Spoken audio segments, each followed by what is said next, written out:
on now.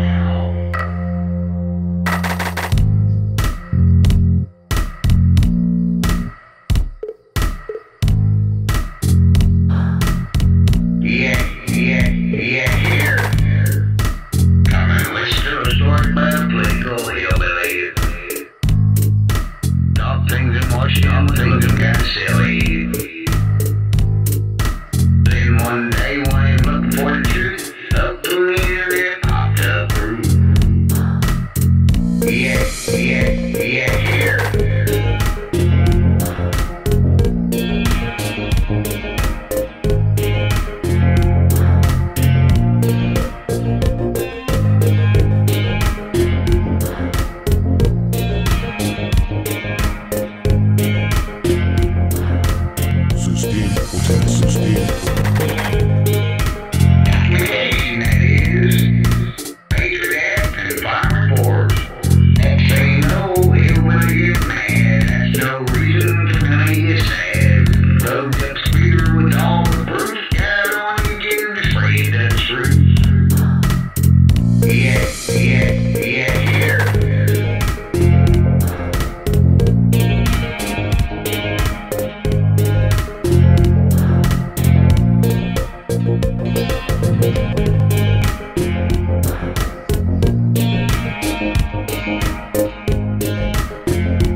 Yo, good morning, everybody. Welcome to Sunday Morning Gospel Truth About Flat Earth with Rev HillBilly. I see we got sinners amongst us already. Repent, Captain Bullshit. Repent. I know that you're all butthurt that you can't prove that water measures with the curve when at rest, but you should still repent. You gosh darn trolling little fools, you. You know what? When it comes down to it, we got all kind of people out there that needs to repent.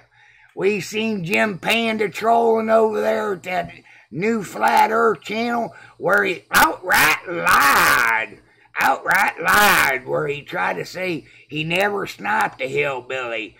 Yep, but during Martin Leakey's hangout when him and Nathan Oakley was at the Space Museum over there, he admitted in front of everybody he sniped me a couple times. And he said he doesn't hate free speech, he just hates hillbilly free speech. That's what he said his motive was there for sniping me.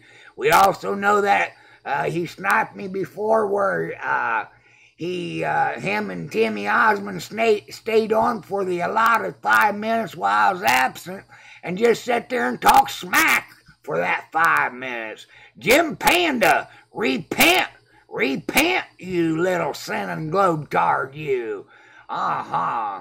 So we see Billy Sunday is out there and Anonymous Army is out there, my buddy down there from Australia.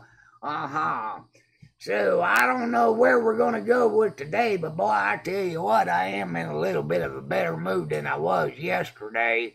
People messing around with my subs there. I don't know what's going on. If you guys were trying to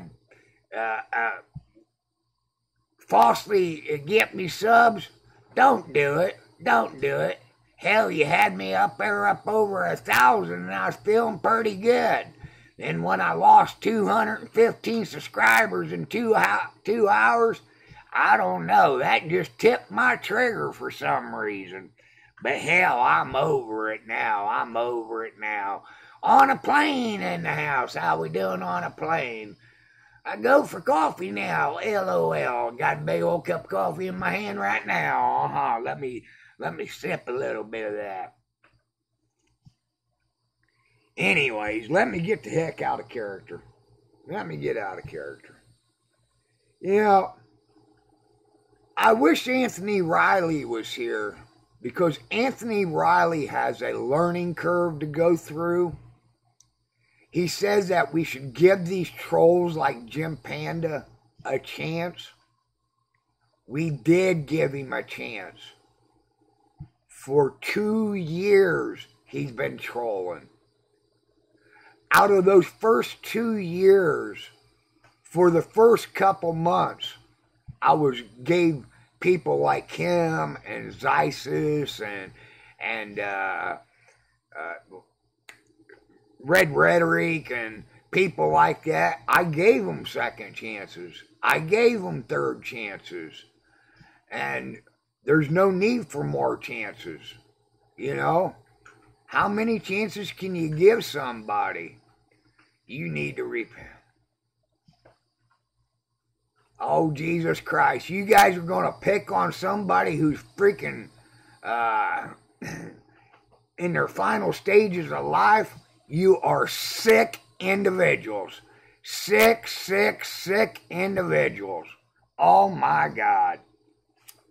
You thought police? Why in the hell would you guys do that shit? You know, the fact that they try to be the thought police of YouTube, the YouTube heroes that's allowed to do this bullshit, means that they're having a thought of their own. And if they got a thought and it's illegal to have a thought, then are they not breaking their own gosh darn rules? Should they not be trolling themselves? My gosh. Is bouncing still gravity? Nope, it's not gravity. There's no such thing as gravity in the physics form beyond theoretical science. Why is it that something's claimed to be a fact for pert near 500 years, but it's still listed under theoretical science? There's no absolute proof of gravity. None. You know, if I can make the atmosphere thick enough, I can make anything float. Just like we can watch a human float in the Dead Sea, a dense water. But yet, in fresh water, it takes a lot more effort to float. Or you got to be more relaxed. You can float in fresh water. The dead man's float. Good proof of that. How much more relaxed is a corpse. So, as soon as somebody can prove to me that man can float in the atmosphere, then I'll say you got a way of proving gravity. But you can't. You can't. Jazzaconda, you can say it's not true, but you cannot prove it's not true. I'm going to ask you this one time, Jazzaconda.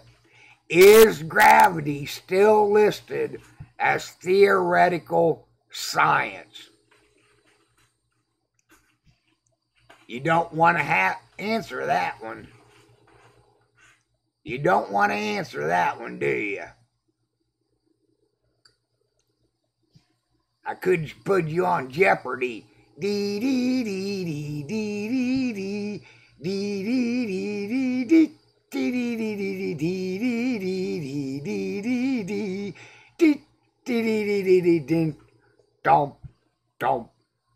No, it can't, Jazzaconda, and your Jeopardy time is up, and you are the loser.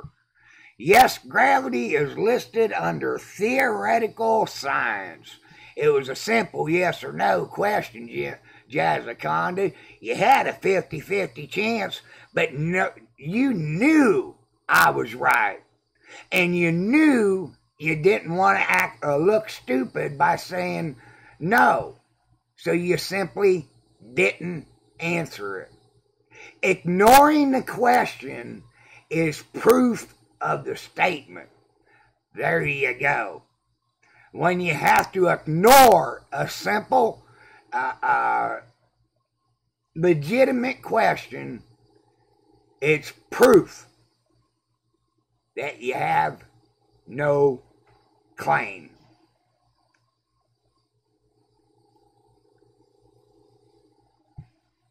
You guys can't prove water at rest has a curve. You can't prove that MSL sea level can show a curve. Why? Why? Why are you even here, Jazzaconda? If you think we're stupid, what are you doing hanging out with stupid people? You can say you do, but you know, you've been in the arena for how long? You've been in this flat earth arena? I've known of you for at least 6 or 7 months, but you haven't done it yet, have you? I debunked gravity for less than $1. You haven't addressed that. Sly Sparkane hasn't addressed it. Jim Panda hasn't addressed it. Timmy Osmond hasn't addressed it. Negator hasn't addressed it. Why? Because you can't debunk it. Debunk it. Then come back. If you can debunk it, if you can actually show something instead of running your big mouth, hell, I'd be back to believing I lived on a globe. But you can't. All you can do is run your big-ass mouth. I most certainly did. You can deny it all day long, but I most certainly did. And you cannot debunk that. Gravity debunked for less than $1. Simple YouTube search. I'm not going to go dig you out the link because you're not worth my time. Matter of fact, let's show you how you're not worth my time. Block. There we go. Get rid of the distraction there, people. Had to get rid of the distraction. Let me fire up my other computer here so I can monitor, make sure everything's going smooth on the broadcast. Let's see, what in the hell did I do? Power it down? I must have. Now I gotta power it up. Battery alert. I know. I need a new battery for that one.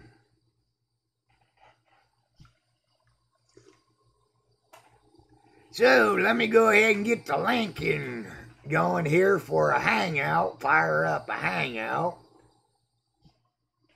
And, let's see here. Get that part of it going. I should already had it going before I hit the go live button.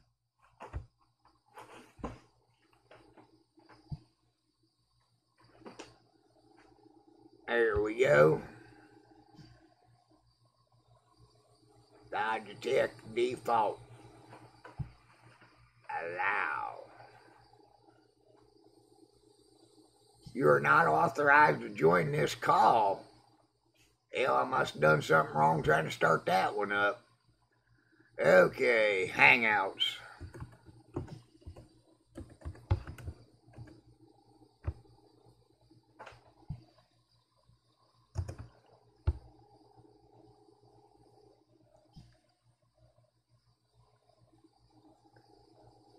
Message, voice and video call. What in the hell? Google starting something new with their Hangouts or something. I don't know.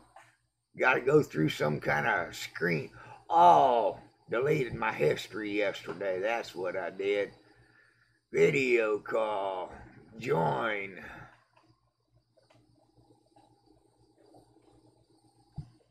There we go. Right click.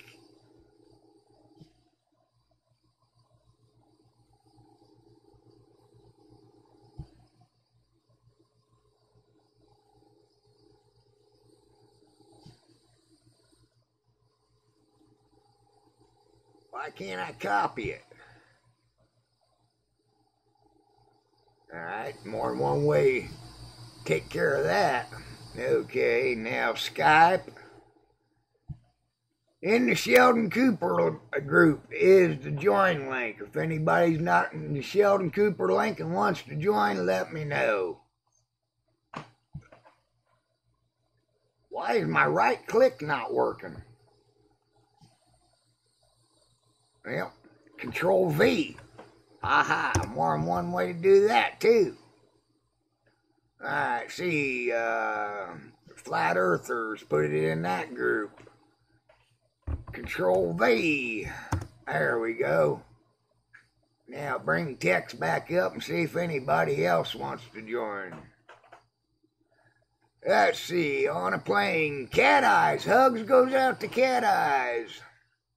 Wendy Banks. Hello, Wendy Banks. Hugs, girlfriend. Hugs. Anyways, I hope the trolls didn't forget to give me the thumbs down. Hope the trolls didn't forget to give me the thumbs down. The only trick left in their bag, and that's not really a trick, because they still give me the view count. For every one thumbs down they give me, they also give me the view count. We're not scared of the truth. You guys are. That's why you guys are censoring flat earthers.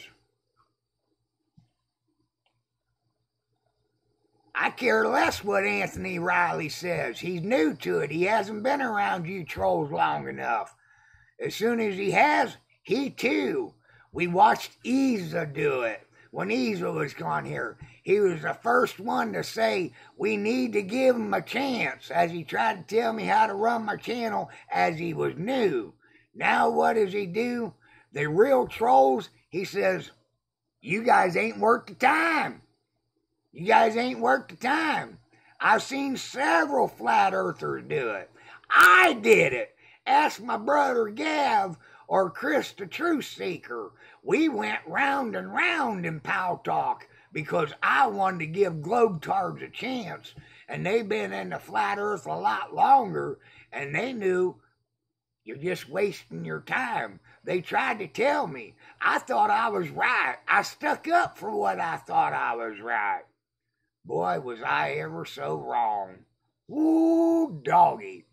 It's not hard for me to admit when I'm wrong. Like the 18.5 gram statement. You know, the only thing I done wrong there is I misquoted or misworded it. If the Globetards won't address the correctly worded statement.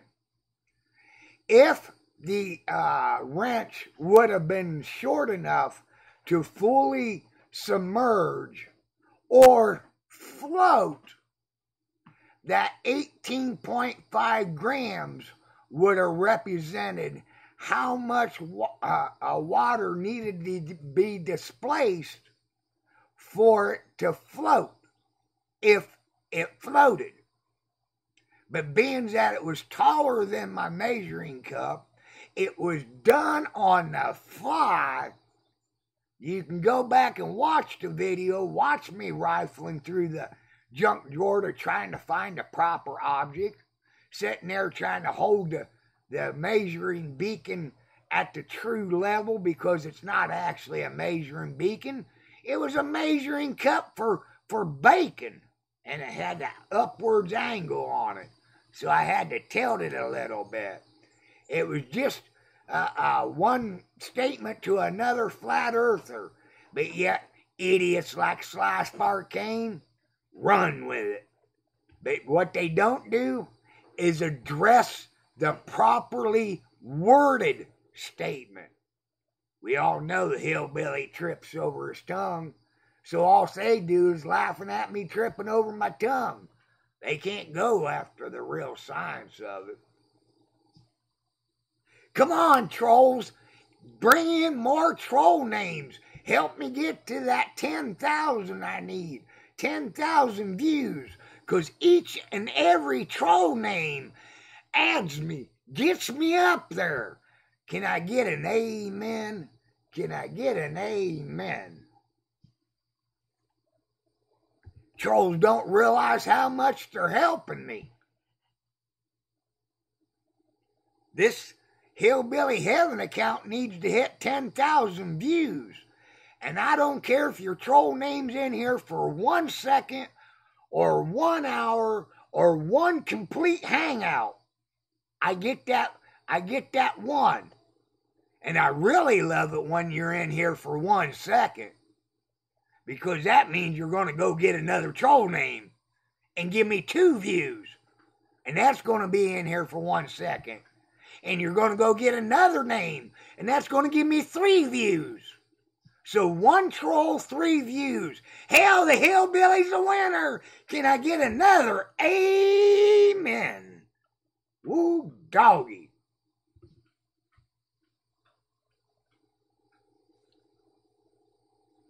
Anyways, Anthony Riley, I hope he shows up, and if he does show up, we're going to talk about means sea level. And we're also going to talk about what can be proven and what can't be proven. Because when he said I can't prove that Jim Panda sniped my hangout, I most certainly can. Because it's archived on the PHB channel. He said I couldn't prove Jim Panda had sub-accounts attached to his main accounts with troll accounts. And I did that.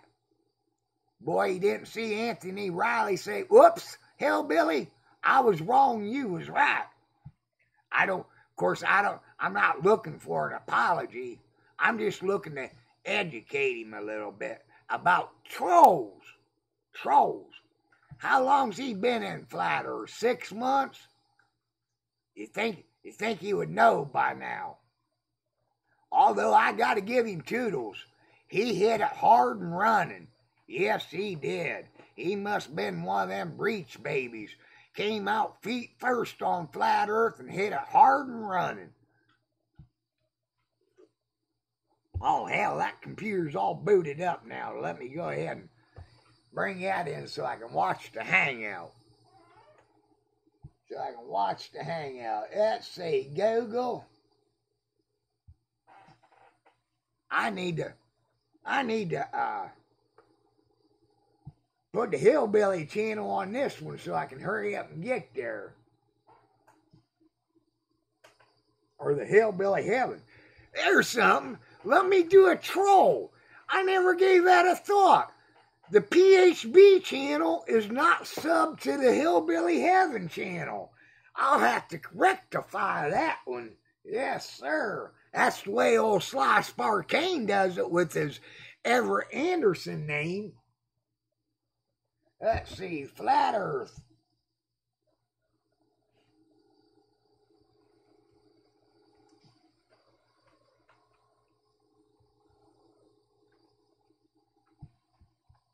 And live.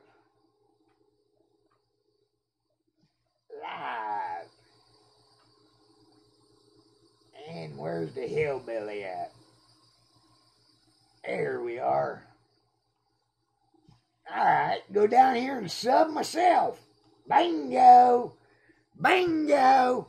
I played the troll trick. I subbed myself.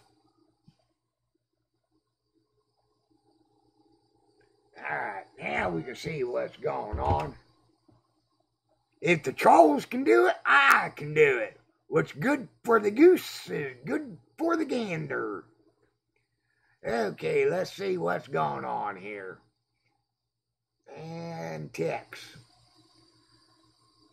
I'm heading out to get some breakfast. I'll see you shortly. Remember to share PH or Hillbilly Heaven live stream in your social media. Check back soon. Good idea, Wendy Banks, and I hope you enjoy your breakfast.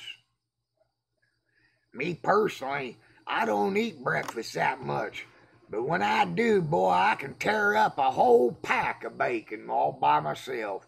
4 or 5 eggs, 3 or 4 pieces of toast. You wouldn't believe the Hillbilly's just a skinny runt the way he can tear up a breakfast.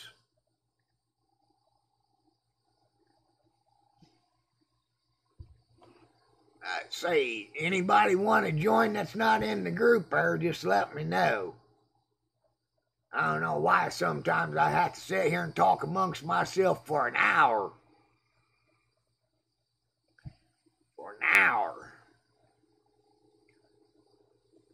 Seen old Billy Sunday, they're giving toodles to Jamie Brown's hangout over there in that Project EIL or whatever it was, hangout. And I got to agree with that one. Jamie Brown deserves a great big shout out. Some people find him a little bit hard to handle with his broken English, but I think some people like that just are not willing to be fair to themselves. They'll come over here and give me all the credit that the research I've done, and I got broken English, and I'm from America. Been speaking English for 55 years, and still kind of have a hard time with it. But then again, let's not forget, we got George Bush. He was elected to President of the United States, and he can't talk no better than the hillbilly. Don't forget, boys and girls, if you are a C student, you too can be president. Well, George Bush, if I brought home straight C's when I was a kid, my mama would tan my ass like it was all F's. C's were not acceptable.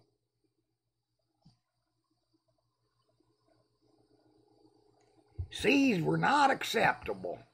I did get an F one time, though, in school.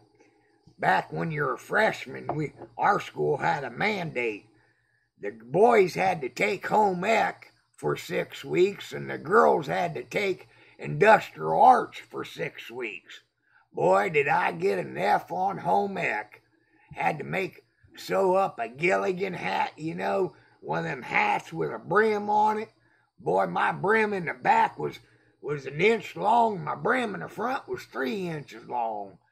And up here, hell, it had crinks over here and nice and smooth over here. Boy, I can understand why the teacher gave me an F. Anymore, though, teachers don't like giving Fs. It reflects on them, so anybody who doesn't achieve the standards that it takes to get a passing grade, well, they'll just push them up there a little bit to a D. Yes, sir. That way the teacher doesn't look bad.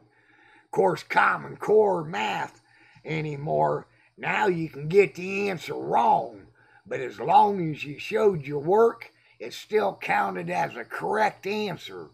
That just doesn't make sense to me. If you don't come up to the right conclusion of 2 plus 2 equals 4, then it should be counted wrong even if you did show your work. If you tell me 2 plus 2 equals 5, I'm going to put a big fat red X across that each and every time.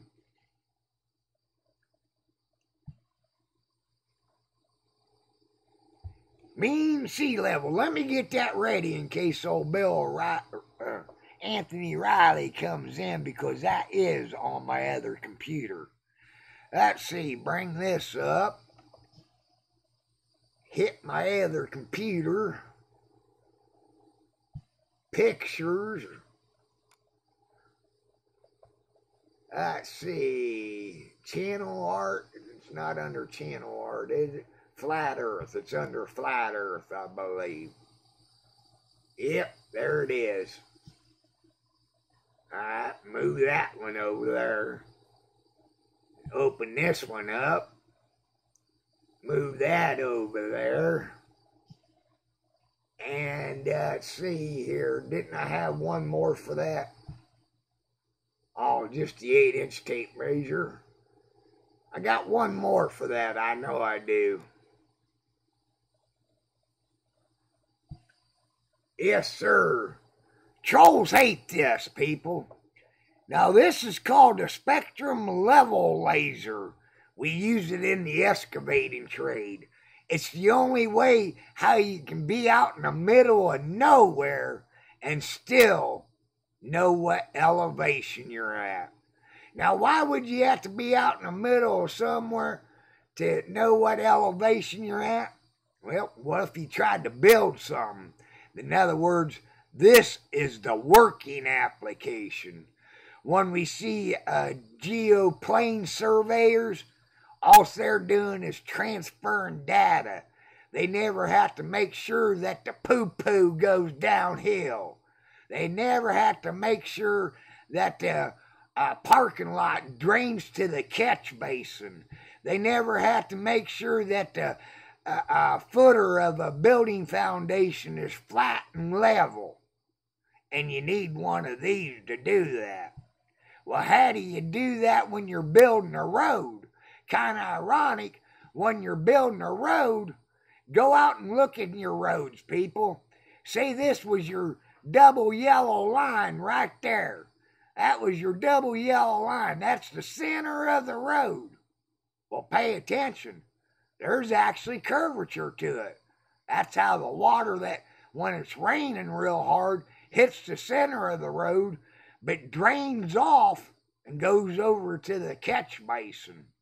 And this is exactly how we measure dirt when we're laying dirt down for a road, because what we actually do is we go through and we scrape off all the top dirt, and we come up with this bottom green line, and then we start building back up on it to build this curve, because dirt's cheaper than stone. But when we do it, we throw a bunch of dirt on there and say the dirt comes up to here, and then we smash it down. That's called compaction. The object that we use to do that is called a sheep's foot. Not sheeple, a sheep's foot. And then we'll come through with our graders and we'll actually plane it off until we get a little bit of curvature here. Then we'll move our grader over and we'll throw a little bit more tip to our moldboard. That's what it's called, people, a moldboard. And then we'll get just a little bit more curvature. And now we got two wheels based on that curvature. So now we don't have to throw no more tip into our moldboard. And we just slide over a half of a grader's width and it carries it on out. We slip over another half of a grader's width. It slips it on out. We move over another half of a grader's width. And next thing you know, half the road's done. Then we turn around and we go this way and do the exact same thing. We start out here and we put just a little bit of a tip to our moldboard. And then we come over here and we throw just a little bit more tip to our moldboard. And now that we got all our wheels on this curvature, we simply just keep our moldboard in the same position it was, and we simply move over half of a grader's width, half of a grader's width, half of a grader's width. And next thing you know, that part of it's done. But how do we know that we're on grade? Well, remember this control plane here we had? See, I even put it right there. Control plane. Well, we make a subtraction plane that's flat and level according to the end of it, or the beginning of it, and the end of it. See, the distance separated here is the same and equal distance separated here. Then when we go 1/8 of a way into it, we measure down and we should be able to find that 1 inch. Then when we go 1/4 a way into it, we should be able to find 2 inches.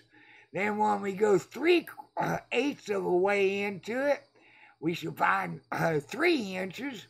Then when we're at the middle, that'd be the peak or the arc of the curvature or the crown, or in this application, the road. And then everything just starts reversing it. And how do we do that again? We measure mean sea level. Mean sea level. It will never lie to you. And it'll also prove you live on a flat plane. you live on a flat plane. Now, you'll have idiots like Charles. Now, I really shouldn't call Charles an idiot because he is a polite individual. But he always tries to tell you you're on top of the ball. But he'll tell me, when I use an example, no, when you're measuring sea level, you need to be at 11 o'clock to 1 o'clock, not 12 o'clock. And he'll say that, well, Hillbilly, you can't act like you're on a clock. But yet he tells me in his argument, well, you're at 12 o'clock. So he's a hypocrite.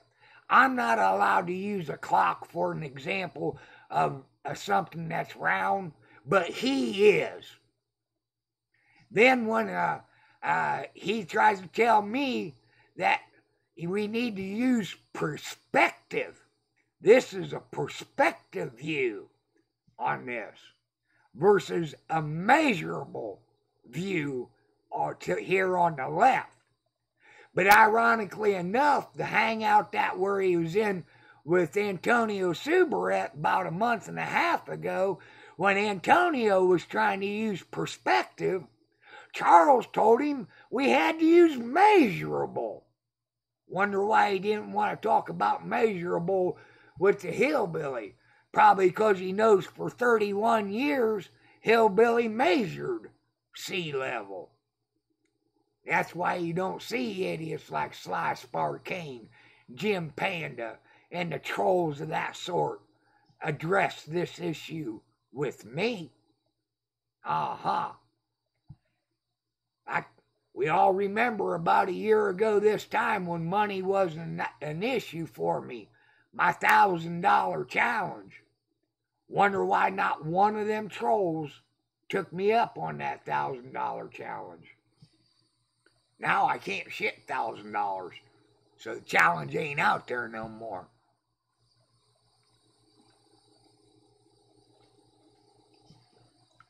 So I do have that all ready for Anthony Riley.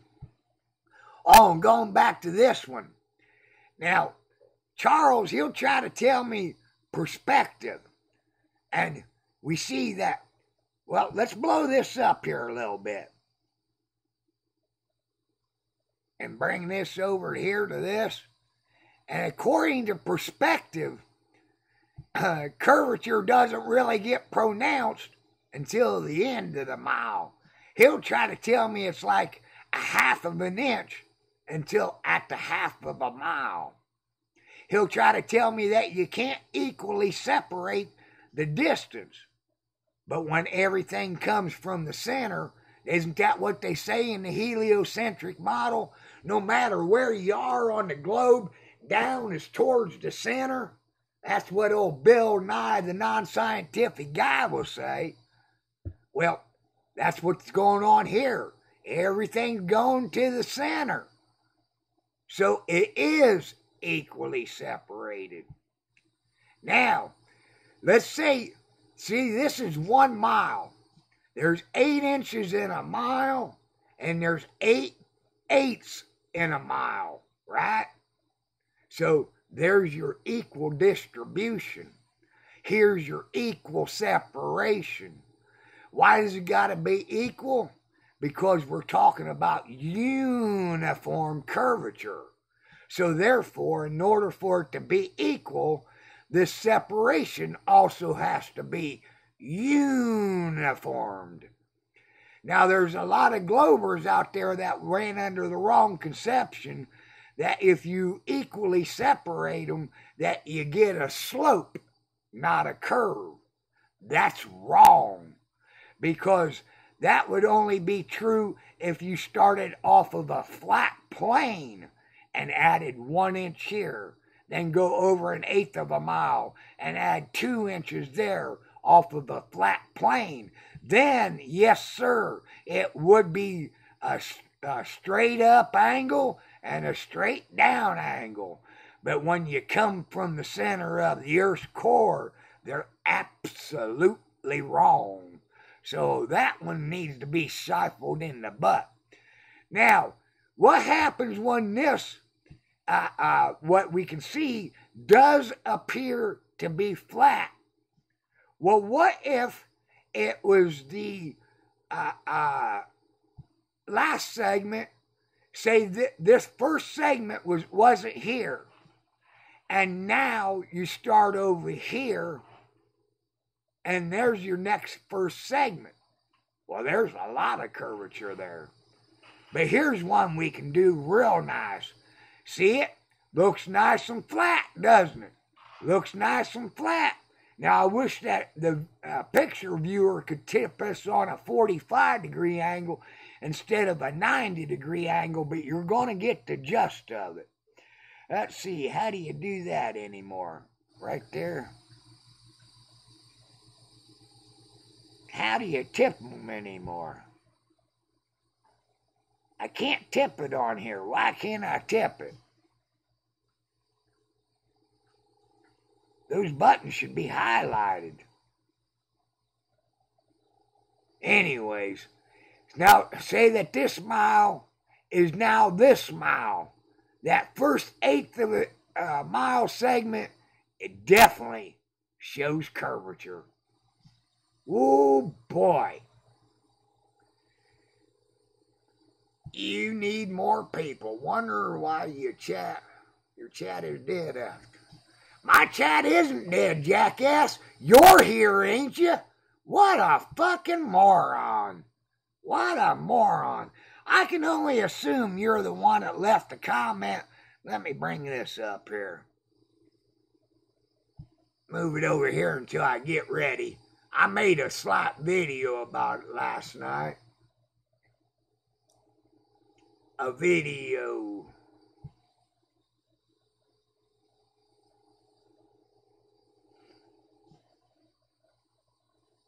Community.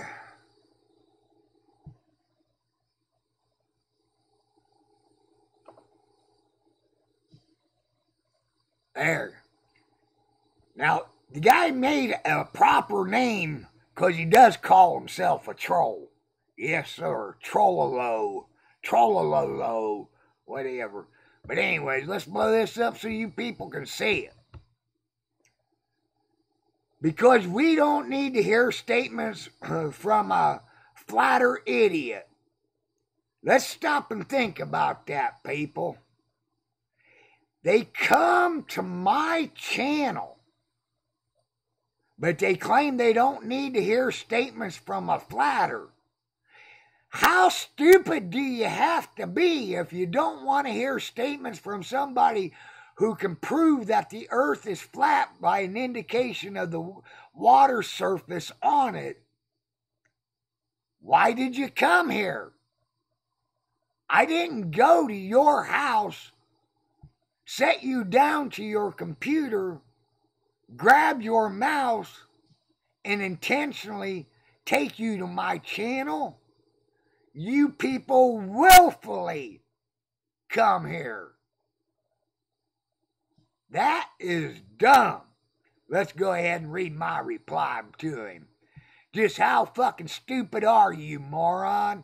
If you don't want to hear the statements, then why the fuck do you bring your dumb fucking piece of shit ass to my channel?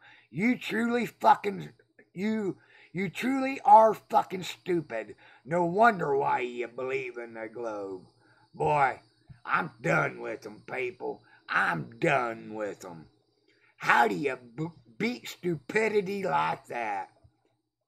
How do you beat stupidity like that? They want to talk about my chat's dead. Go over to Earth's discussion. Clear back on page 3, 4, or 5. That's one thing I do like about the 24/7 hangouts. Push Earth's discussion room clear back in the back, and we know we live in a world where society is lazy. If you're not on page 1, you're not going to get the views. They're the ones who's only getting 4 views. Yes, sir.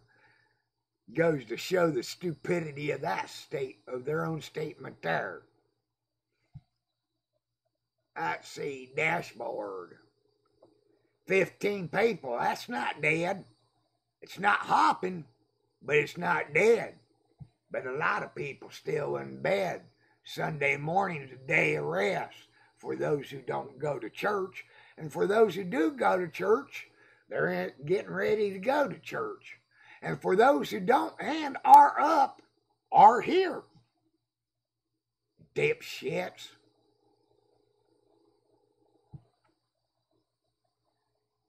Dipshits. Tides. Tides prove that the earth don't spin.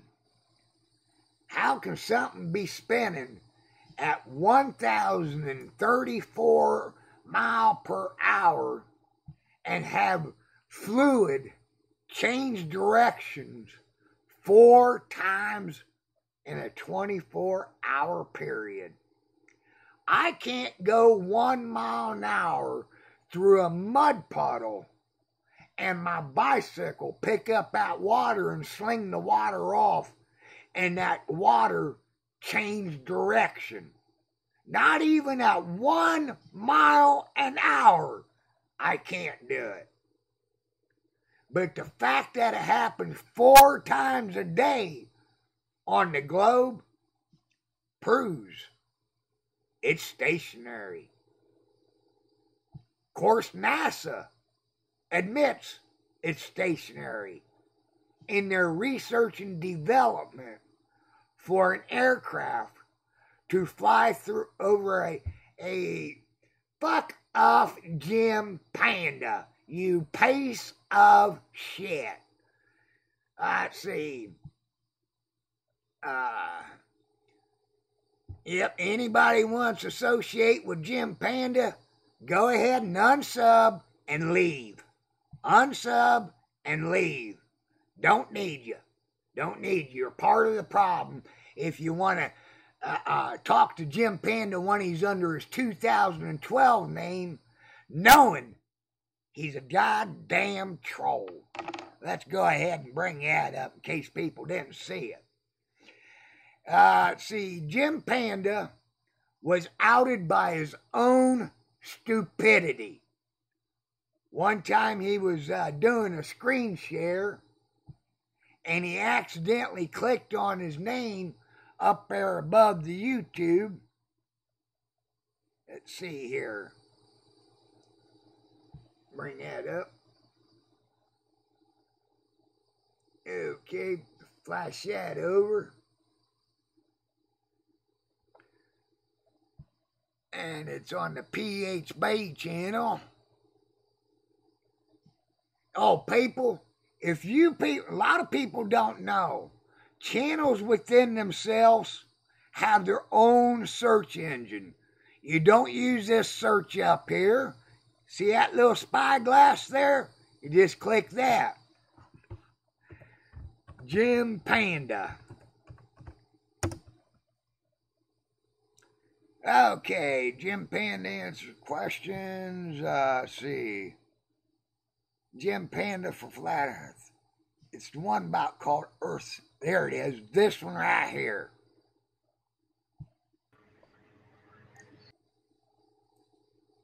Jim Panda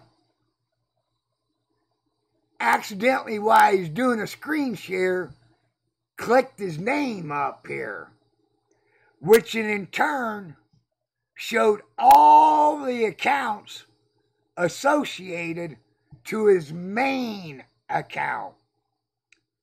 There's 55 troll accounts associated to this. It's not just one page. Hey, people. Thanks for joining me on your... It's not just one page long. It's 2 pages long. See, right there, Jim Panda 2012. The reason why it's got a red box around it, because that shows the main account that the troll accounts are, or that's associated to it. That's how they changed their troll names so quick. They got them already ready. That way they can just go click, click, click, click, click, click, click, click, click, click, click, click, click, click. There's 55 troll accounts to it. Note, he tried to say that he wasn't Earth's discussion. I know it's kind of blurry, people, but right there it is. Earth's discussion. And if it wasn't so blurry, at the time when this was taken last fall, if you would have looked at the subscription-based number and then went to Earth's discussion room at the time, the numbers matched. So it's no longer a coincidence. It's a fact. So if you people want to say hi to Jim Panda, just go ahead and leave. All right? Go ahead and leave. Don't need you here. Jim Panda the Great. Let's see if we can find that one here. Gosh darn it. Let's see. That's in my other computer. Bring up the actual picture. See if I can remember where I put it in the other picture.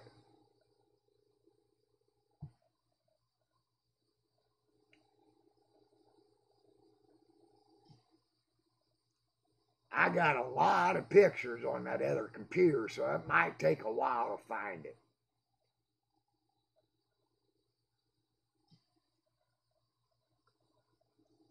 And look, this is Jim Panda, a runny, snot-nosed kid. I'm 57 years old. I got better things to do instead of playing with a runny, snot-nosed kid. Let's see here. Maybe it's on the desktop of that computer. I can't get to the desktop of that computer. I'll transfer it over to this computer someday. Pics from desktop. Maybe this is it. Nope. And I deleted the Sly Sparkane folder out there. I know I did.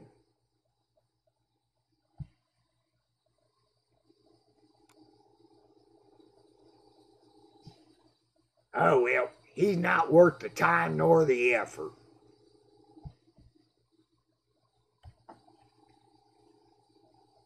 No, hey, Gab, my brother from another mother, how was your day yesterday? Did you have a good old time?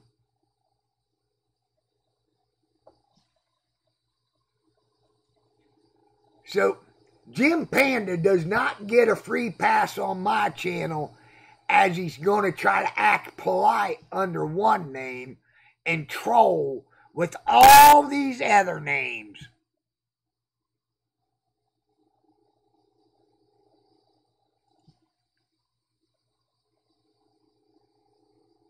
See if we scroll down. Jim Panda. See, it's getting into the Jim Panda the fundamentalist. So if we just scroll down just a little bit more, and it will scroll down. I remember scrolling down in this video, showing them all. Oh. Come on. You're bitch slapping me with them. We all know that to be true. So, I'm going to go ahead and go over to Jim Panda's room one more time. Good evening. Won't be no hillbilly character tonight. Just nothing more than common sense applied. You know, we know that the trolls have nothing more than a childish mentality. Case in point, our good friend, Jim Panda.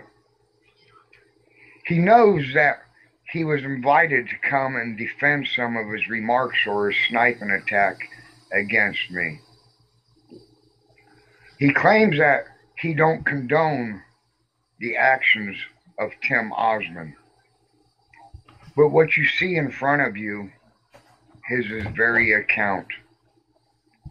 Now, I don't know if he intentionally wanted to show off like Tim Osmond did and Yvette's hangout where he openly sat there and done a screen share as he made cathexis after cathexis after cathexis after cathexis after cathexis bot. If you guys weren't there, boy, did you miss it. Tim Osmond was proud that he was a troll, just like Jim Panda is. Something that some people may not know, that Jim Panda, let's see if I can grab the screen here, blow this up a little bit. Jim Panda is also Earth's Discussion. Right here, if you guys can see my cursor, I don't know if you see my cursor as I'm doing an application share versus a screen share. There's over 353 subscribers and over 366 videos. When you go to Earth's Discussion Room, and I'll be doing that here in a little bit, you'll see that the numbers only got a little bit greater. Now, if Earth's Discussion's room numbers was lower than this, then by all means, my statement is false. This is the gospel truth. Jim Panda people. claims that he's too busy to join me when his back's pushed up against the wall. Makes up excuse after excuse after excuse. Right now, he currently has a hangout saying, we're the ones who are scared. I'd like to just point out a simple fact. I never went looking for them. They came looking for me. Just like today, I'm not over at their hangout. They're them. coming to mine. They came looking for you. Right? Now that I won't take their shit anymore, they're running. They got the mentality of a 6-year-old. They claim to have the high road. Is Jim Panda more articulate than I am? By all means. But it's one thing to be articulate, and it's another thing to require tangible proof before you can make a statement of fact. I, on the other hand, have the upper hand on the ladder. So, as we witness Jim Panda and his cowardly friends sit over there and mock us, mock me, Hillbilly and friends are too scared to debate. Note, they're the ones that had the open debate or open challenge. Jim Panda openly stated he doesn't hate free speech. He hates my free speech. Well, my free speech is free speech. Shows the hypocrisy of the statement. They have their double standards and they have their childish mentality, but they have no facts. If so, they'd be over here bitch slapping me with them. We all know that to be true. So I'm going to go ahead and go over to Jim Panda's room one more time and give the opportunity, because remember, they came looking for me, right? They should come to my format. They wanted to troll me.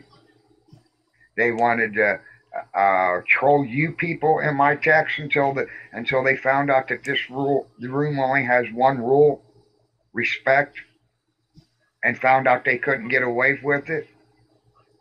Now they still come in with their Jim Panda has 57 accounts associated to this.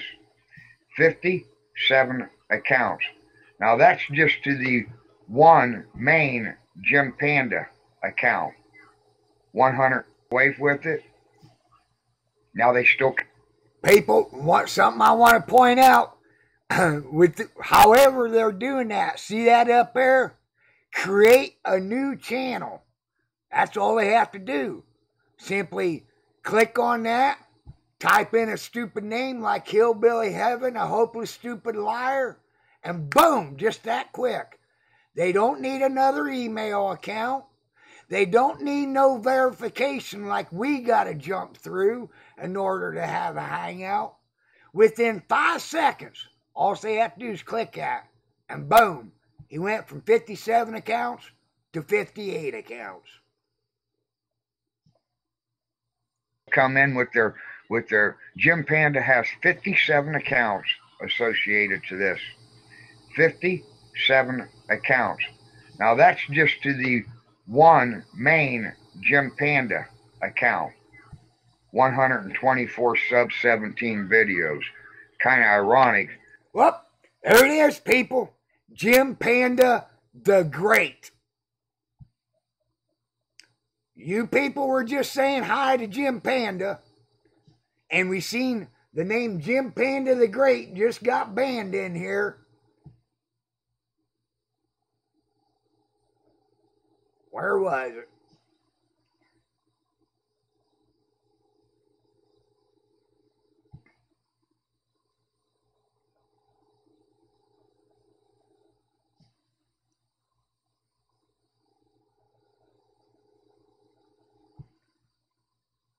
Right there. Right here. Jim Panda the Great was banned by On a Plane.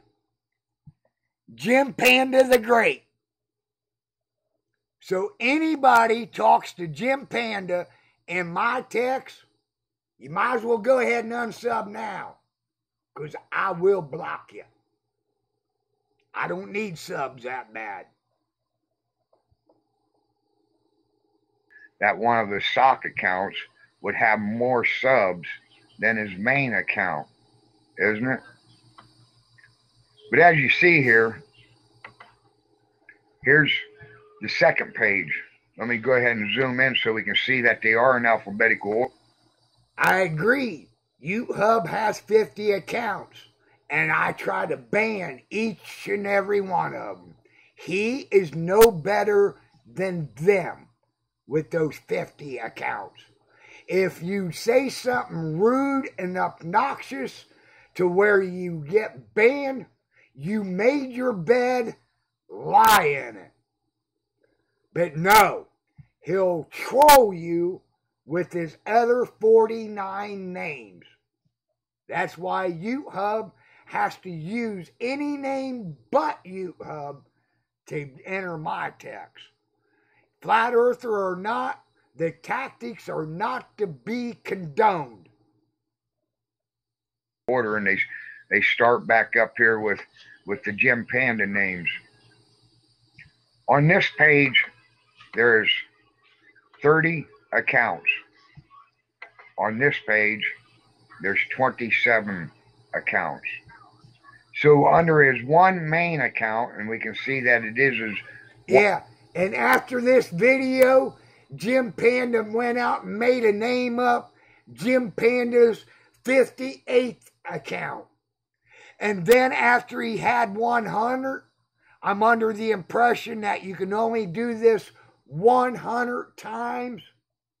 He went and he openly admitted he had to delete all these so he can make 100 more. One main account by simply zooming up and seeing his icon over here. It's definitely Jim Panda.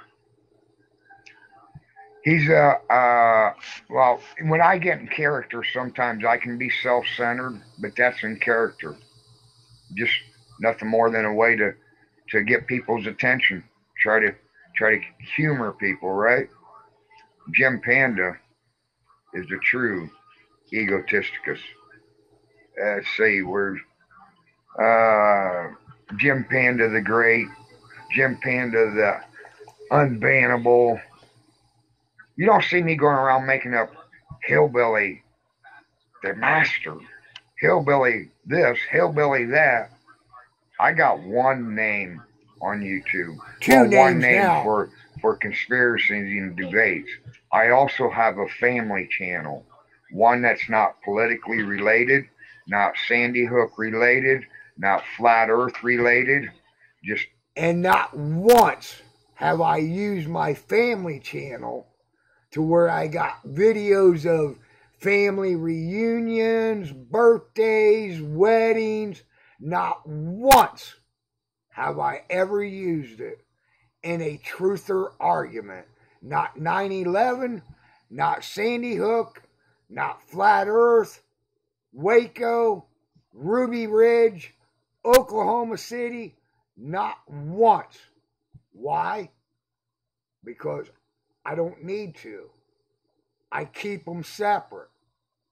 One's for family, another's for truth. Pictures of family reunions, pictures of videos of my mom before she passed away. And I'm sure you, the majority of you, can respect that. Why I wouldn't want the two associated together, right? At least I hope you would. So let me go ahead and stop this screen share and go over here to Earth's discussion and let them know that this is their final opportunity to act like a man. Mature Let's person. see here. Share that. Present. And see, bring up a tab. Anthony Riley, if you're watching, tell me this is not giving them yet the final chance. What you're about to see when you say we need to give them another chance, this was me giving them another chance.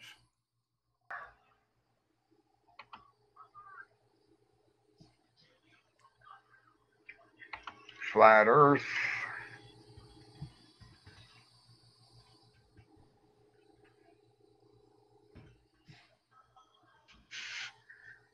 Flat Earth Live. See, here it is. Hillbilly and Company too scared to debate. Where was he when I threw the offer out there? Now, we all know what happens if you go in the snake pit. You get bit by the snakes. Once again, they come to my channel to troll me. I don't go to their channel to troll them. I don't go to their channel to get trolled by them. So being that they want to come here, why are they afraid to debate here? Why must it be on their terms? I would be stupid for entering a snake pit and thinking I'm not going to get bit. I don't need this debate to be on my channel, but I would be stupid to jump in the snake pit, right? Wouldn't I be stupid to jump in that snake pit? So let's go ahead and put it in this text. I am live. Yep. And don't forget, they wanted me to end my live hangout to enter theirs. Why didn't they end their live hangout to enter mine? Hypocrites, double standards, or just stupid freaking trolls? I picked the latter. Last chance to debate like a man. There we go. They know I'm live.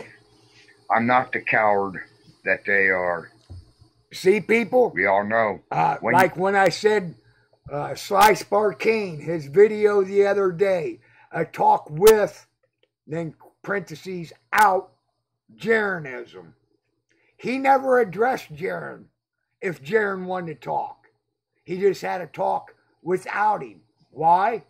So he can claim himself a winner. All the videos Sly Sparkane made about me, he never brought them to my attention. Either I found them by doing Flat Earth Today searches, videos uploaded today, or one of you people brought it to my attention, but Sly Sparkane never brought it to my attention. Each and every one of my videos, each and every one of them that I made about Sly Sparkane I went to his channel and I presented the link. You tell me, who's the one that can put their ass behind their statement? Me. Who's the one that's not a coward to go head to head? Me. Otherwise, they would be here. They won't even enter the Hangouts anymore other than to be disruptive when the link accidentally gets out there. Why? Because their one trick's been taken away from them. Their sniping trick. If they had facts, they wouldn't need to snipe. When you got to hide behind 57 accounts, that is cowardice. Negator has bots, and he admitted it. Tim Osmond has bots. Negator has also admitted, too, that he's a crackhead. Or wait a second, maybe that was Spaceman. I take that back. Come to think of it, it was Spaceman. PMAR has sock accounts. I have one name. Why do they have to do that?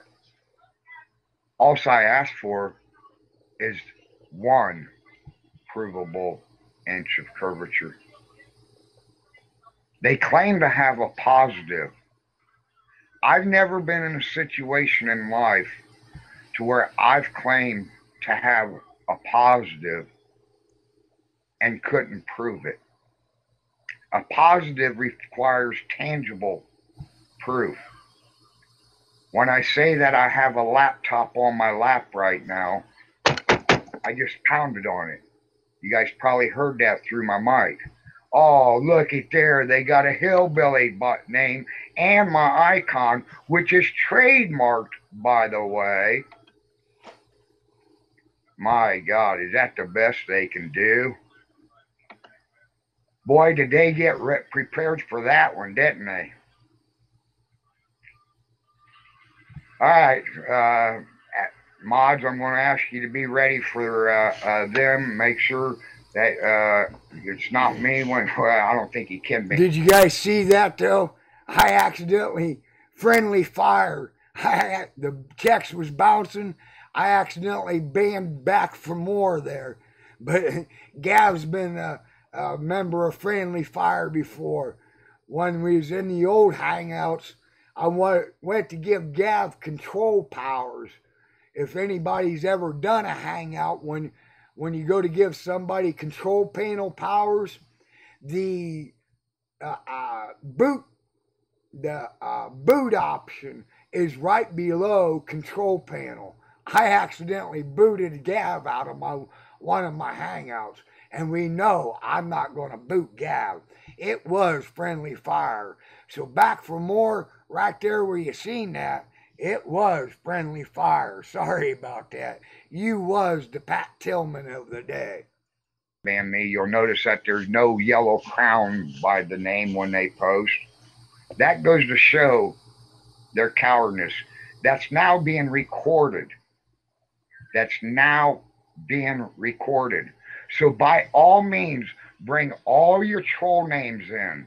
That way, when new people come to Flat Earth and I clip this part out and make a shorter video where it's more tempting to watch, they can see the mentality of people who claim to have a pro but have nothing more than a childish mentality.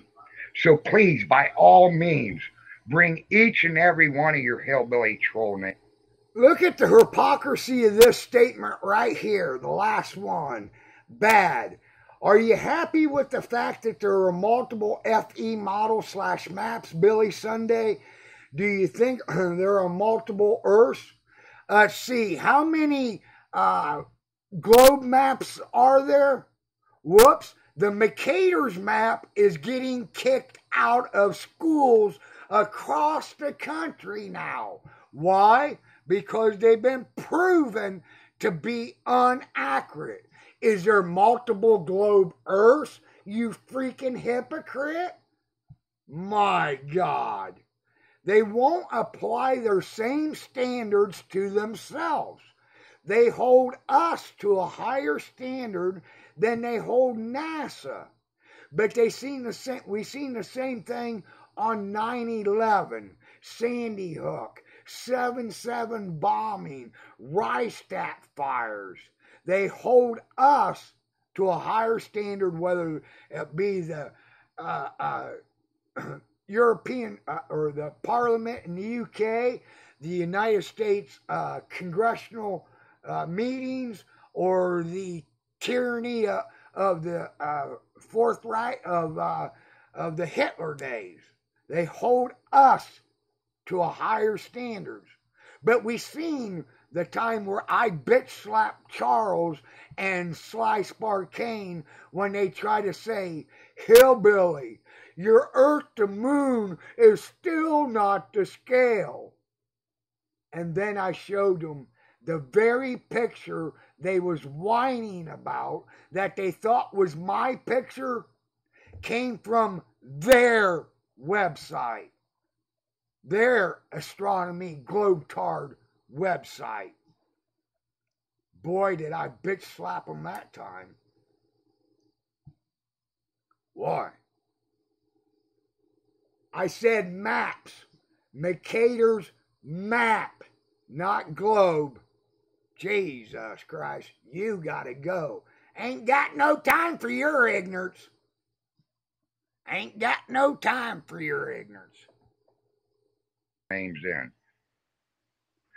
Let's see, I think I made accidentally banned one person there. To 10,000. Back for more. Let's see. What was his message first? Let's see. Back for more. If I accidentally banned. No, that is. It's not Ed's show. It's Jim Panda's show. Quit lying. I just proved it's Jim Panda's show. Yeah, that's Jim when Panda I was going on the fly. I was thinking he said Ed and he meant ED. Earth discussion.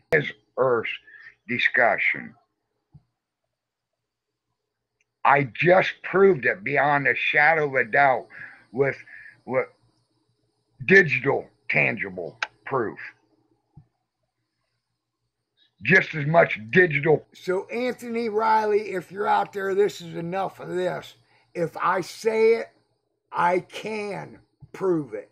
So you need to back off there, Anthony Riley. Let's see here, what else we gonna do? How about it? Somebody want to join? How about Gav come in and talk about when I was the Anthony Riley back in the Pow Talk days when we started out friends and then we became enemies? How about you tell the people why we had our 2-week disagreement or whatever it was? But boy, Gav was 100% right. Hillbilly had to take a back seat after a month of being around the flat earth trolls. Gav was 100%. Well, let's go ahead and make it a little bit better than that. He was 101% right. If Barack Obama can get better than 100% of the vote in particular voting precincts, then Gav, my brother from another mother, can be more than 100% right. If you don't like what I'm saying, forever searching for truth, red X up at the top of the corner. Why did you come here to begin with? Why did you come here to begin with, if that's your opinion of me? It proves your willful ignorance, not mine. I didn't hack your computer and bring you into my hangout. You came here willfully, moron. But thanks again, that's one more closer to 10,000. Thank you. Thank you, thank you, thank you. Now, let me find Skype here and get Gab a direct link so you don't have to go through. Boy, I haven't PM Gab in a long time. I might have a hard time finding his name on my list.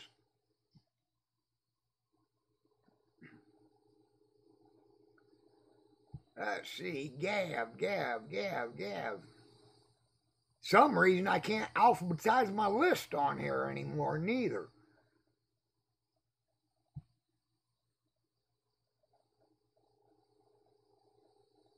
Gab, where did you go? There you are. You can only hide so long. Oh, he sent me a message on the 1st and I never seen it. Saturday, July 1st. Hey, my channel got a bogus... Oh, that's me sending him something about the Hillbilly channel getting a bogus attack. There, sent you a link via Skype there, Gav, if you want to join. And that's enough talking about the trolls. Now, what did I do at the hangout? Put that over there.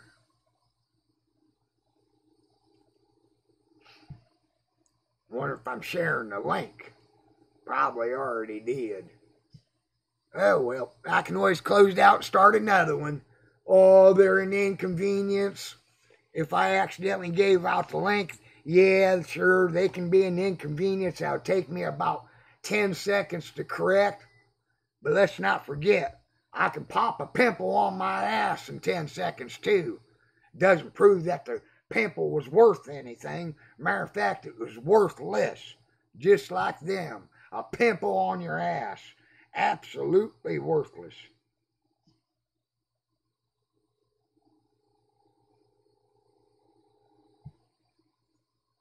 Ethan and Marla text, and I didn't even hear it go off. Now there I hear it go off. In case people wondering, gosh darn raccoon busted out of his cage in the middle of the night again. Busted out of his cage in the middle of the night. And this time he didn't come into bed and wake me up. Got up on my computer desk and started chewing up wires. I had to work for an hour and scrounge up some wires and shit to get back up running. Bad raccoon. He ain't coming out of his cage for a day. He's in jail for 24 hours. Let's see. What's your problem with the sun and the moon and the sky at the same time? Well, I'll tell you what my problem was just the other day. Got the video on my phone even. Unfortunately, I didn't have no way of documenting the date. So I didn't even think it was worth uploading because you gosh darn trolls would go after me on that. Can't document the date, but you couldn't disprove what's on this video. I'll tell you exactly what happened, okay? Let me get my bearings. Okay, that's true north for me. I know it to be true north because the canal out here, if you guys go on to Google Earth, the canal in my backyard, you'll see that it runs true north and south, and it runs parallel with my house, and I'm pointing to the north side of my house. Well, I was over to the park with my grandbabies. I was over there playing, pushing them on the swing, and we were looking up, and there was the moon in the sky. I'll text Ethan and Marla back here in a little bit. I wish they'd quit texting for now, though. They're probably getting ready to go to church.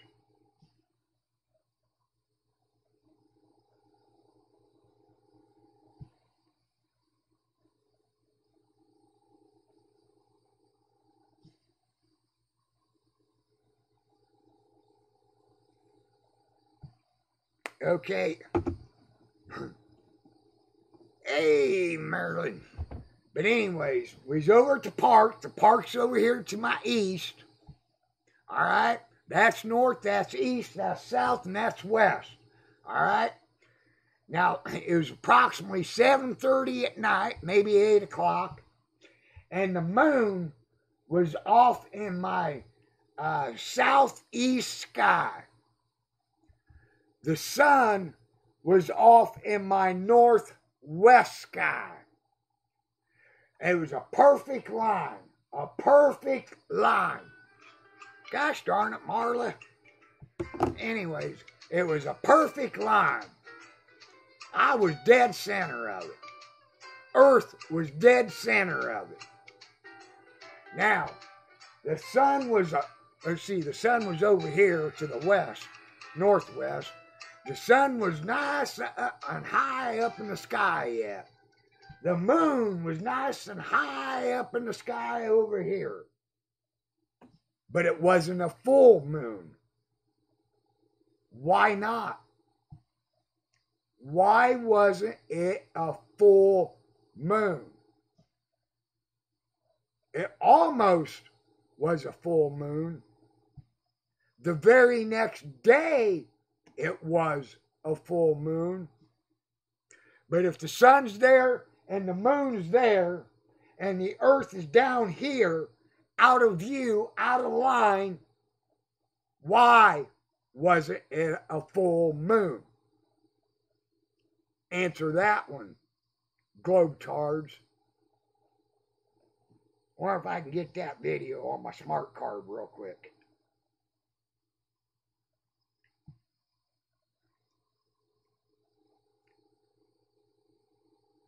Let's see. I wish Ethan and Marla was out in Texas so I could just text it to them. Let's see. They want to know what I did when I woke up and found my computer cords chewed up by the raccoon. Let's see. I cleaned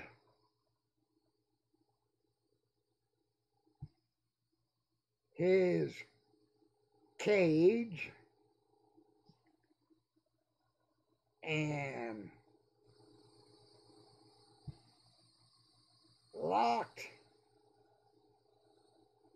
him up and calling him bad every time he tries to get, oops, spelled get wrong, hit E and W at the same time, get my attention.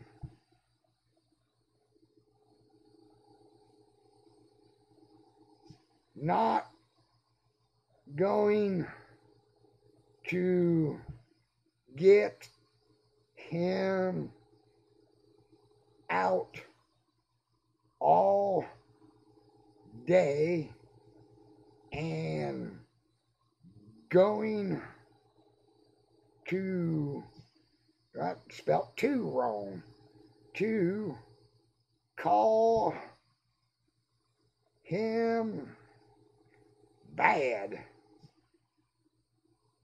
all day. Try to treat him like a little kid. Okay.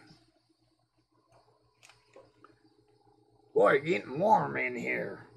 Getting warm in here. 24 watts. Space Cowboy. You need to get that song going. Everybody thinks you're a space cowboy. Call you the gangster of flat water. Call you the gangster of flat water.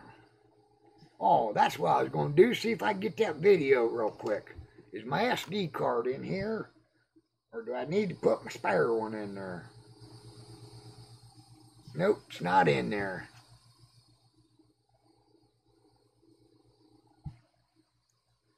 Okay. Boom. Alright, now go in here and find the video. Let's see, Media Center, Pictures and Videos. My video. Boom. Options. Send, record.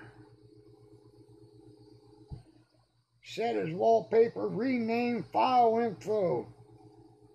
Gosh darn it, how in the heck do I put it on a smart card in him?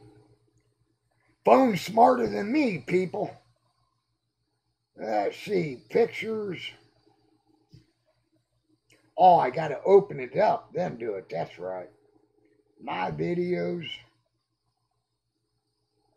Open. Now options. Political hillbilly with just one quick question for the votards. Okay, end. Let's see. And that would be Options. Set as wallpaper. Gosh darn it, how in the heck do you do this anymore? Set as wallpaper and file info. That's all I can do there.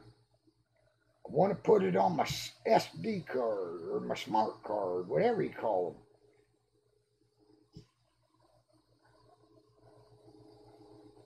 My videos.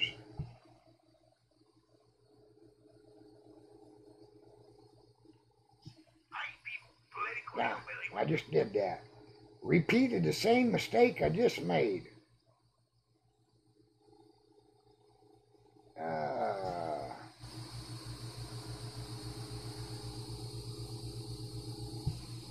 Options.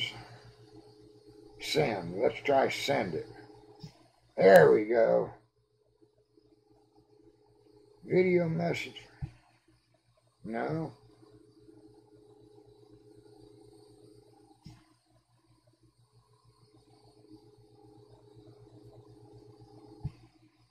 To an online album. Exceeds maximum file size.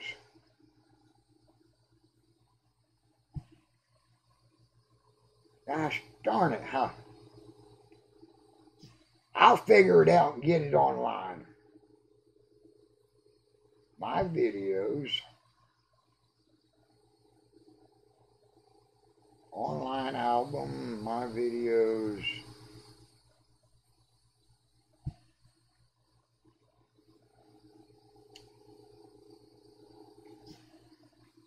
Manage videos, there we go. Move to phone, move to card. Got it. Got it.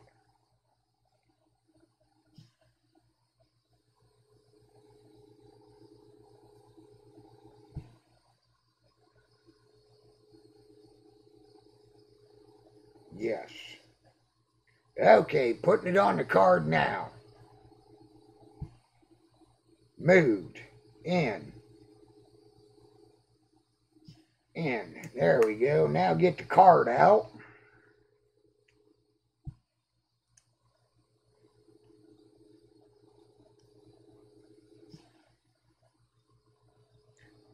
Put it in the adapter. And put it in the computer.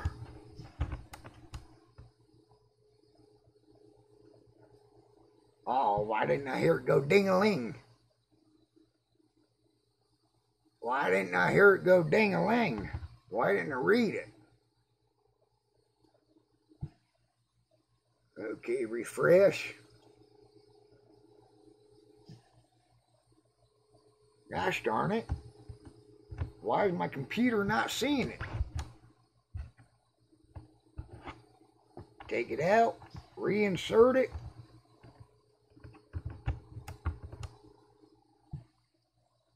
Damn, you should have picked it up. Properties. Gosh darn it. Let me open up a new folder. Open up a new folder.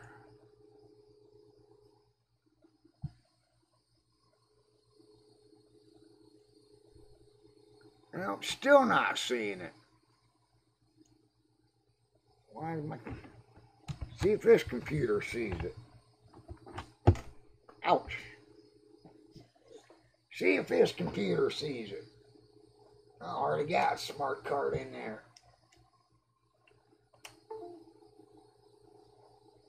Okay, I heard that ring. Let's see if putting a regular smart card in there sees it.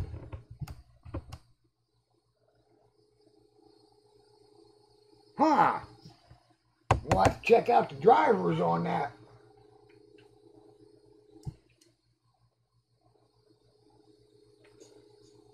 Okay.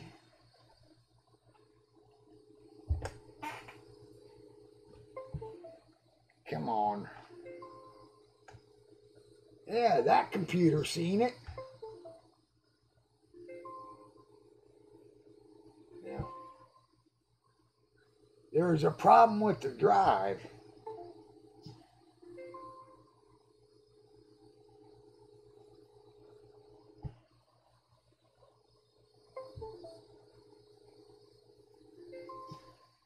What the hell is going on with it?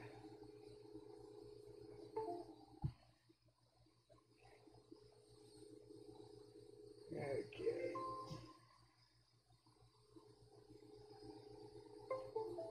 Need a new mouse for this computer.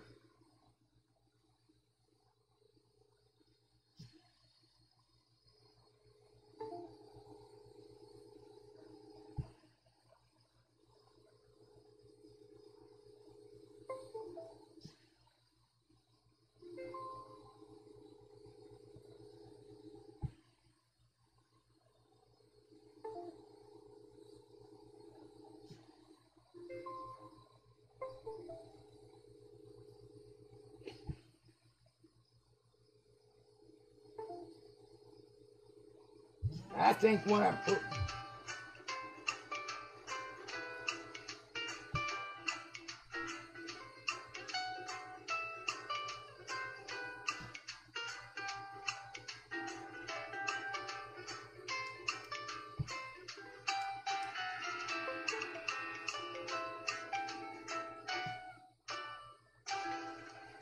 Okay, my videos.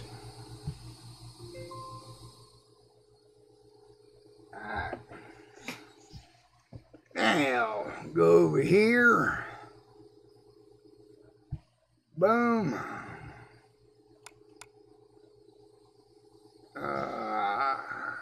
No, I need to move it to... I need to move it to my videos, don't I? Copy. My videos.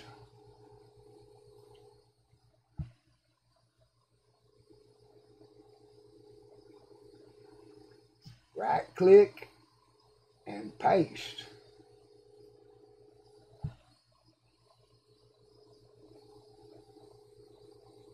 Alright, it's putting it on my videos. It's going to take a second. Going to take a second. Now watch, you have to go through all that hassle. That goddamn stupid globetard will not answer that. He will not answer it. By the way, there, globetards, once again, thank you for each and every troll name. You get me one click closer to 10,000 views that I need here on the Hillbilly Heaven channel. So you keep on trolling, and my mods will keep you jumping. Later, their quest for truth. My mods will keep you jumping. Thanks to the mods and your stupidity of trolling, you get me one hit closer with each and every troll name. Tell me I'm wrong. Tell me I'm wrong. Gotta love it, gotta love it, gotta love it. Let's see here. Oh, Quest for Truth was saying, see you later to Billy Sunday. Take care, people. I'm on vacation. Have a great day. Thanks for the hangout, PHB. Peace. Later, Billy, Quest for Truth says. Oh, cool. That's one more mod I got out there. the coons are coming from inside the house. Nope, I got one coon that stays in the house all the time, and the other 8 of them got an open door policy. They can come in when they want to. They can go out when they want to. All right, now let me rename that so it'll be an easy one to find. This is called Moon. Moon Sun. Moon Sun. All right. Now go over here. And I'm back in the right one. My videos. Moon Sun.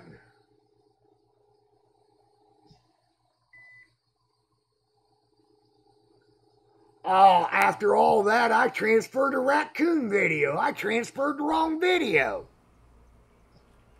Gosh darn it. Oh, shit. One of our healthy raccoons. Now, see, they are just a little bit more wild than. He just came in the back door, went running back out the back door, then came around to the front to eat because the food bowls in the back were empty. Yeah, they know there's food bowls on the front door, back door, and inside the house. Good food's inside the house. That's why they come in. Today, that's just cat food there. One of them, one of 4. 2 crippled, 2 not crippled. See, our oh, this was before I realized Mama had her babies. Yeah, when I thought I only had 5 raccoons. Now I got 9 of them. And I thought this was the daddy. But watch, when I get out there, you'll be able to see her udders hanging low. Somebody's nursing on her. Come on. This is a new one here, according for the internet, but I recorded this a couple weeks ago.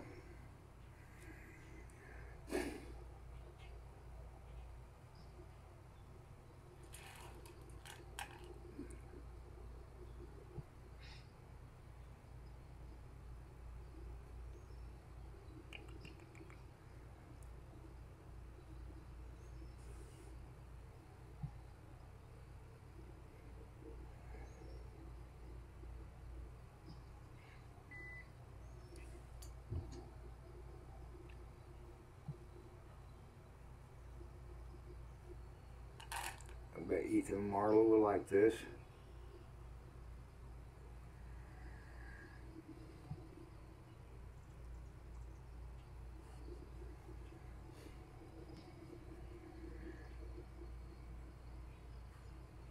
Ethan and Marla are going to come by next weekend. Boy, I'll be their 4th time traveling all the way across the state to see the hillbilly and a raccoon. Well, 3rd time. 1st time they came was to drop off the little bit of money and the raccoon. 3 times they drove them all the way across the state. They live on the east side of the state. I live on the west side of the state.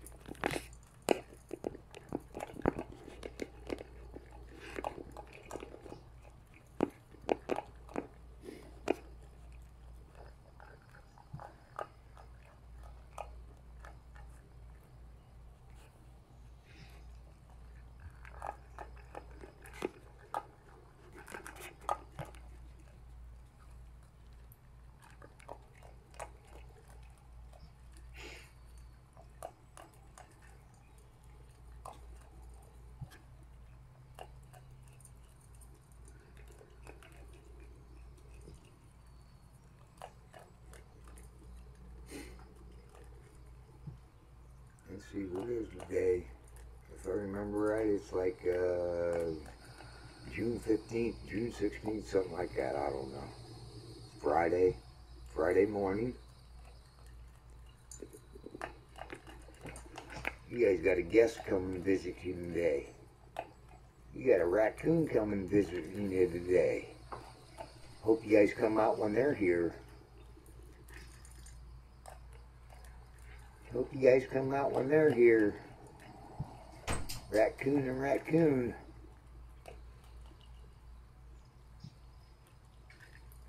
No, he doesn't normally look that good, but it rained that bad, but it rained last night, so his fur is halfway wet. Now this one I'm pretty sure is the daddy to the crippled ones. The mama's bigger than this.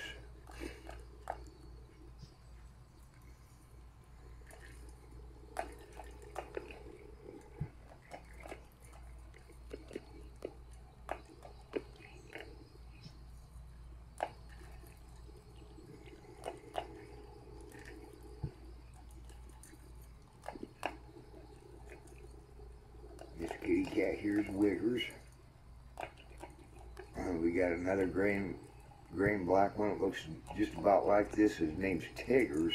That was older than this cat. So since it's a look-alike, we just put Tiggers and switched around, make Wiggers, sort of. Mrs. Hillbilly philosophy there.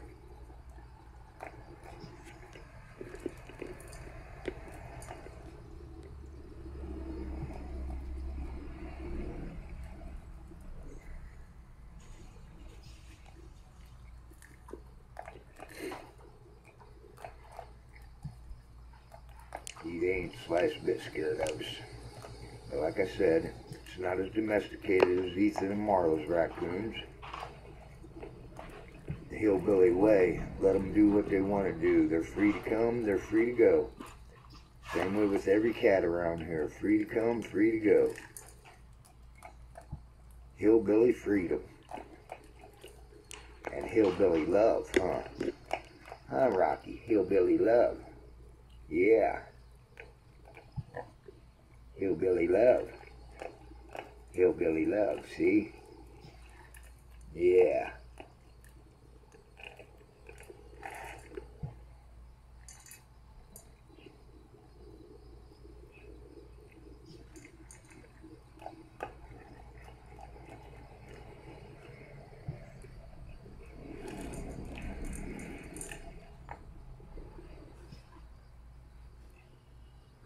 Rocky.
Wish I could take you for a walk way Ethan and Marla take theirs for a walk. I take Raken for a walk now. I don't take him for a walk. I let him ride on my shoulders. I don't let him down on the ground. He's too quick for me. I'm an old man. He's a young raccoon. Marla. Special raccoon love goes out to all of you people. Special raccoon love. Hillbilly and raccoon love on a flat earth. Imagine that. You guys ain't gonna believe what I did last night. Sitting there having a Sandy Hook hangout and startled the cat that was in the window. Cat jumped out of the window and knocked over my glass of Kool-Aid. When the internet guy was here last week hooking up the internet, Never dawned on me he put the modem right down beside the desk. Right beside the desk. I just left it there, you know, thinking, well, heck, that's a good place for it. Nice pretty blue lights down there flashing. Well, last night when the cat jumped out of the window when I startled it, knocked my Kool-Aid over, went right down into the modem, and now I have to go get me a new modem this morning. I'm telling you, when it rains, it pours on a hillbilly. I forgot about that. The raccoons won't leave me, will you? I forgot about that one yesterday when I was crying about all my bad luck.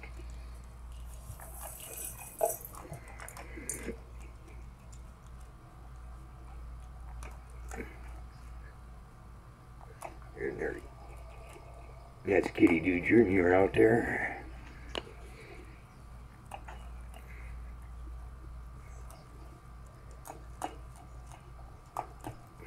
How's that for a wild animal?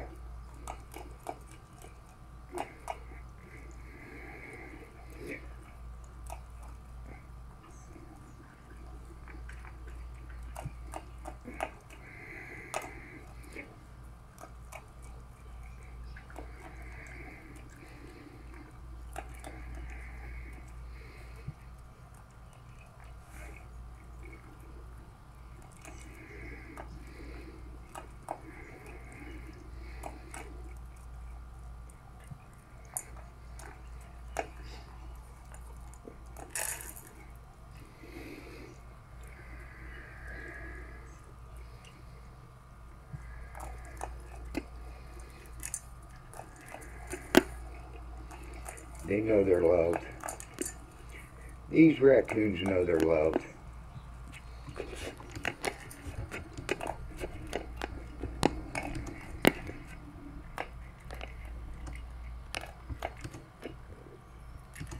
Well, people, I think my battery's about ready to go dead, so I'm going to go ahead and end this now. Ethan and Marla, see you guys later on tonight. Yep. So I'll get that sun and moon video on my computer here later on today, and I'll show it. I'll show it later. But that's the mama raccoon there. I thought it was the daddy until I got out there. And then came back and watched the video, and then I seen her boobies hanging low.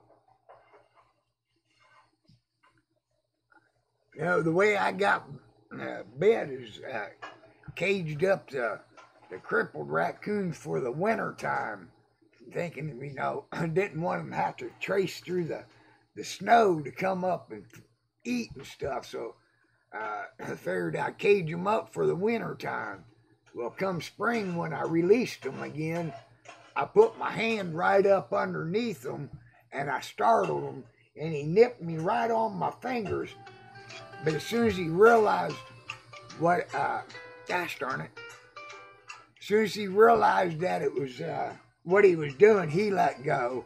You could tell it wasn't intentional. Did break the skin though, so it did. I did find out one thing: they are not rabies, and they don't have distemper. Because if he had distemper, he would have never let me go. And if he had rabies, I wouldn't be here right now.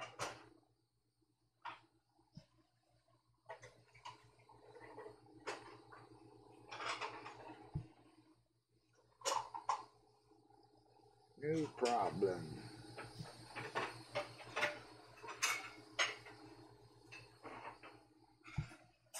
Bean.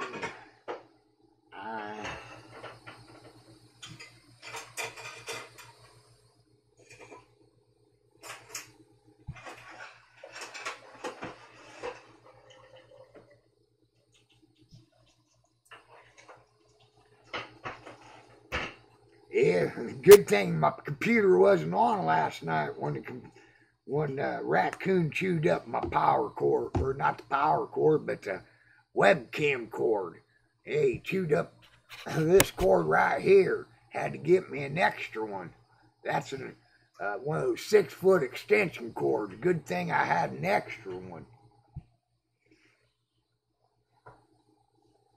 Let's see here. I Anybody got bit once by well, that was me. I got nipped when taunting him with food. Well, you deserve to get bit if he's tasing them with food. About like the soldiers over in Iraq teasing the little kids with clean bottles of water when they had no fresh water to drink due to shock and awe. Teasing them with candy. My God, I hate to speak bad about our troops, and not all troops are like that, but it only takes one bad apple to make all the good apples look somewhat tainted. Let's see, what else we going to talk about since nobody's going to join? Nobody's going to join. Nobody's going to join. I'm going to make you look at pictures of that globetards need to run from. Globetards need to run from them. They can't disprove that. Can't disprove that. And there's all you need to prove it. A spectrum level laser and a little bit of knowledge. I got the knowledge and I can go rent one of these. Yes, I can. You can go to any construction rental company. Now, this ain't one of those little cheap ones that you go to Walmart and buy that shoots a little beam in your room so you can put up your cabinets nice and straight or hang a ceiling nice and straight. No, sir. This is one of them that goes a mile. Yes, sir. It'll go a half a mile in that direction and a half a mile in that direction, half a mile in that direction, and a half a mile in that direction. And being I'm in the center, well, that's a mile and that's a mile. So where's the curvature? That thing right there, along with the tape measure, should show you the curvature if you know how to read it. And nope, not one globetard from out there must belong in the excavating trade to where they utilize sea level in a working application. Key statement, working application. Because data transfers, geosurveyors, they don't utilize it in a working application. All they know is this little machine gave them some numbers and they write it down, or they pound a stake in the ground, and then beside it they put a wooden lath and tie a ribbon to it so you can easily see it and don't run over it with your bulldozers and your backhoes and your excavators and your graders and your what we call pans, what most people call earth movers. So you don't run over them. That's why they put the ribbon on them. Well, on that wooden lath that's 1 inch wide and maybe a 1/4 inch the other way and probably 4 feet tall, they write some numbers on there. That's all they do. And then they pick up a check every Friday. Well, I had to take those numbers and make them work. And when you try to take those numbers and make them work to prove curvature, you can only prove flat. If it was an EKG machine, you'd have to pronounce the globe dead because it makes a nice flat line.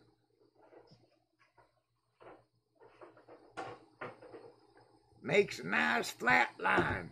That's why I say, if anybody out there knows anybody in the excavating trade, turn them on to Flat Earth. Tell them to come to the Hillbilly channel and let's just talk about it. And I bet you within 5 minutes they'll be agreeing. Within 5 minutes they'll be a flat earther. If they truly know how to measure sea level, mean sea level. That's MSL. In a working application. Right there is a working application. This is perspective. This is a working application. To the right, perspective. To the left, working application. And if the globe was actually real, we would see exactly that. We would get these measurements.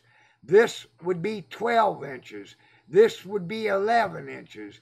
This would be 10 inches. This would be, let's see, 12, 11, 10, 9, 8, 9, 10, 11, 12.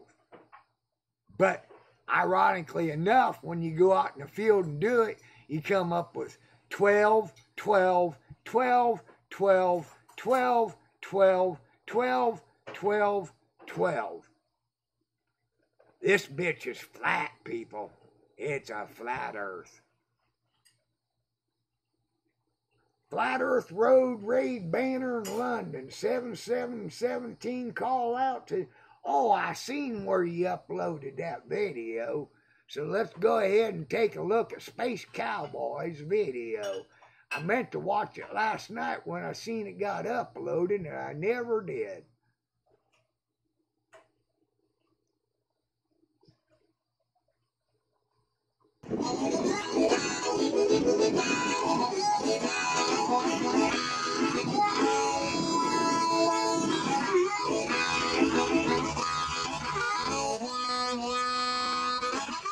Right.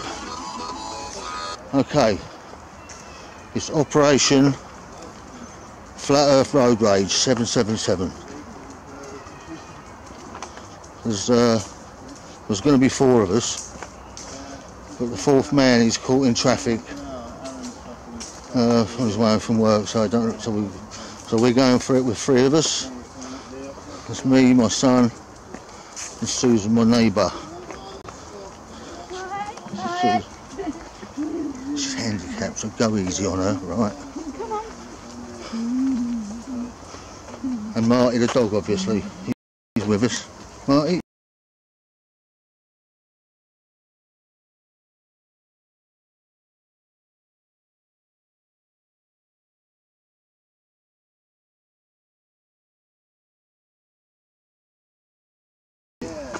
So we're walking up this long pathway. I'll show you where we're going. Here's the sign. Nikki's just getting back on the M40 at Hurley, and she's going to come to Viner School. Oh, brilliant. Is she going to come and help as well? Oh, that's cool. We just found out we're going to get a 4th person after all. Aaron's there in 2 minutes and all. Aaron's at home in 2 minutes. Right.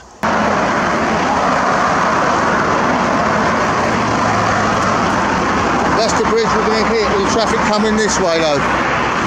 We're all going to get set up here now. We've got 2 more people on the way. And I'm going to do a drive round up to the next junction and video the experience of driving under it. See how it looks. And hopefully encourage other people to do the same. You'll feel a lot better for it if you do. It's a great feeling. If you want to stick your finger up at the fucking system, get out there with your flat earth banners, people.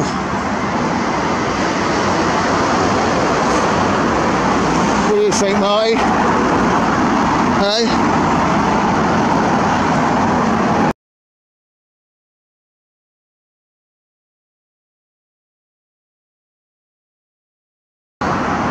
Right, here we are on the bridge now. Luke's just putting the legs on it. He's going to sandwich each side with that wood, screwing it in there both ends. It's as thick as a tarpaulin. Look at this. You know, that's well.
Hey? One juggernaut went past and done a Just proper now? horn like wow. Yeah, I heard it. I was over there.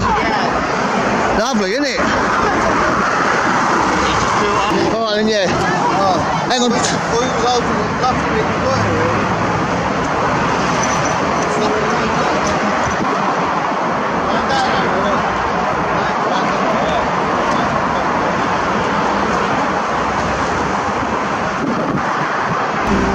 Well done, guys.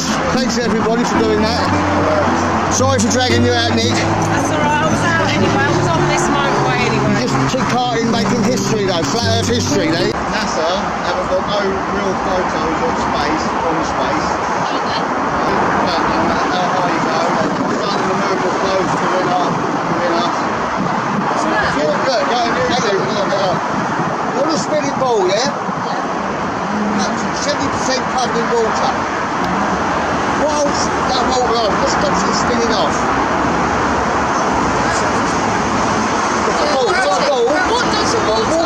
Water. Right? It's always flat, isn't it?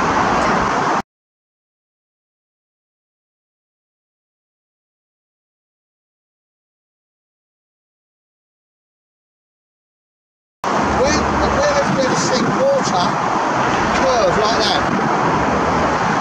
Don't do that, does it? Possible, isn't it? Impossible. Nice to meet you, guys. What's your name? Matt. Matt. Look into it, no, nice. Lewis? And you are? Luke. Matt Lewis and Luke. Yeah, thanks for that, lads. Here, I'll give you a sticker for you, guys. I'll stick them on your laptop or something. Alright then guys, thanks for that. So you're going to go and look this up, are you? Yeah, And when you've done that, look, get genned up on it and then start questioning your teachers about it. yeah. Alright? But make sure that before you do that, do your research on it, right? There's so many films there, all you've got to do is sit and watch and listen. That's all you've got to do. Alright? And it's really fascinating stuff. It'll change your life. Because while you're on the ball, none of your thoughts are your own.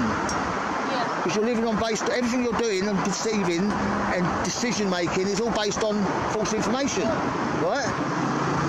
So now you're going to get your own minds back. Yeah. All right? Present from me. Thank you. See you lads, take care. While you're on the ball, none of your thoughts are your own. Because you're living on everything you're doing and perceiving and decision making is all based on false information, right? So now you're going to get your own minds back.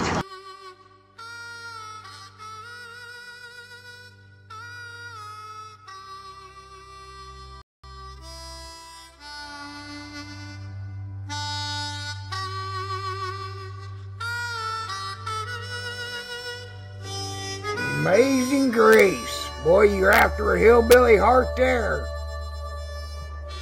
I once was lost, but now I'm found. I found flat Earth.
Martin Leakey, my brother from another mother from across the pond.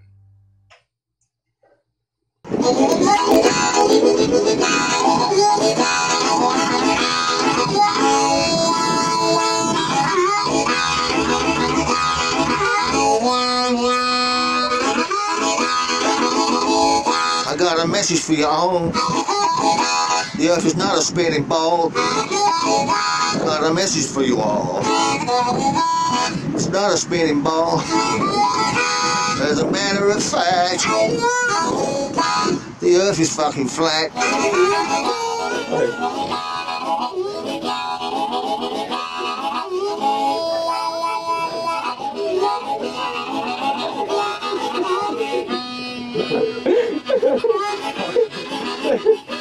I got a message for you all. The earth is not a spinning ball. I got a message for you all.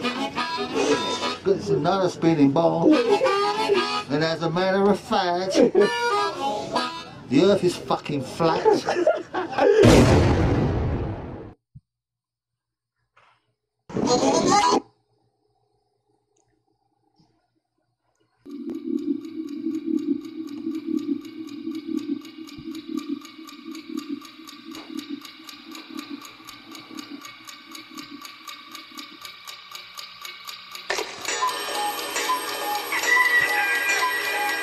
I got a message for y'all. You're not a spinning ball. Anyways, shout out to Space Cowboy for that one. I did kind of ironic. I must have got the message that he uploaded it on my PHB channel. So being that I got two names again, I can give him an extra sub. Yeah, not that he needs a 5.4K. That man a rocking and a rolling the flat earth. Okay, let's see. Oh, Carl's in the house. Carl. One hell of a race last night, wasn't it, Carl? Boy, I enjoyed that one. Sure would have liked to see my boy Dale win it so he could at least try to been in the points race. But he's out of it now. Yes, sir. Gonna retire with never getting a championship. What a shame. Let's see. Somebody made a comment back here. I'm going to assume it was a Glover that I wanted to address. If I can find the comment. Is that the scale hillbilly? Now, I don't know what you're talking about. Is it the scale? Are you making reference to one of the multiple NASA pictures that's not the scale? The NASA pictures that I used in some of my videos where the Globetrotters came up and said, "Hillbilly, your image is not the scale." But what the Globetrotters didn't know, that was NASA's picture. I was just a newspaper boy. Boy, did they hate that. Yes, they did. But if you're talking about my picture, if you're talking about that picture, well, yep, it most certainly is the scale and the representation of 1 mile. That would be 660 feet. Another 660 feet, 660 feet, 660 feet, 660 feet, 660 feet, 660 feet. And how many people can guess what that last number is? 660 feet. Add them all up. 5,280 feet. That is the scale.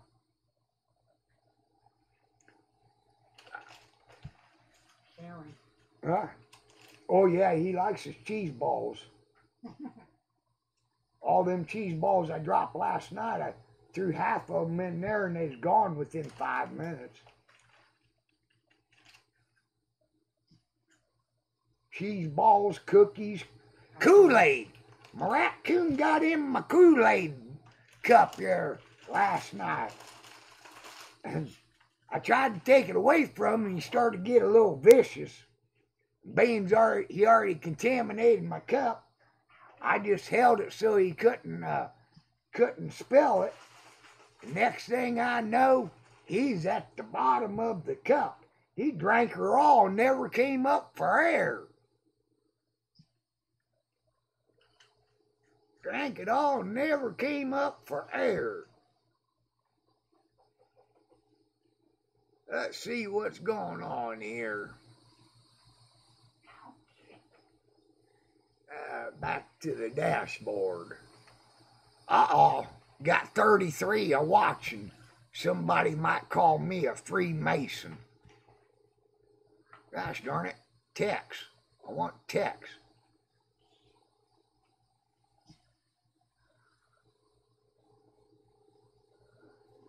There we go. OBS text. Alright, what we got going on now? Internet is not responding. Browser. Think I might just crash the text. Might have to reload it. Might have to reload the text. Alright. Come on.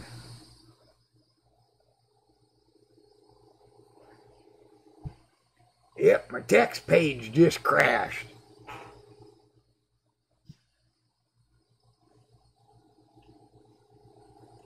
Let's see here. Not responding, not responding. None of them responding. Okay.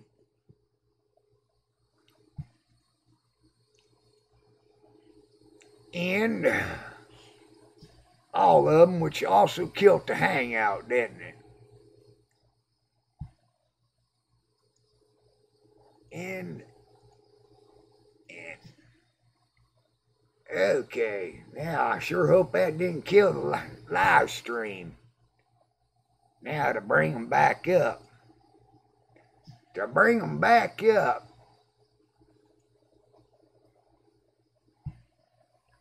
Okay, Hillbilly Heaven. Hillbilly Heaven. Video Manager. Live stream.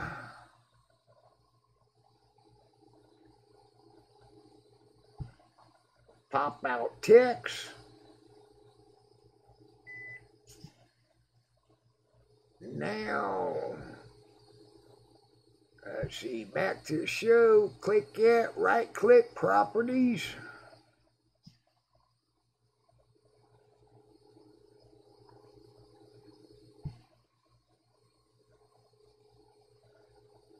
What?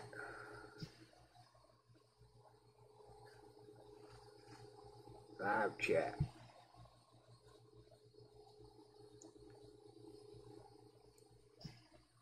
You didn't upset me, Anthony. I was just trying to get through. You're jumping into an argument you had no idea about. None at all. That's all I was trying to get through to you. Because you said I can't prove it. And I did prove it, didn't I? I did prove Jim Panda's troll accounts. I can prove Jim Panda sniped me. And you said I have no proof. Also, I was trying to say, get across to you, is you're in over your head on this one. You have no idea. You had no idea. Let's see, why can't I get the dashboard? There we go. Okay. No, you didn't upset me at all. If you want to come in the hangout, I'll show you about the MSLC level. Although I have to bring the pictures up again. I accidentally closed them out. Let's see, pictures. It's in this one here, ain't it? Okay, go back down here, there. My pictures. Flat Earth. Okay, open that one. And open that one. There we go. Now, let me get Anthony a link. Let's see. Go to Anthony Riley's channel. Go to channel, right click, open in a new tab. About. Oh hell, I gotta open up a new hangout first, don't I? I gotta open up a new hangout, so let me do that first.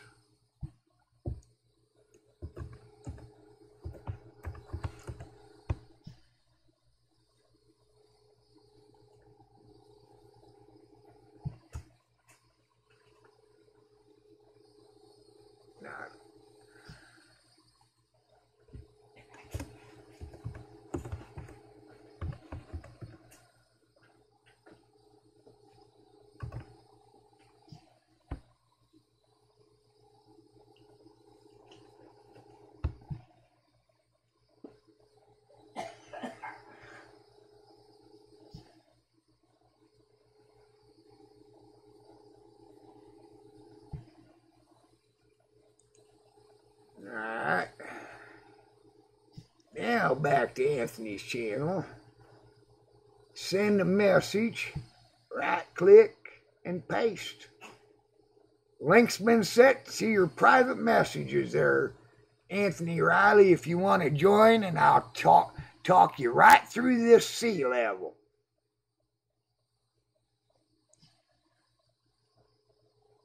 I can only, gosh darn it, what the hell did I do? Hold on, there we go.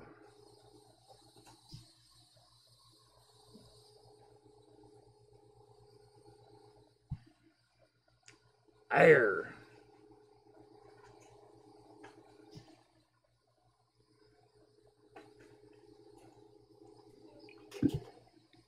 How you doing today, sir?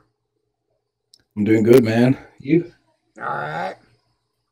Yeah, that's all I was trying to get through to you. You was talking you jumped in the middle of an argument. You had no idea how long it stems back. You had no idea how many chances I tried to give Jim Panda. He used up all of his chances. Should I give you? Yeah, I'm with you. I agree with you, but that's a different point. The point I was saying was that both sides of the ball or flat are using the word lie out of context all the time. People are using it when people are simply wrong. But most people generally, and I'm not saying everybody, but most people believe the shit that they believe because that's what they accept to be true. And when we say things like, oh, you're a lying bastard or whatever, all we're saying is that when you accuse someone of being a liar, you've got to show that they were being dishonest, and that's not easy to do both ways. And I think we got on a tangent because of another conversation that was going along. But the point I was making was that we shouldn't use the word lying because we can very rarely prove deceit. I called him a liar when he said he never sniped my hangout. There's a lot of people in text that was in text that day that seen him snipe my hangout. That's what I called him a liar on. But hang on. He did say that he didn't do it. How would you know that he did when you don't know who else is in there? I mean, it could have been that Tim was in there or P. Mars. They'd both do it. Collectively, they sniped it then. Yeah, that's what I'm saying. That's all I was saying. The word liar shouldn't be used flippantly unless you know that they are being deceitful. And there are people out there being deceitful. But if he says he didn't do it, I mean, how do we know whether he did or didn't? Okay, did I click his computer to enter a hangout that he wasn't invited to? Did I click turn webcam off? Did I click I agree? Did I click I accept? Did I click the link for him? No, he did that. But Listen, I mean, me and you don't ever need to fall out over shit like this because at the end of the day, these guys aren't really worth the time of day. We both know that. But that room that we were both in, the final comment, I mean, I've still got the chat open because I had to leave. But the final comment was from Captain Bullshit. And he's obviously a ball earther. And the closing comment he put was, "You lying cunts don't deserve respect." And I'm like, how can he? I mean, he's a good example of somebody that's just literally trolling. But with regards to you and I mean, I know that I know that Gem Panda is as bad as Tim and as bad as P Mars, if not by his actual actions, just by knocking around with them, because they're always running around in a close threesome, them three. So we all know what his MO is, and we know that he's not the cleanest of the whistles in the thing. So, but the only point I was making was, when we use the word lie, we should be careful, because literally we don't really know what people's intentions are. There are the odd one or two that are dodgy, we know that. But most people honestly believe, Red's rhetoric probably believes really that rockets really do go into space. I know me and you might laugh at him, but he honestly believes it, so he's not really lying. He has to have a guilty mind for him to be lying. I didn't call him a liar on that. I called him a liar when he said that he doesn't have troll accounts. I proved he does. I called him a liar when he said he never sniped me, because I can prove he did. He was in Martin Leakey, Nathan Oakley's hangout when they went to the Space Museum in the UK. And he admitted in text that he only sniped me 2 times. Once or twice. It doesn't matter. He admitted he sniped me. I called him out on that. I didn't call him a liar on his rocket beliefs. No, I was just giving that as an example. But like I say, my point was, we should be more careful with how we use the word lie. I was careful. Cool, that's cool, man. That's cool. But he wasn't careful with it, and I was criticizing him. Yeah, no, you criticized me too. Yeah, well, that's because I thought we should use that word carefully. That's all I was saying, and that doesn't mean I did use it carefully. I provided you the proof. I went to my other channel and got you the link. I know, but I wasn't having a go at you, and please don't think that I was. I wasn't. I was just saying that the word lie or lying really should be used by flat earthers, especially. We should use it carefully, because we all know these dicks are dicks. But it's difficult to prove and that's all I was saying. I wasn't having a go at you in any way. I was just saying that word is a difficult word, because it flips the burden against us to prove their guilty mind. And it's not easy to do that. It's really hard to do it. But you also made the comment, Hillbilly, we need to give him a chance. Once again, how many chances should I give him? I gave him a good 20 chances before I flushed him. Should I give him 100? Should I give him 1,000? I don't think I did say give him a chance. Yes, you most certainly did. About Gem? Yeah, about Gem Panda. We need to give him a chance, Hillbilly, was your exact comment. Oh, maybe I did. I don't actually remember saying that, and I'd suggest maybe I was misquoted, but if I did say that, then, to be honest, he doesn't really deserve. I give him one chance. The minute he steps on my toes, he's gone. And I know he stepped on everybody else's toes. I get it, I understand. But he's always been okay with me. And on that basis, I think, give him the benefit of the doubt till he ruins it. But like I said, I noticed that he comes in and then all the troll accounts follow him. And I'm not stupid. I can see that he's controlling them. Yeah. He denies it. But I can't prove that it's him controlling them. But we can all tell. Nothing happens. Gem turns up, and then within 5 minutes, you get all this gish-gash accounts turning up, calling people names and stuff. And when Gem leaves, they all leave with him. Did you watch the video that I gave you a link for? It shows. I saw bits and pieces of it, and I saw his sock account with like 50 accounts. I agree with you. He has got accounts, and he's never really denied it. He did. He tried to deny that he's Earth Discussion. He owns Earth Discussion channel. When his troll accounts, go back and watch the video. Earth Discussion is there. It's the only one other than Gem Panda 2012 that had subs, that had videos. And at the time, there was like 340 subs.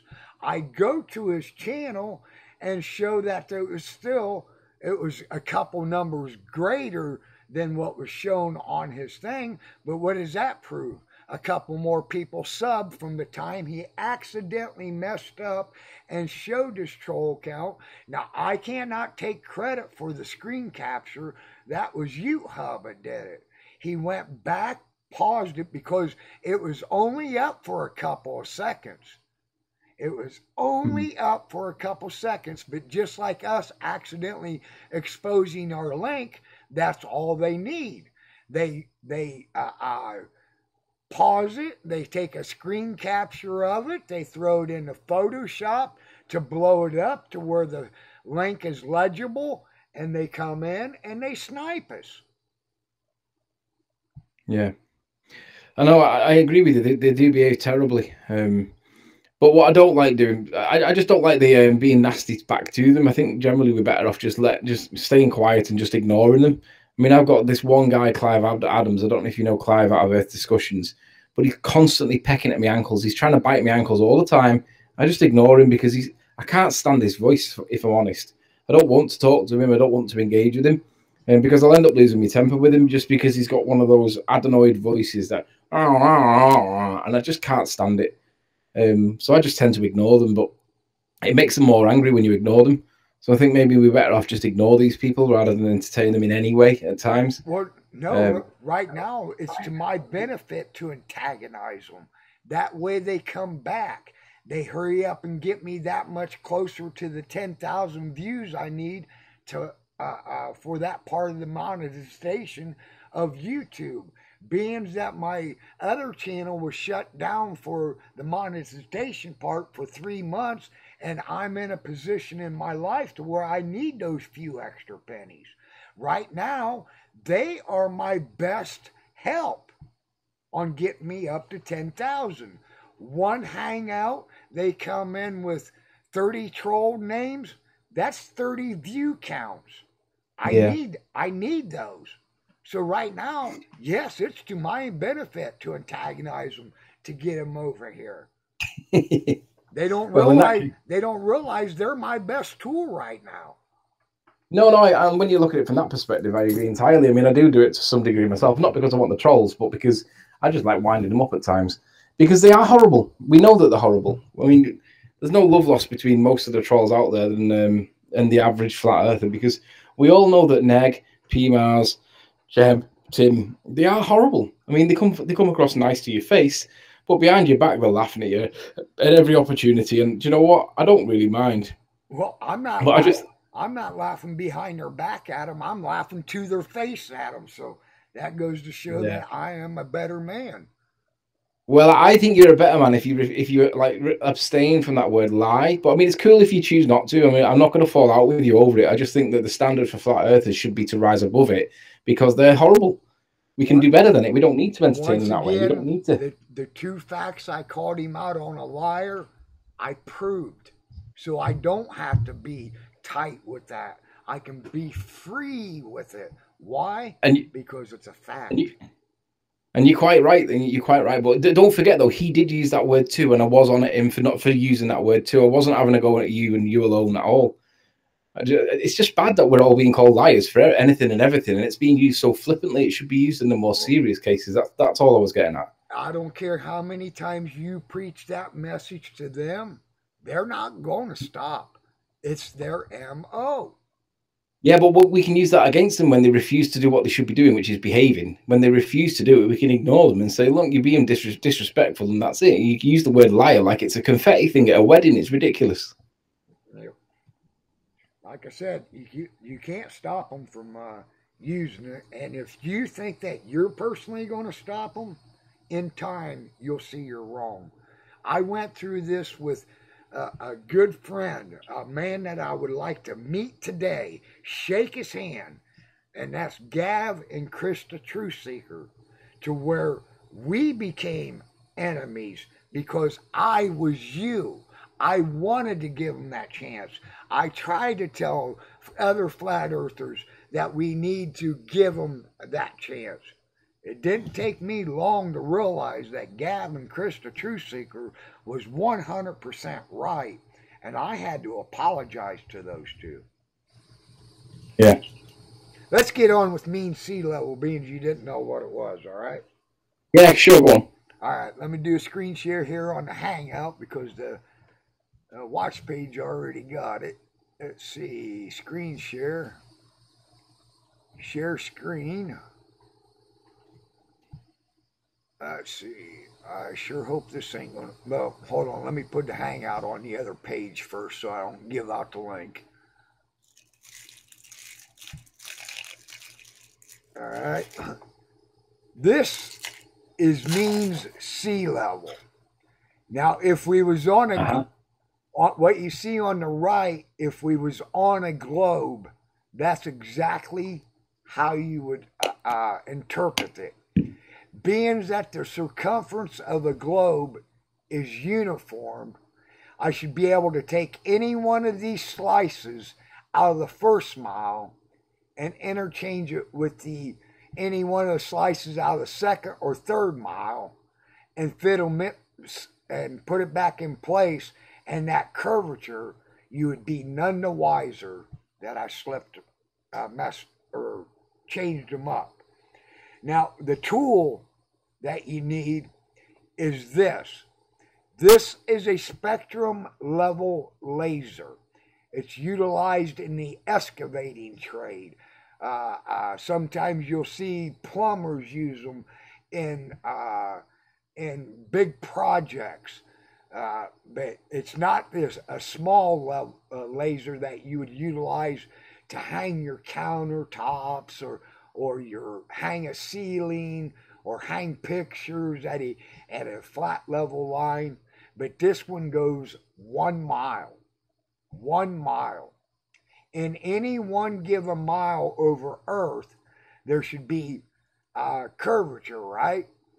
And it should be detectable by this means sea level.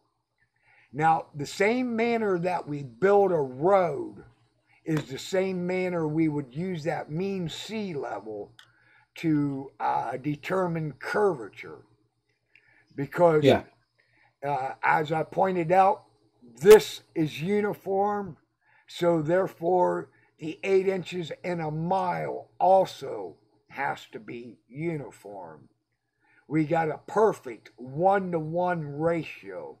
There's 8 inches in the alleged curvature, and there's 8/8 in a mile, right? Yeah. Okay, so that's exactly what you're seeing here on the left. Now, like I said, if I was using this to build a road, this is what your measurements would come off to be. You come from the Earth's core going up through the established sea level underneath the Earth's surface. This black top line would be sea level reestablished above the Earth's surface. And this control line is an imaginary line that would go beneath the dirt. That's how you know where your peak's going to be. But this subtraction plane, it has to be flat and level according to the beginning of the mile and to the end of the mile. I wish I would have put 12 inches representation here when I was making this picture up, but I didn't. But let's say that here at this end, it's 12 inches above this reestablished sea level above the Earth's surface. And at the end of the mile, it's 12 inches above the Earth's surface. Therefore, it's not only flat, it's level. Okay? So, at the 1/8 of a mile is where you should find your first measurable inch.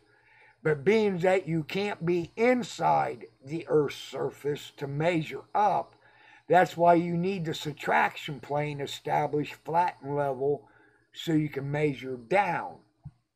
So here we know that we started at 12, we ended at 12. So at the 1/8 of a mile, when you measure down, it should be 11 inches. At the 1/4 of a mile, when you measure down, it should be 10 inches. At 3/8 of a mile, when you measure down, it should be 9 inches. At the 1/2 a mile, it should be 8 inches. And then everything just reverses from there. At 5/8 of a mile, you would go back to 9 inches. 3/4 of a mile, you would be at 10 inches. 7/8 of a mile, 11 inches. End of the mile, 12 inches. All right, so tell me where you got this nugget of information from. Where did you work this out, or did you find it, or what? No, I was an excavator for 31 years. Skilled trade. I retired from it. I know how to read sea level. That's how I put sanitary sewers in, storm sewers, force mains, lift stations, parking lots, building pads, roads, bridges, bored under railroads, bored under interstates, and all that's based off of sea level, utilizing a spectrum level laser and a tape measure. So how long have you been arguing this point, and what opposition have you had against it? Nobody will take it on. They ignore it, the globetards. There's one glober out there who's a geosurveyor who makes a challenge after I made my $1,000 challenge. And he tries to say that if there's a conspiracy going on, then he's part of it. No, he's just dumbed down to think that when he transfers his data, that there's a representation of curvature there. But yet their own website proves beyond a shadow of a doubt in their district, they work off of a flat plane to cover a radius of, I think it's 320 miles. So in that 320 miles, that would be 160 miles to the east, 160 miles to the west, 160 miles to the north, and 160 miles to the south. It's flat, according to their own numbers. So I tried to get him to utilize it in a working application. No reply. No reply. Sly Sparkane is I was going to ask. Nope. I was going to ask about Sly. Has he not took this up? Nope. He runs from it. Jim Panda runs from it. Negator runs from it.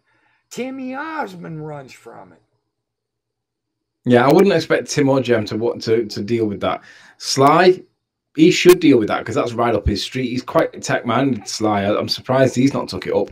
Well, he also won't take up Gravity Debunked for less than $1 video. Remind me, what was that one? I remember the name. I don't remember what the one I entered into the contest with you, where he says he's just going to ignore it. That's what he said. His own video, his own statement. Let me bring it up. It's a short video. Let's see here. Well, wasn't it because it didn't satisfy his criteria? I can't remember which bit. No, what didn't he say that it didn't satisfy his criteria? Satisfy his criteria, and he did address yours. Mine was an experiment of my own thought. I performed the experiment, and I gave the explanation. I met his rules. You didn't meet all of his rules. You didn't build the bridge that you used in your example. It's not an original argument that you used in yours. Mine was original. Well, to be honest, I don't agree I didn't meet his challenge. The only one I didn't meet on, he agreed that it was an acceptable variation was the chemtrails one. And because you can see them all the time, I don't need to capture that information myself. But I don't agree I didn't meet it, I did. And he agrees I did, but for one which he accepted.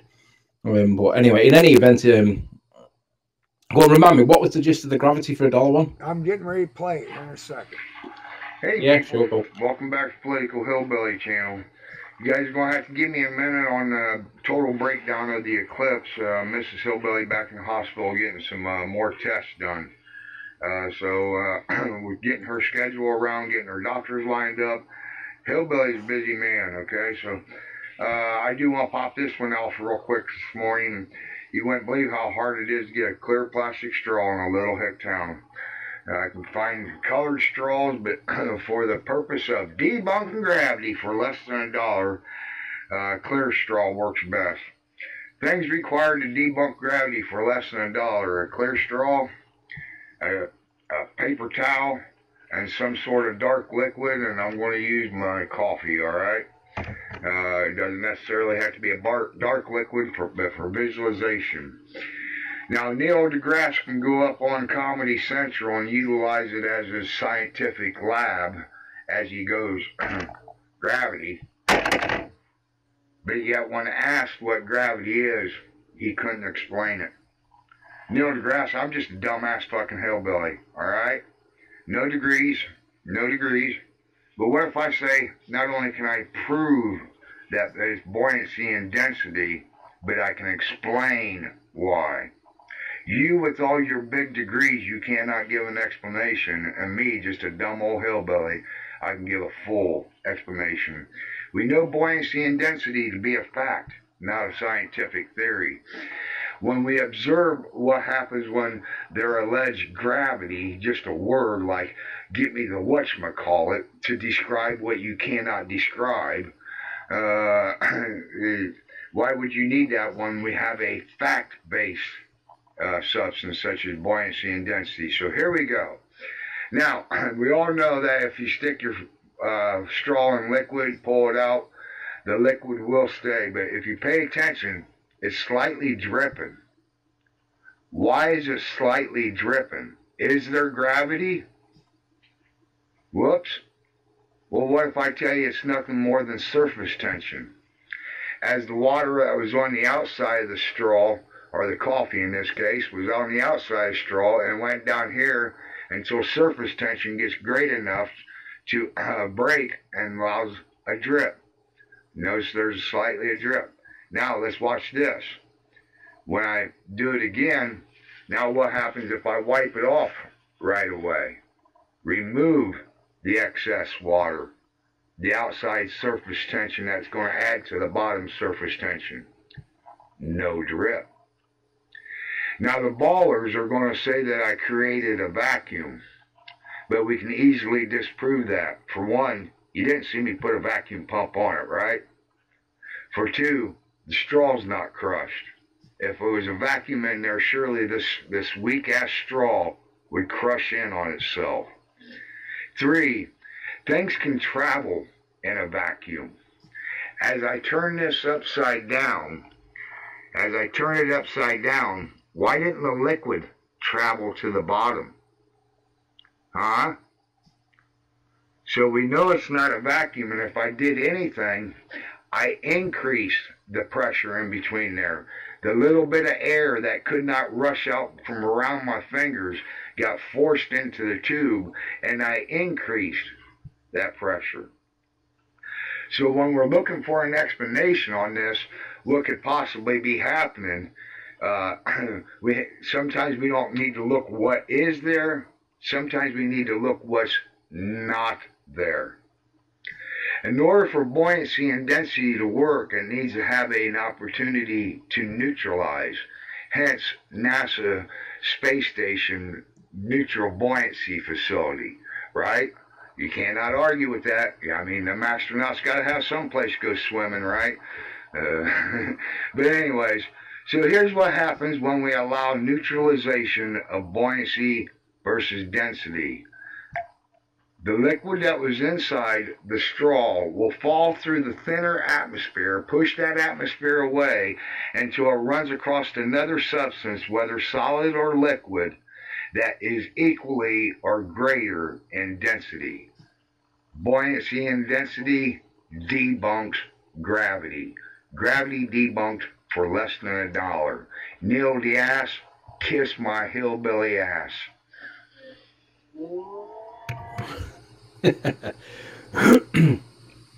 Well, so he didn't even deal with it. No, he ran from it.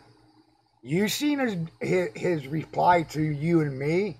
He says right in it, he's not even going to address it. He's a coward. He can't address it because he can't debunk it.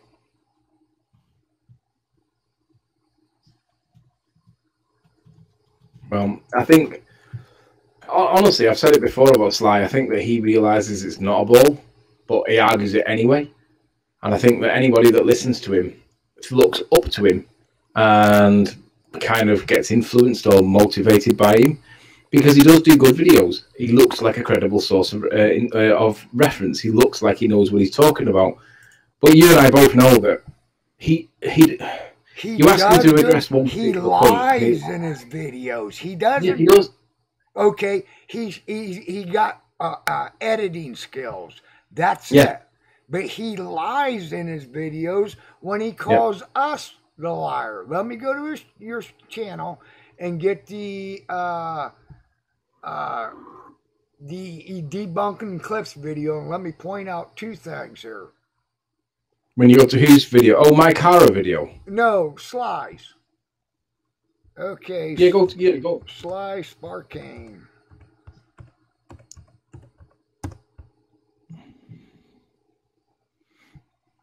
And then he says I have him subbed. If I had him subbed, how come I have to type his name in every goddamn time? Let's see, videos. The only ball earther I've got subbed is Sean Hufford. That's just because we made friends recently, and I said I would do. Other than that, I don't have any of them subbed. And I find that when Sean puts himself on camera, because he doesn't hide his face, I just feel as though I'm talking to a real person rather than the same person with 5 accounts. That's the same thing I say about Charles Flat Earth Math. Yeah, exactly. I agree. Okay. Then let's see. Back to screen share for you. Share screen. Let's see. Once again, I'm about ready to give away the damn link. Okay, share screen. And let's see. Sly's channel. Put that over on this screen. Do you think Sly knows it's not a ball? I think he's intelligent enough to where, yes, he does. I think he's a YouTube hero. He's getting paid for it. Check out YouTube Heroes, where they get paid to go around and make bogus videos. They get paid to go around falsely flagged videos. Let's see. First of all, let's see, where is it? Okay, for the porn deal where they got me, Sly takes me so far out of content in this video here, response to Jeranism, he utilizes words like pedophilia, incest, fucking my own kids. So I went and got the incest porn, and I was going to make a video taking him out of content, giving him his own. And they run with that. They don't address that, yes, Sly does say that in this, where he claims he's not going to get mad at Jeranism. He says, I'm not going to get mad at Jeranism. God damn it, Jern! Of course he got mad at Jern. But let's see, Hillbilly debunk. Let's see. Oh, here it is. Hillbilly can't eclipse. Hillbilly, they're saying that my sound is very crackly, and they're asking maybe you've got me turned up too high. Hold on. Let's see, OBS. Turn you down just a little bit. There, try that. Tell me what they say in text. I don't have text up in front of me. Okay. Yeah, no worries. I don't want to make this full screen because you can get copyright strikes that way. So let me just make it theater mode. Wild and exhaustive claim of Antonio's about the shadow of the moon during the eclipse. Since it's only going to take a couple of seconds to do that, I figure I add in another point here. When I was in middle school, I had a math teacher one time who told me that math is never wrong, however... Okay, now right here, he gives a prime example how math can be wrongfully presented and come up with a wrong answer, or the math numbers can be correct, but wrongfully presented and come up with the wrong conclusion. And he gives an excellent example of that. The presentation of your results can make math students come into the city. There's a big rock and roll concert and the 3 students. So the housekeeper makes a decision. Okay. Now here he gives an example where 3 guys are sharing a room, right? The room cost was $25. The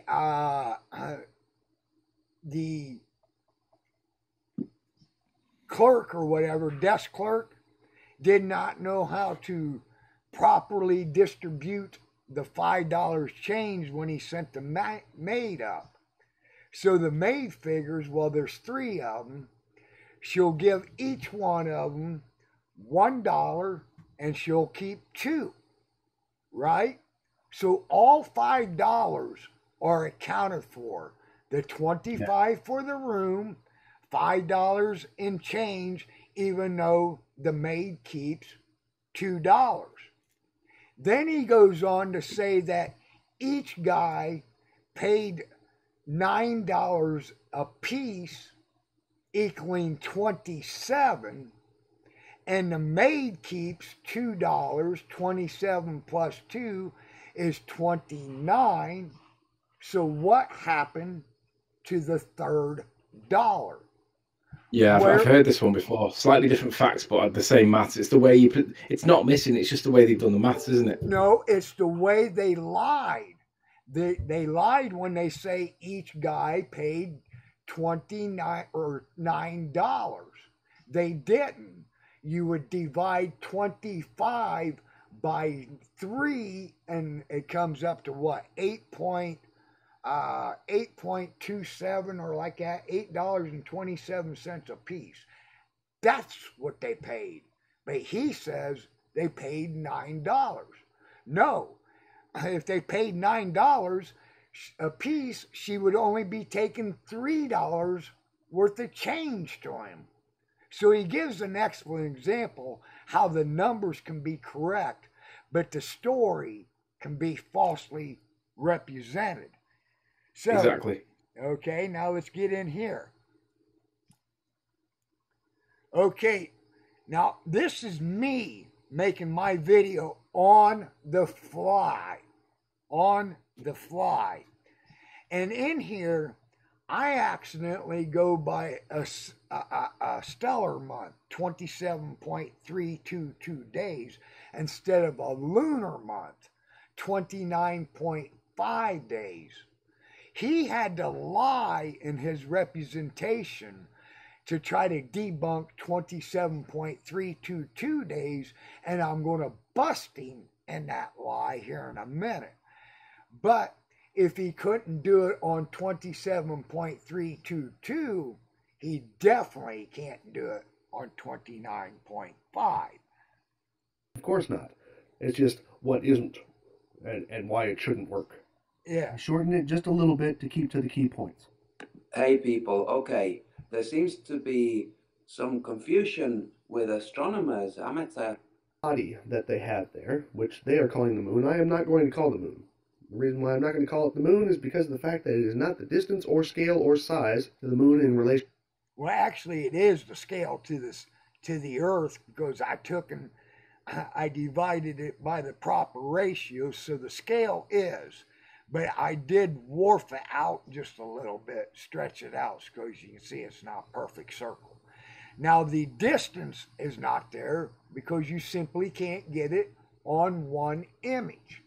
Just like you, when I used the NASA picture and they tried to say, Hillbilly, your picture's still not the scale, then I bitch slapped them, showing them it's NASA's picture, not my picture. And then all of a sudden, they squirried away back underneath the rock they crawled out from. Yeah, they do that.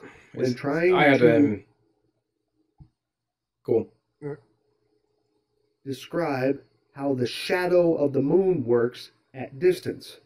Because it doesn't work like the moon, I'm not going to call it the moon. I thought about mixing the two names. Now listen to this. He accused me of being childish, right? I never knew who Sly the Lie Sparkane was until this video, right? And what does he call the moon? The Hillbonio? Is that not childish? Yeah. Okay. And he accused me of being the first one to be childish. And I never knew who he was or that he even existed or existed on YouTube until this video. Of political hillbilly and Antonio and calling it polio, but I figured that wouldn't work very well. But then I found another way to mix up the names, so this celestial body I'm going to call Hillbonio. Is that not So childish? here's Hillbilly with a bare bones explanation. The Earth spins 26 degrees that moon would orbit, 60 degrees that the moon orbit, or orbital rotation. Now here's the Earth. Now note, throughout all this, I show my visual properties, so you can see that I am entering the right numbers, and he even admits that they're the right numbers. Hillbilly's math is correct. It's not my math. It's heliocentric math.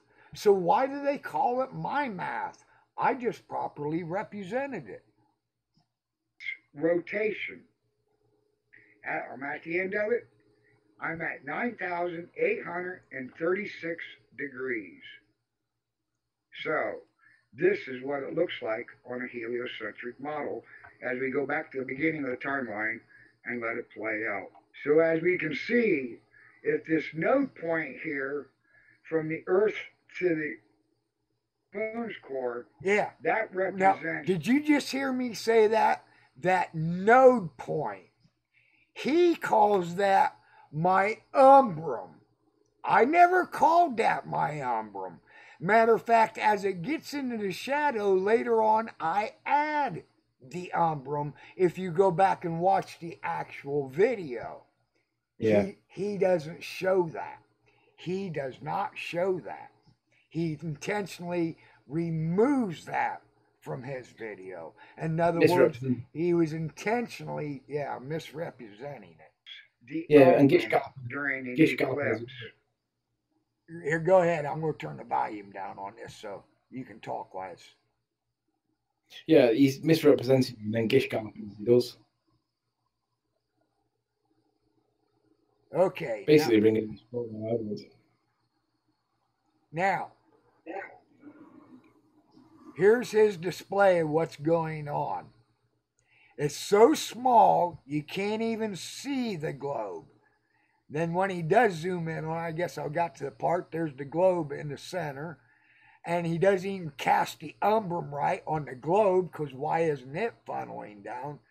But if you go back and you download it and you watch it yourself, when the moon actually gets in the zenith point of the sun and the earth and the moon or the sun, moon, and the umbrum, his earth stops spinning.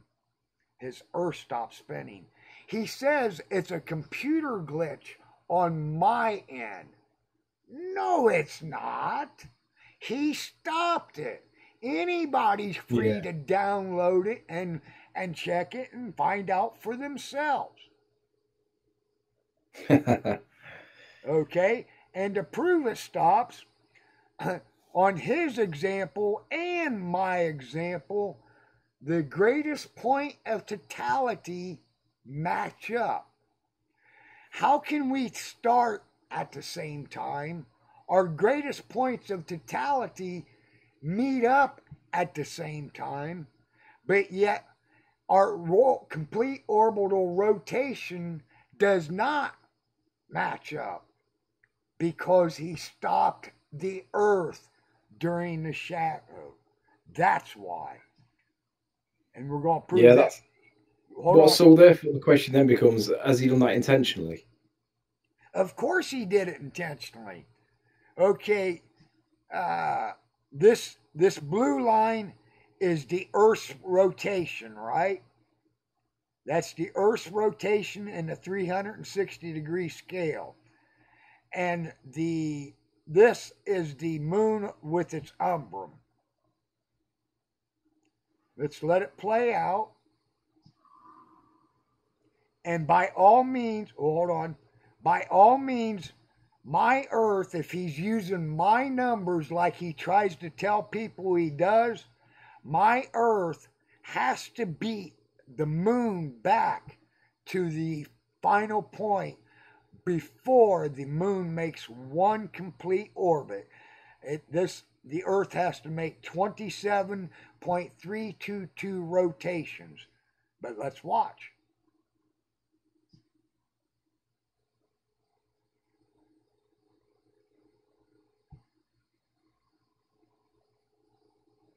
Hold on, let me slow it down. Put it in slow mode now.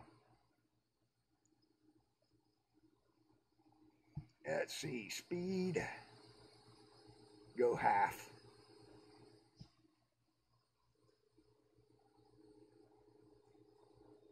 Okay, the blue line has to beat the red line if he's truly using my math.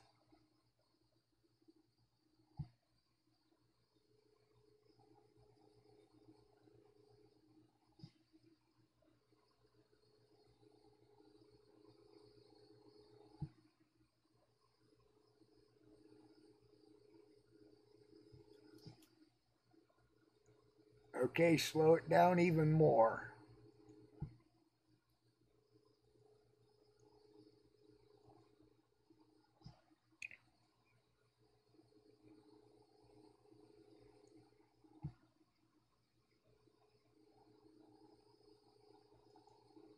Oh, gosh darn it.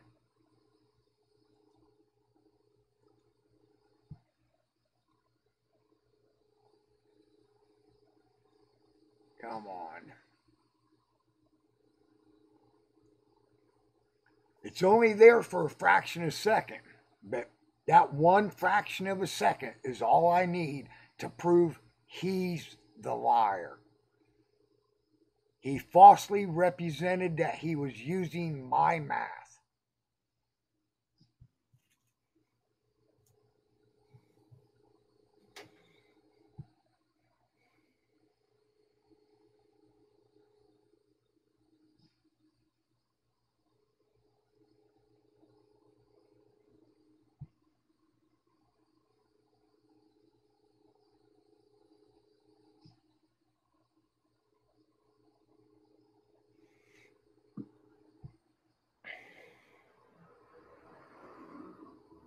Okay, the moon's complete in its final rotation or part of its orbit, and the Earth has not completed its 27th orbit.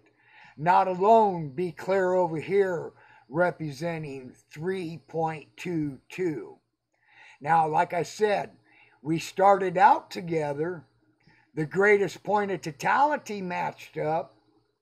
So how is it now that it's at the end of the moon's rotation or orbit, is the Earth not done with its complete 27th day, not alone 0.322? Because he stopped the Earth from spinning when eclipse was happening during the demonstration. Yeah. That fraction of a second, that's all I needed. Because see how quick it went to this big view? Now let's watch the Earth stop spinning.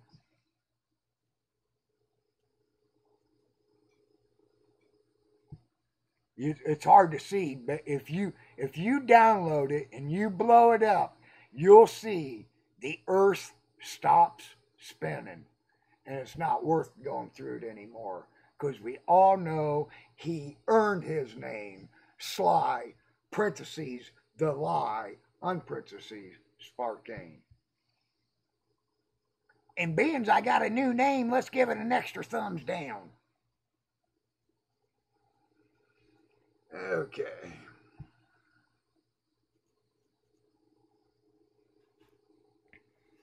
Do you guys, I know you're an American guy, so you may not know the local music that I have, but have you ever heard of a band called the Verve? I haven't. They were a band that grew up in my area where I live, or near where I live, and they made it big on the UK scene, and they went to America and they released a song called Bittersweet Symphony and Lucky Man, Have you ever heard of them two songs? Must not be hillbilly music because I haven't heard of it. No, it was they were categorized as indie or grunge maybe, but indie really. And basically, I've just seen that one of the actual band members, they're disbanded now, they're gone, but they still have fantastic music, and I listen to their music all the time. And I just realised that I've commented on a particular post, and Nick McCabe, who is one of the actual band members from the band, is in dialogue with me right now. And I basically said, this is my moment of fame. I said, Nick, I always think they had a band fallout, and I said I always think that the rift had to be fixed, but never really was, and we all missed out on greatness because of it. And Nick himself, I'm referring to Nick, is an unsung master of the verve, and we miss his touch. And then he responded to me and he said, Anthony, I tried, especially hard in 2007, but Richard's not interested in fixing stuff. He has said as much. 1999 was the end of his friendship with Cy, and 2011 was the end of the friendship with Pete. Thanks for the compliment, though. I loved that band in its truest of senses. I mean, the guy in the Verve is actually directly corresponding with me now, and I'm like, oh my god, I feel like I'm all starstruck. But they were a cool band, and I've got the guitarist talking to me on Facebook right now in my hand, and I'm like, oh my god. So it's just I'm just having a bit of a euphoria moment, really, because they played some amazing music. They split up. They split up 2 or 3 times, and it was all to do with pride and ego. And essentially, as far as I can tell, it was to do with the writing of the music, who wanted crediting and in what order. And basically, Richard Ashcroft wanted crediting first on all of the tracks that he had any part of, even if it was a minor part. He wanted his name first.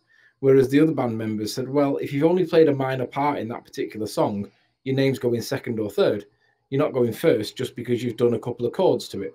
So he didn't like it. He wanted his name first and fell out with them all because of it. And they were like, hang on a minute, let's play fair. And he wasn't playing fair. So they had a split for about 10 years and then got back together after they made friends again. Did a couple of gigs and then split again for whatever stupid reason. But it's all about egotistical perceptions. And it's like he doesn't realize that the band that he was brilliant with on his own or with other bands, he's very average because he made some amazing psychedelic music. And the music that you would smoke drugs to and drink alcohol to and relax and chill.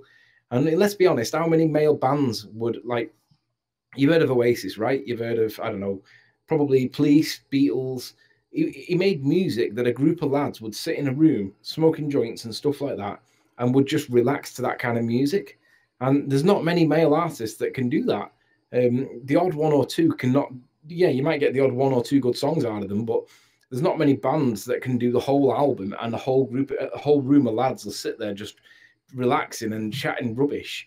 And he was able to do that with the band he was in, but he ruined it because of the stupid egotistical perception that his name should have been first and got creditations really where other people deserved it more. And they were quite right to claim that their musical rights should be named first. And it pissed me off that they all split up because of basically ego. And I was like, we all missed out on cool music because of you. This ego thing that you've got. Play fair. They play the music as much as you do. If they wrote the music, their name should be first. So I'm just a bit pissed off that I missed out on such good music from them. And now I've got the guy actually chatting to me on Facebook, and I was like, oh my god. And I looked at his name, and I looked at his face, and I thought, fucking hell, that's him. I had to double check. I had to go on Google and type his name and look what he looks like now, see if it still is actually him. Sure enough, it's him. And I was like, Jesus Christ, I was just having an epiphany then. Anyway, no, I agree. I think Sly is he knows it's not a ball. I don't believe for a moment, and he knows that the heliocentric model isn't actually as bulletproof as he wants it to be. He picks out all the best arguments, which is cherry picking, but you have to do that to win. So I'm not going to criticize him for cherry picking, but I am going to criticize him for knowing that there are problems with it and pretending that there's not, and deliberately turning a blind eye to stuff where there are problems, and then gish galloping round it by completely missing the point. And I mean, he did that thing with Jeren, where Jeren did make a mistake, and he owned up to it and said, okay, I fucked it up a little bit. I'm sorry, I'll delete the videos. So he did do. And when Sly was doing his responses to, was it? I can't remember whether it was either, I think it was Jaren or it might have been somebody else. Who was it that did water? It was something to do with water. Was it you? I think it might have been you actually. I can't remember who it was he was dealing with, but he was responding to somebody. And I know who it was. It was Nick from Phuket Word. And essentially, Nick had done something, and he was responding to it, and he didn't even hit the point of the point of the video that Nick made. He went all around the houses making numerous points, none of which were the point that Nick made. Claimed a victory like fucking what's his name did, Wallace did in the Bedford Levels experiment, to which he wasn't entitled. And all of his little worshippers were all going, "Yeah, man, your videos are cool." And I was just like, "Hang on a minute, you haven't addressed the point of the video that you were supposed to be responding to." I mean, I think what it is, it's quite easy to persuade most ballers that you're right if you present yourself in a way that makes them think that you're right. Do you know what I mean? Present yourself as a winner, and then therefore you win by definition, regardless of how accurate or inaccurate you were. Well, did you see his last hangout about Jern? A talk with, then parentheses, out Jern? He never addressed Jern to go if he would like to join him in his hangout. Why? Because he knows he can't go toe-to-toe live. That's was why Jaren in the chat? Pardon me? Was Jaren in the chat? No. I don't think he'd address him live, though, would he, if he wasn't in chat? No. He said he's got a video, a talk with HillBilly. He never came and addressed me before he started his hangout. He never was man enough to bring me the link after the hangout. That was one of them where I already dismissed him. I made my video, Why Slice Farcane Can't Be Taken Serious, and somebody in text brought it to my attention. He had the video, a talk with HillBilly. Well, he'd done a response video to me on something. I can't remember what it was. I was in chat and I was like, "Give me the link. Let me come on. Let me talk." And he ignored me, completely ignored me. And now let me ask you this. Any one of his videos that he made about you, did he take the link to you after the video was uploaded? One of them. Not one of them, did he? Each and every video I made to him after it was uploaded, after it's processed and live, I took the link to him. Yeah. I think most people aren't intelligent enough to realize that you only need one falsified piece of information or one failed part of the model for the model to fall apart. And there are numerous ones. I mean, I'll be honest, I'm not that well up on where the gaps are. Someone like John the Morgile is quite well up on stuff. I focus my attentions on, let me find the curve, let me find the axial rotation, let me find the gravity. And they can't prove that. None of them points can be proven with anything other than, well, rhetoric devoid of any real good evidence to support it. That's just like me. I only make 3 claims to Earth. 3 simple claims. Curvature by mean sea level, no spin by means of tide and westerly air travel, and no gravitational pull. They're the exact same 3 that I use. Yeah, and they'll try to direct your attention up to the stars.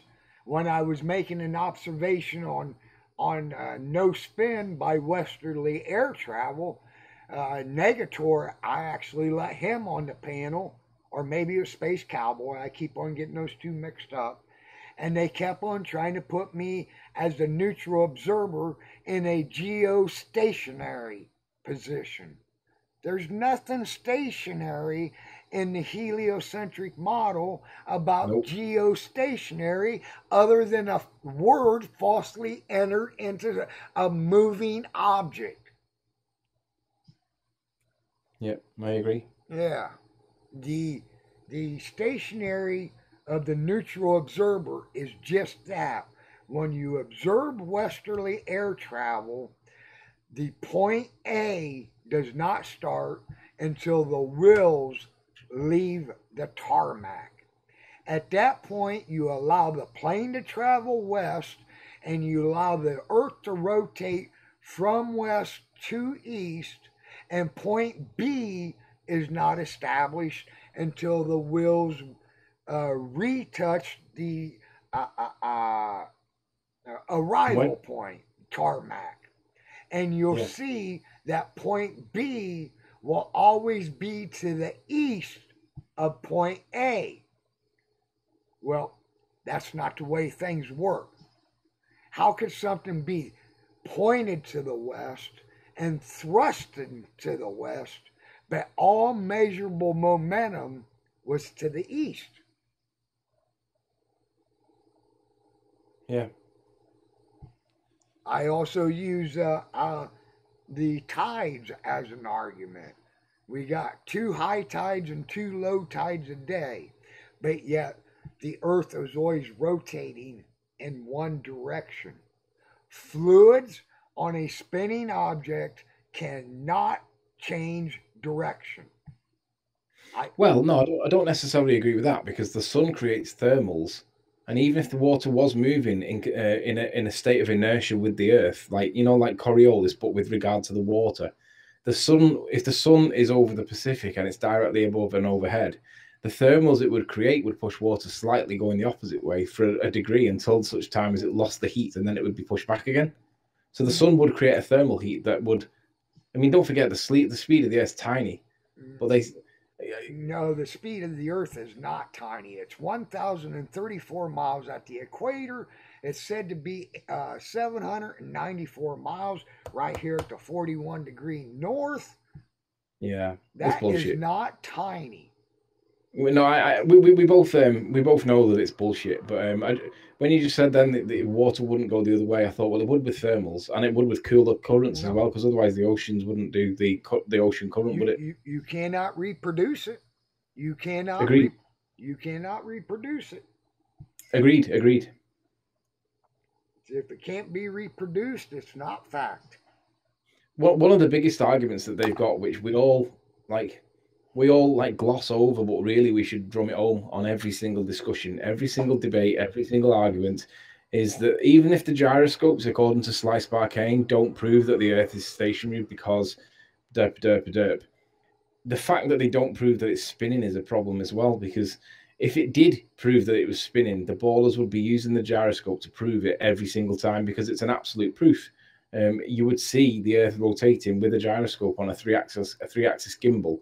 It doesn't do it, so it fails to validate their method up.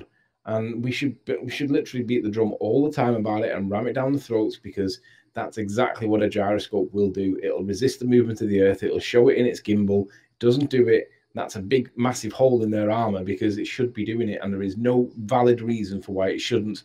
Friction in the gimbal or friction in the bearing. I'm sorry, but no, it's not enough friction for it to overcome the spin of the Earth. It's not. It will do it exactly the way it makes it. It'll do it exactly the way they tell us it would do if the Earth was spinning, but it doesn't do it. Well, the fact that they can't get one professional pilot to come on and make a claim that they dipped their nose to allow for curvature. If it was a ball, that would be a requirement. I agree. And there would be pilot after pilot after pilot after pilot coming on and making the claims. But there's not one. Just like circumnavigating north to south. Why hasn't that been done? Now we admit that's an impossibility on the flat plane, hence hasn't been done. But they claim it's possible on the globe. But yet they ignore it hasn't been done. They try to tell you, oh, the temperatures.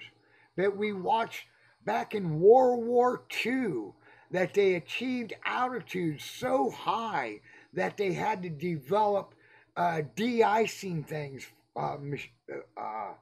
for the wings. They had to develop heated flight suits for the crew of the old B-1 bombers. So we know we had the technology to de-ice in flight. We know we have the technology to keep the crew safe and warm. We know that aircraft fly to the Antarctic. So why haven't they circumnavigated? Nope, all we get is excuse after excuse after excuse. And let's be honest, how hard would it be for them to get high enough to take a reasonable picture of the Earth from the beginning, where they send the rocket up, out to the point where they can get enough of a curve for it not to be... They can put it to bed. They really can put it to bed, but they choose not to because, well, they can't choose not to. They can't get high enough. Yeah. I mean, do you know what? I've considered the possibility that, do you know, when they were sending in Operation Fishbowl, where they were started to sending up nuclear bombs or whatever up into the atmosphere and blowing fuck out of the atmosphere. Yeah. I've got to the point where I've actually considered the possibility that whether the moon's real or not and we can get to it or not is kind of a moot point, because some people say we do something. I mean, I generally agree that we can't get to it. It's basically not because we can't get to it as in we can't land on it or whatever, but I actually think it's that high that there's nothing that we can propel ourselves up to it, because I think that the moon is always up. It's just up at a different angle to where we are, but it's still up, and the Earth is always down. I don't think that because if the moon's not orbiting the Earth the way they tell us it is, and it orbits us on a horizontal rather than an orbit of the Earth, then it makes sense that it would always be up, and it would always be the upper ceiling of the environment that we're in, meaning that it is potentially possible that we may get there if we had like a balloon or something that was filled with enough like buoyant liquid or whatever it would be that would be heat. I mean, I know that the periodic table says that hydrogen and helium are the top two, but maybe it's not. Maybe there's something else that goes above that and we don't know about it, or we're not told about it, and that might get us to the moon, or at least alongside the moon if we couldn't coordinate it. But I wonder, is the possibility that maybe we could get to the moon, but rockets wouldn't do it because they're far too heavy. Maybe we could get there and it's done with a balloon, in terms of the buoyancy of the balloon, because it's close to us.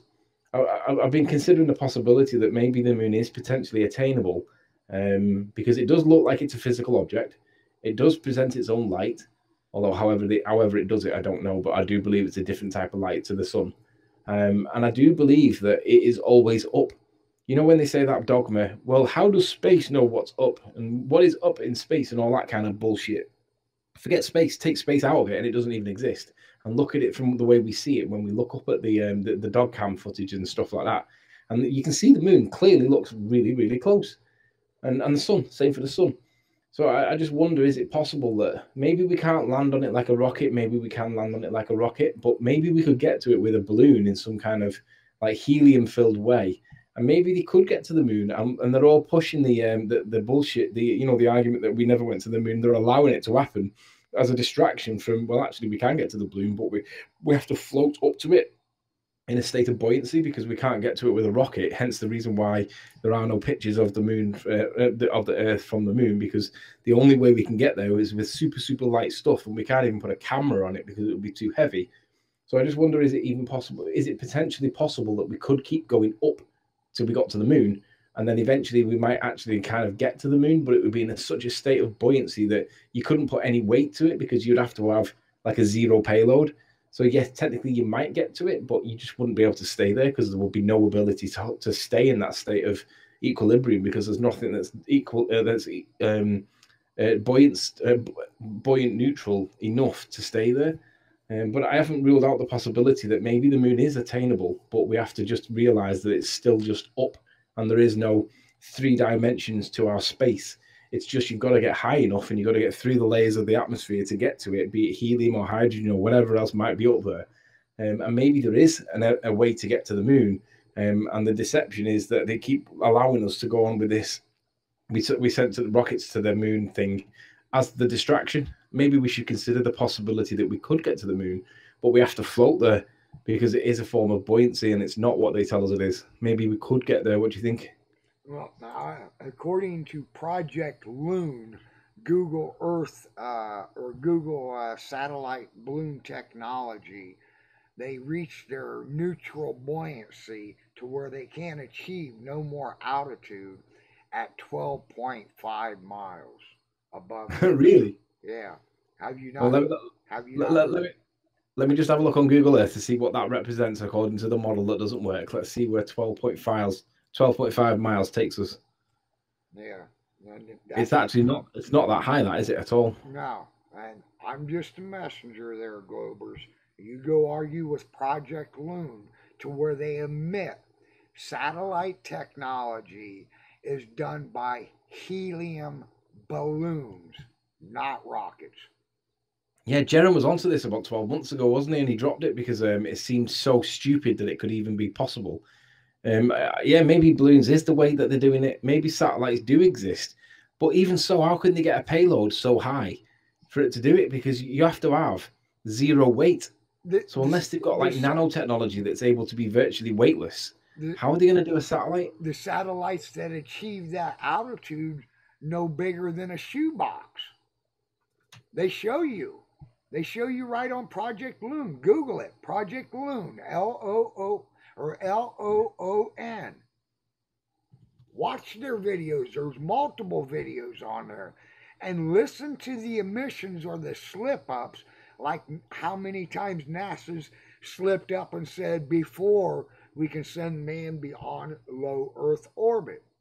They admit how they had to go through research and development to where they can now stay aloft every or for 190 days, but they land them slightly past the halfway point in a controlled environment by their own admission. If you had an area as big as Area 51 to land them in, nobody would see them, right? Yeah. And they admit how they can steer them. And how do they steer them? They got some ways where they can decrease the elevation and bring it back and down into a different direction of a jet stream, and then add more helium into it and regain the altitude into a jet stream going the opposite direction.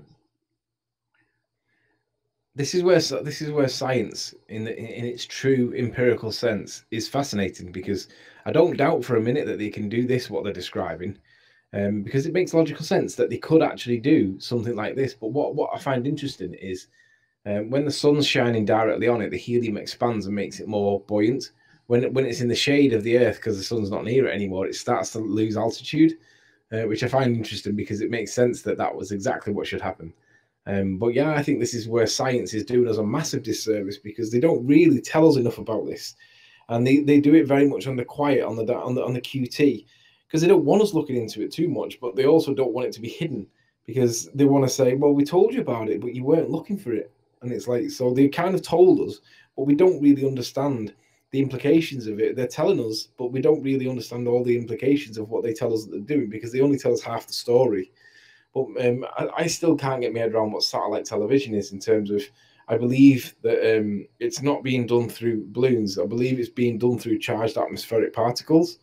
Have you come across that one? Yeah. Well, one thing real quick, though, about Project Loon, they also admit their balloons are in motion, but they send their satellite or cell phone relays down to a stationary fixed object. Now, I'm sure they're talking about repeater towers, because they admit that they cover rural satellite internet. That's one of the purposes they serve. And also cell phone.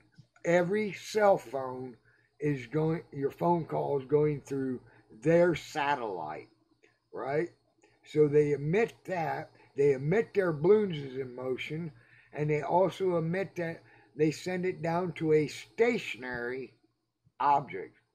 Well, if they're trying to tell me they're sending it to a phone, cell phones ain't stationary, right?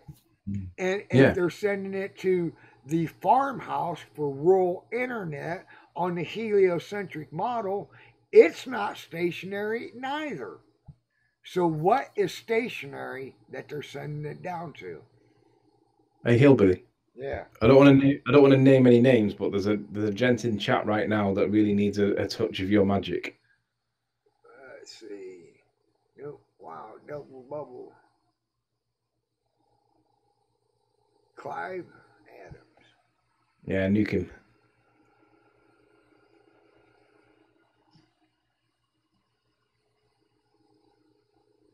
There we go. But he'll just be back under another name. And I thank you for that, Clive Adams, because you helped me get to 10,000 views, one troll name at a time. Apparently, well, I don't even want to acknowledge his comment. It's not worth acknowledging his comment. Yeah.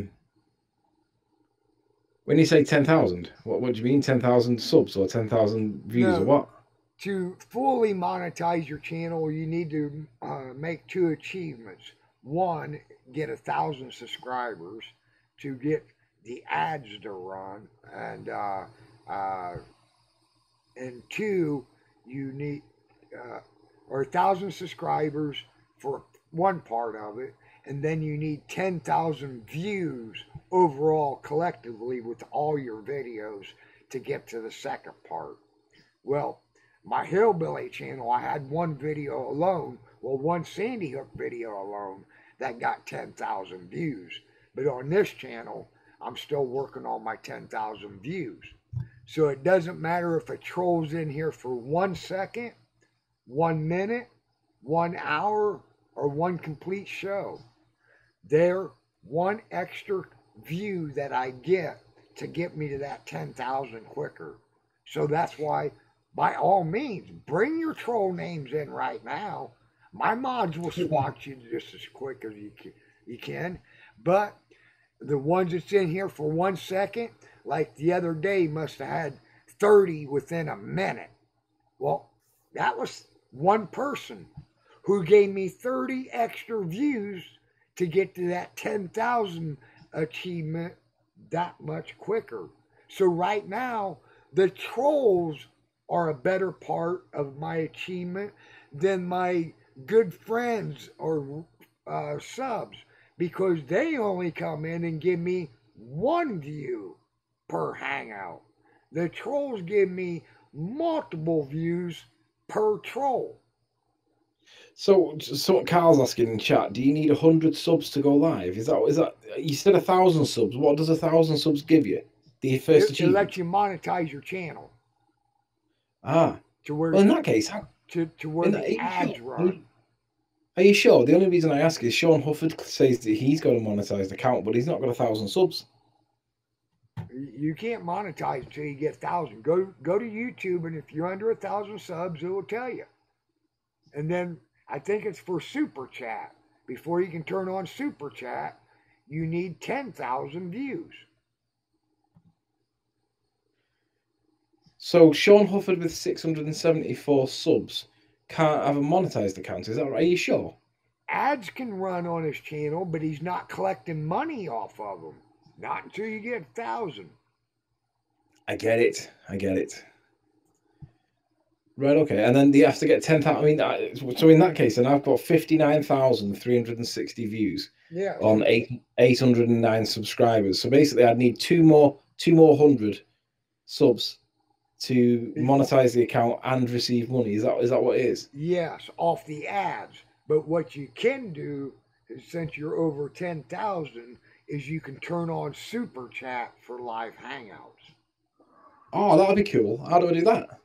Just go to your channel or to your video editor, to channel, to, let's see, what is it? Well, once you go to channel, you scroll down and you'll see Super Chat option. Just click enable. Right now it's disabled. Oh no, mine says ineligible. Your channel must have at least 1,000 subs before you can enable Super Chat. Oh, so I got it backwards.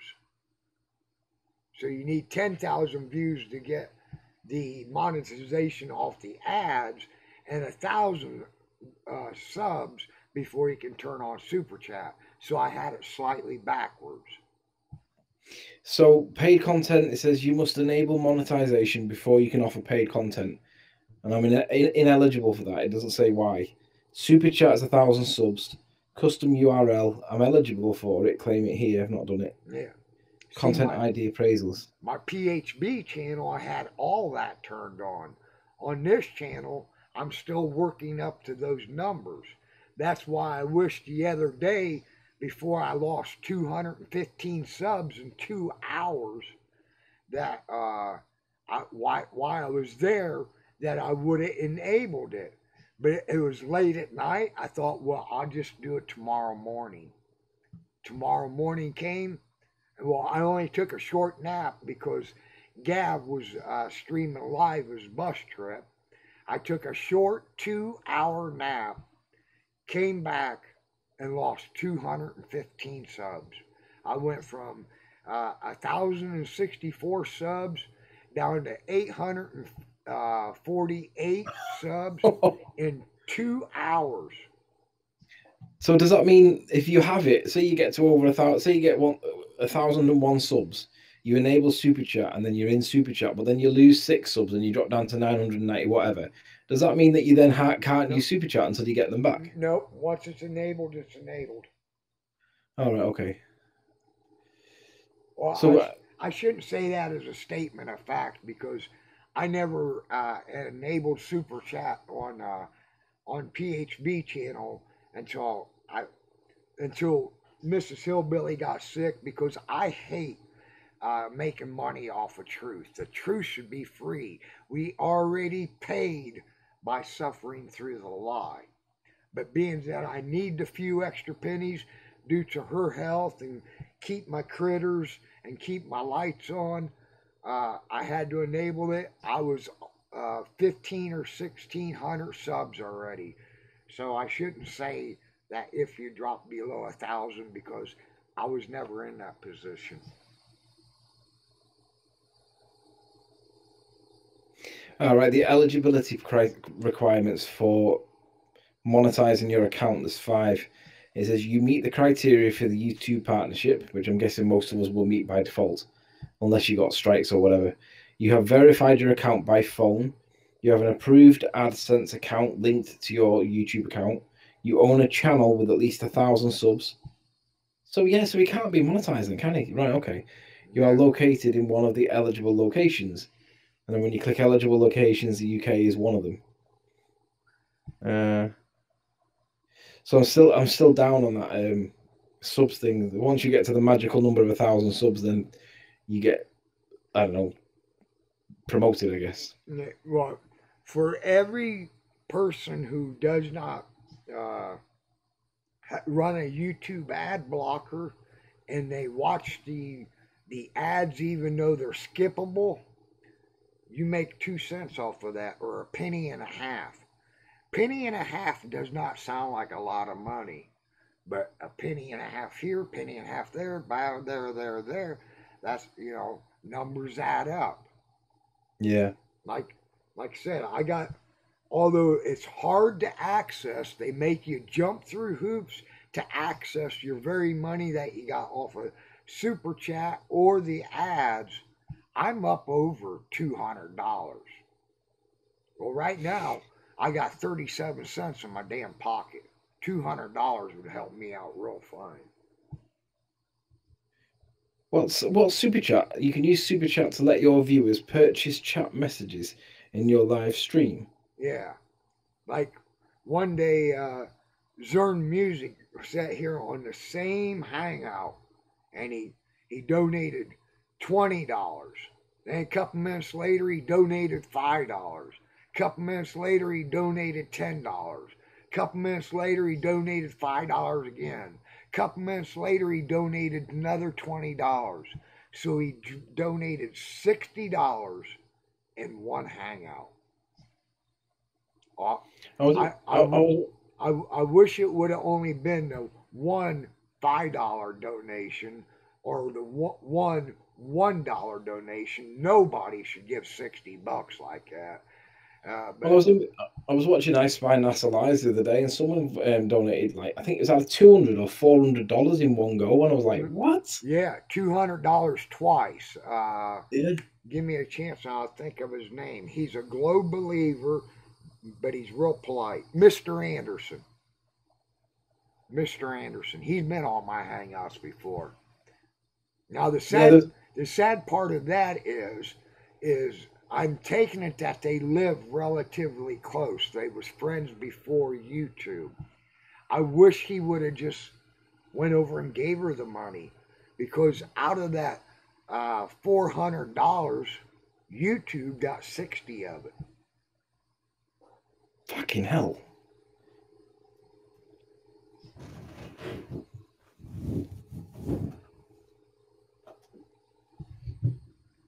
Yeah, YouTube rates you, man. That's like I think a better way to go, and I actually got it set up already. I just haven't passed out the link yet, and that's GoFundMe. GoFundMe only charges 5%. YouTube charges 30%. If you're going to feed the corporate monster, feed the lesser of two evils. YouTube's not the lesser. No, YouTube are making a lot of money out of everything. Yeah. All angles are making money. Like IPS getting pretty good donations after he did that Flat Earth billboard in Philadelphia. Well, I wish he would get away from taking the donations on Super Chat, because people are donating large amounts of money to him too. So look at how much money YouTube has made off of the billboard. Yeah. Speaking of things like that, IPS sense, how far off critical mass do you think we are? A long ways.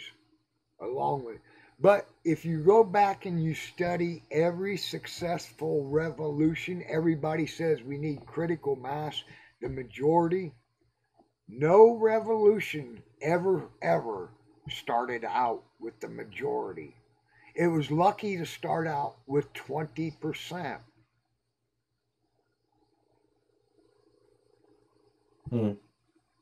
Look at how many people here during the Revolutionary War was totally against the idea of presenting the Declaration of Independence and declaring our independence from King George III.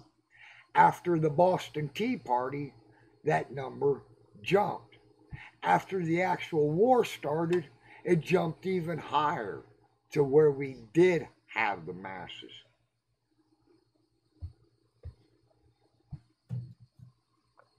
Yeah, but not everybody has a PayPal account that would donate, though, to Quest for Truth. And I'm just now in the process of setting mine up. They're having a small issue with mine, being me and Mrs. Hillbilly are not married, but we got a joint account. They want me to add her to it, but she don't want her personal information nowhere on the internet.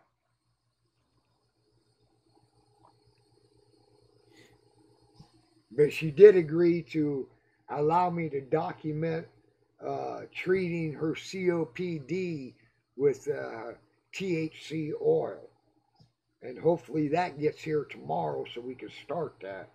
I'm going to document what medicine she's on right now, the rate that we decrease the liters of oxygen she's taking per minute, and the the dosages of steroids. How, because neither one of those you can't go cold turkey. Your body, although it's not a mental or psychological altering effect, your body still gets addicted to them. You got to decrease steroids over time, and you got to decrease oxygen over time. So I'm going to document how quick we decrease that, and the dosages of THC oil that she's taking.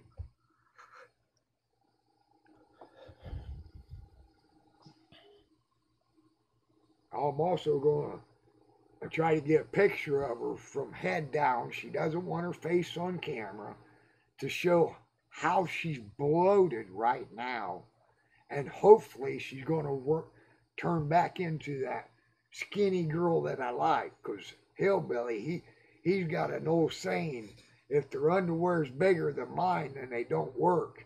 And I'm a skinny boy, so I got slim pickings. No pun intended. Well, I'm just curious about that super chat thing now. I kind of feel as though I need to get to that 1,000. I mean, I've never even been interested in the subs count. I've been more interested in trying to find curve. Because literally, you go out there looking for it and you just do not find it. You find stuff that you think might be. And then when you look at it properly, you realise that it's not curve, it's something else. So you go looking for curve and you think you find it again, and then you realise, nah, it's something else. You go looking for it again, and eventually you do that over and over and over again. You realise, I'm not fucking finding this curve. And the more it goes on, the more you get. There's only one logical conclusion that you can come to, and that it can't be curved because it shouldn't be that difficult to see. Well, if you do Super Chat, please learn by my mistake. Set up your AdSense account the same day you turn on Super Chat. I made a mistake. I'm still waiting to withdraw my money due to AdSense. They claim that they get 4 weeks to send you a physical letter. It doesn't take 4 weeks to get a letter from California to Ohio. So why do they need it? And I still have not received that letter. When you go read their help form, this is a pretty common problem or an issue they got.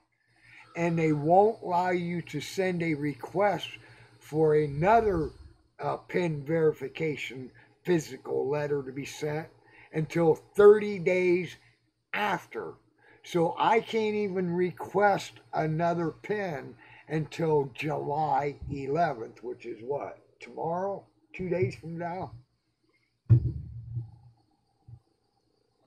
I can't touch my money. The money that people, when I lost my internet connection and Antonio and Vinny and Chris the Truth Seeker took it upon themselves to do that fundraiser for me, the money that people donated to Vinny via PayPal, that was no problem. That equaled $165. But the money that people donated to Antonio via Super Chat, which was up over $200, he still can't touch it. So I can't touch my $200 in my Super Chat account. He can't touch his $200. So neither one of us has got that money yet. But YouTube's making interest off of it. YouTube already took their 30% off of it. So what was the advice? If you do Super Chat, do what? Set up your AdSense account right away, because you have to have an AdSense account to withdraw your money. AdSense is going to send you a actual physical letter with a PIN number on it. Then you go back to your account and you enter that PIN number. Then you can withdraw your money. But, right. Yeah. Now, why? I had to verify my account via email and telephone to get on YouTube. I had to verify my account to start Super Chat once again via my telephone number. They sent me a text message, and I had to enter the PIN number back that they sent me in a text message. So why this time, when it comes to money, do I have to verify my account, my address? Do you think I gave them a bogus bank account information? Why would I give them bogus bank account information? Is that not verification enough?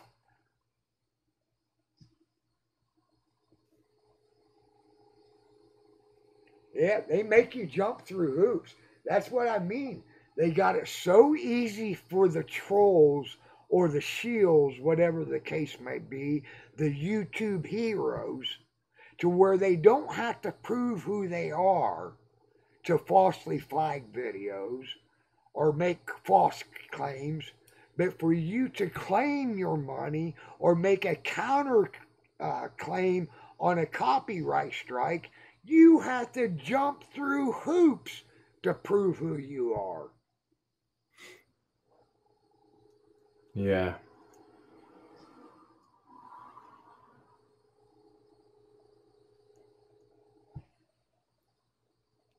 Someone said in chat before that Elon Musk owns PayPal.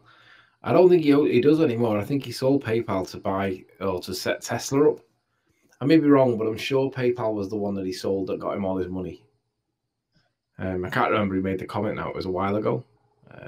See if we can find it. Then Patreon people, by the way, Patreon is not much better. Let me show you my Patreon account. I'm not going to do a screen share with Riley because it's only going to be up there a second. Let's see. I might have to bring a Chrome browser up to do that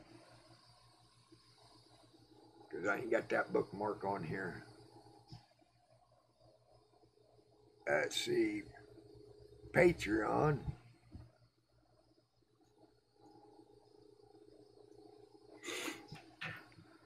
Come on, load. I got 9 Patreon who contributed $44. I got my YouTube channel linked to my Patreon account. But for some reason, when I go to pull out that $44, they say I don't have no content on PHB channel. I got 350 videos on PHB channel. How are they claiming I got no content? I can't touch that $44. Yeah. I don't know. This is the downside of trying. I mean, I have no intentions of. So can you turn Super Chat on, but without having to claim anything, like to set anything up? Can you just turn it on? After you get the subs, yeah.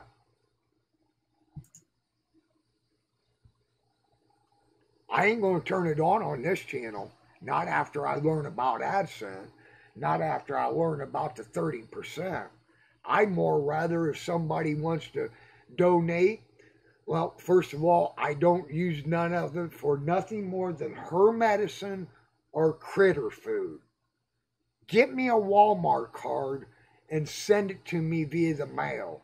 I'll give you my mailing address. I buy my critter food at Walmart. Mrs. Hillbilly's medicine, what I don't have to dish out of my pocket for critter food, I can apply to medicine. I'm not out to falsely represent anything because I can show that out of the $165 that I've already received via Vinny sending it to Ethan and Marla. Ethan and Marla actually come to my house and physically giving it to me. I applied $50 to my outstanding internet bill to where I got my internet shut off. I applied $20 to get my internet turned on. Another $20 for my first month internet, and then critter food. I didn't misrepresent it. Because believe me, I would love to smoke a joint right now. But I'm a man of priorities. I refuse to use that money to go out and buy marijuana. Because that's not why people gave it to me. That's why I'm doing without. I've just noticed that experimental vaccines is in the chat. I'm sure we had an agreement, sir. Didn't we have a gentleman's agreement, experimental? Oh, he's just stepped out. Bastard. I linked my video to my website to double my traffic in YouTube description. I leave links in my website. What do you guys have a gentleman's agreement on? We had he called me the most arrogant person he'd ever met or something like that. And I was like, excuse me? You've never even met me. So I followed his link to his, when you click on go to channel, and he had something like 17,000 subs or something like that. I think 20,125 subs. So I thought, this guy I need to talk to. I said, so why? I gave him a link and I says, come on in, you come. Let's have a chat. And he did. He came in. I says, why did you say that I'm the most arrogant person you've ever met? And I think it was because he took something that I wrote in text out of context and thought I was being funny. And when I explained it to him, he was like, oh, I didn't see it that way. I saw it as a different way.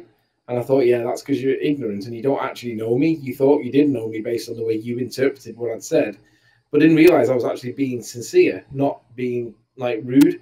I can't remember exactly what it was now, but he thought I was being like, but we got him on and he was a really nice guy actually. And he agreed that we'd both mutually add each other. So I added him and he didn't add me as far as I can tell. So I'm going to have a look now, see if he actually,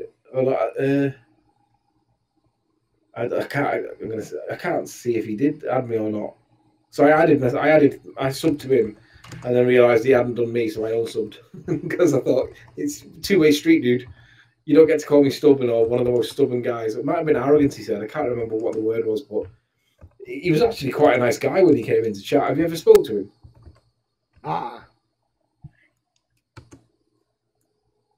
Sorry, what was that? I didn't catch that. No, I never spoke to him. No, he's a cool guy. If he comes back in, you should give him a link and let him come on. He's an interesting guy. He's got one of those voices a bit like Mark Sargent where you actually like listening to him. I didn't see where he said he was stepping out. If you want to send him a link, by all means, go for it. If he gets arrogant, I'll just start another hangout. No, he was in the participants list, but he's gone. He literally went as I was saying that before. Nicholas, I want to complain. I won't complain if you send me one as well. I'm not sure what he's referring to there. I don't know. Well,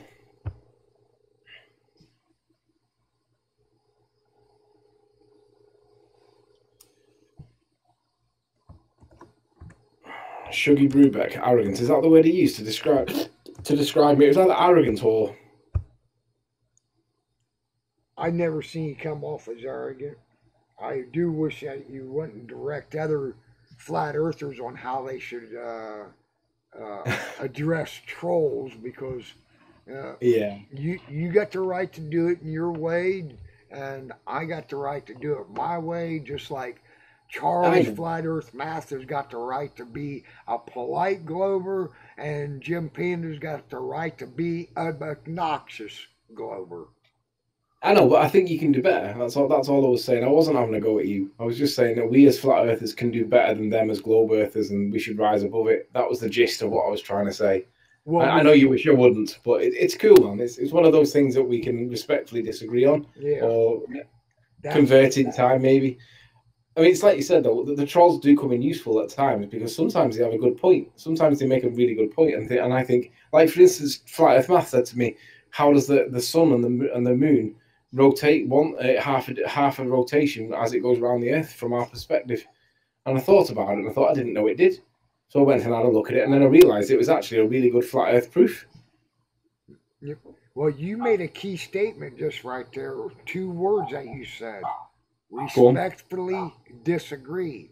And that's what we're doing, because we don't agree on how to handle the trolls, and we're respectfully disagreeing. But that's the problem. They won't allow us to respectfully disagree. Yeah, they can't stop us, though. That's the point. Because at the end of the day, you and I have got the same common interest. We realise that we're being lied to, and it's wrong. But that's also the same common interest that will allow us to both agree to disagree.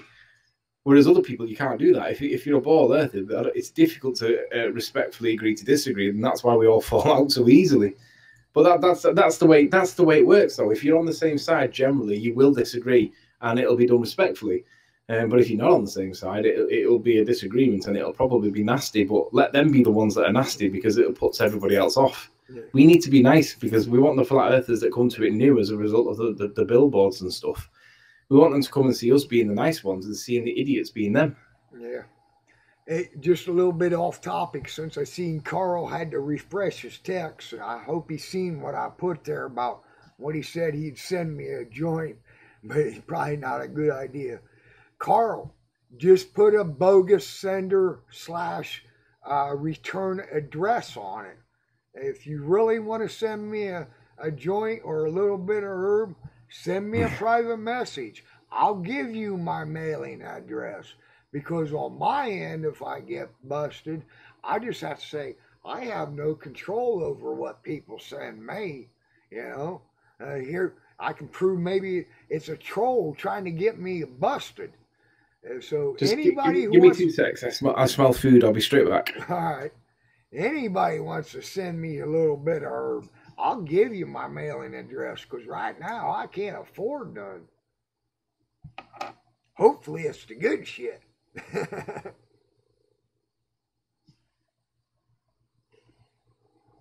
I've gave several people my mailing address so far.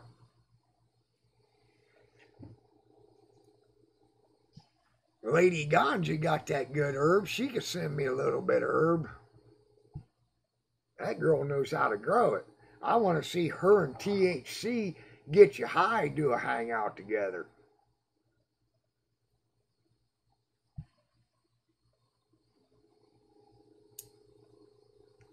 Glass blowing life away.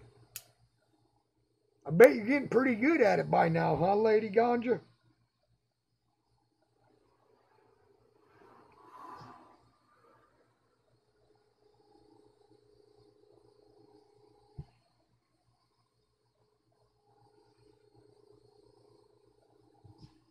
Probably a silly question, but did you watch the race last night, Carl? I think I said something earlier about that. That was a pretty good race last night, especially going into overtime like that. I thought Truex was in trouble.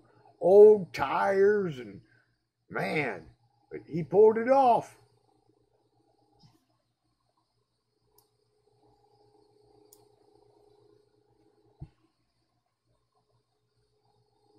Good way of cleaning pipes is alcohol. That's the way I clean my computer screens. Alcohol. Right here it is. Right here it is. Alcohol. That's the only kind of alcohol you ever catch the hillbilly with. Yep. You never catch him drinking it. Let's see. Drug facts.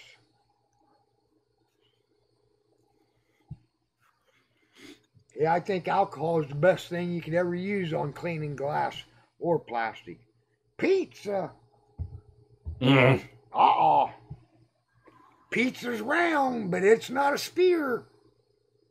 Nope. And it tastes bloody good. Yeah.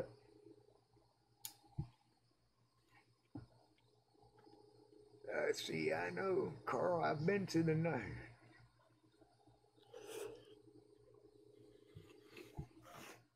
If anybody else wants to join but don't know how to get the link, let me know. I'll send the link via private message.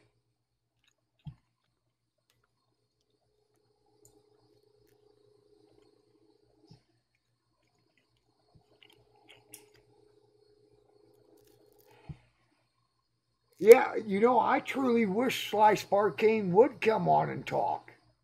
I truly wish that Slice Barcane, being to know that he's got 3D editing down better than I do, that we could do an Eclipse video. I invited him to do that. You got the technology. You admit that I got the right numbers. So let me simply see you enter those numbers in the visual properties of your 3D editing software. He won't do that. He will not do that. I'm the one with my arms wide open. Let's work together. Let's not fight like childish kids. Yeah. Where's he at? Well, I haven't shown him any interest recently because and basically Cara from Earth Discussions 2.0 challenged me to do something, so I did it. And then she basically moved the goalposts after I did it and said that she challenged me to explain something on a flat Earth model, and I didn't know how it was explained. And I certainly couldn't demonstrate it because it was 3-dimensional and I've not got skills to do that. So you've got 3-dimensional skills beyond me.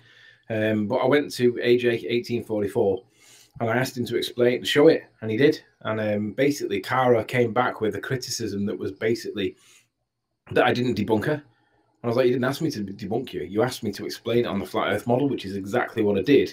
Show me why it's wrong. She didn't show me why it's wrong. She just criticized it by regurgitating her own rhetoric and then claimed a victory. And I was like, yeah, you just discredited yourself straight away because you didn't realize that I did exactly what you asked me to do. And then she didn't do it. So Sly came on the attack, and his attack method was, well, you didn't spill the words yourself. Somebody else did it for you. And I was like, I don't have to spill the words myself. I said, as long as I got the answer, it's the message, not the messenger. Yeah. And he won't have it. So now I won't even entertain him until he goes back to that video and either debunks it and shows me why it's wrong. Yeah. And he can't do it.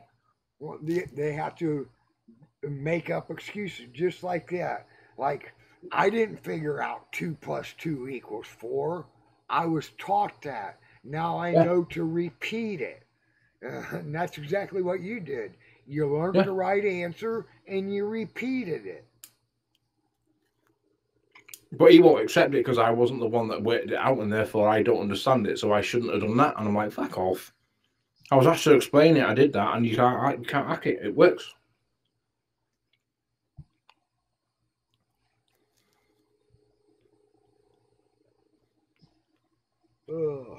Now, sometimes their rhetoric is just that. That's why I like Red Rhetoric. At least he gave himself a proper name, because every time he opens his mouth, that's exactly what it is. I actually quite like Reds. I just wish that he'd see through the bullshit. I don't like his tactics. No, I don't like his tactics, but I do like him. Because I think that the way that he is with his homies is quite good. He's a likable kind of guy, but it's when he gets a flat earther and he just treats them with such vitriol, and that is the word. Well, the very first time I ran across him coming into Flat Earth, he was having a debate with Morgal. Morgal just literally mopped the floor with his ass. So what'd he do? He deleted the Hangout or made it private, one of the two, because it's not on his channel. I went back to his channel thinking that I was going to copy or download it and make a good example out of it. No video there. But the difference between Reds and Sly, I don't think Reds is old enough yet to realise that he is being deceived. He's not learned enough in life yet to realise that there is a system behind the system. The system that you're presented with is the superficial one, the one that we know. But there's another one that's behind that no one really knows. And he doesn't even think it's there. He's blinkered and brainwashed because he's so young. What age you got to achieve to do that? I figured out how I was a legislative slave at the age of 22. That's how long I've been a truther. The day I figured out that I was a legislative slave, and I went figuring out how do they doing that. And then I got into legalese. So I don't think some people ever realize. Oh, I did. At the age of 22, I said, if I have to go enter a criminal plea on a charge to where they cannot produce a victim, I must be a slave of some sort. I agree. If I create a victim, they have authority over me. You have authority over me. Anybody in Tex has authority over me if I created a victim.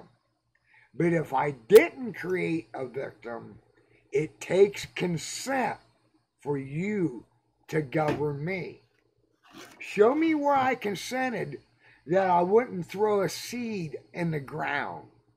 Show me where I consented that I wouldn't smoke the buds produced off of the off of the acts of nature of putting that seed in the ground, making sure it's got proper sunlight and proper water and proper temperatures.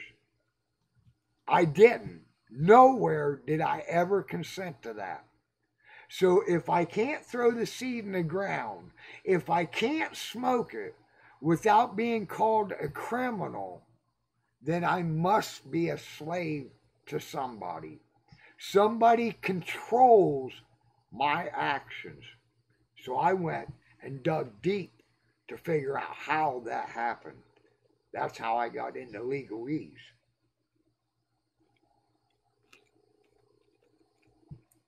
I kind of woke up with 9/11. I woke up there, but I wasn't fully awake. I realized that 9/11 was fake. I didn't know why, didn't know how or who benefited, but I knew that what we saw on telly wasn't what really happened. Because the eyewitnesses weren't given consistent evidence at the time. Yeah. They were all talking about explosions, and we were told it was a plane. And I'm like, and they said multiple explosions. And I was like, But that was what made me wake up to some degree. But, and then I started. You only heard that the day of 9/11, the actual day. For September 12th, 13th, 14th, 15th, 16th, and 17th, for 6 days, they kept on showing the same 2 planes, the same 2 buildings, jumpers, same 2 planes, same 2 buildings, jumpers. You know, if they would have repeated over and over and over the firemen's statements, it was almost like they tried to intentionally bring it down. It came down, boom, boom, boom, boom, boom, boom, boom, boom. If they would have repeated that for them 6 days, they would have repeated the firefighters on the payphone and that explosion and that natural reaction, that sudden jerk behind them, just like you or I would do if somebody lit a firecracker behind us and we didn't know it until it actually exploded. That was a natural reaction. That natural reaction tells a story. Yeah. There's one clip that you just said then where they go boom boom boom boom boom. That's the exact clip that sticks in my head where they were describing what was going on inside. Boom boom boom boom boom boom. And the other one that the same fire brigade said was, at the time, he said it was like the locomotive was traveling underneath us because the ground shuddered. And I was like, oh my God. So sorry, I didn't mean to interrupt. Go on. But George Bush admitting that he saw the first plane run into the North Tower before he entered the classroom. That's an admission that, not saying government was part of it, saying members within government was part of it. Nobody's seen it live. What did they do? I got a psychic ability. The New World Trade Center is about to be hit. Let me interrupt regular broadcasting system to get a live picture of something that has not happened yet. No, George Bush is provable that they got satellite technology in that classroom.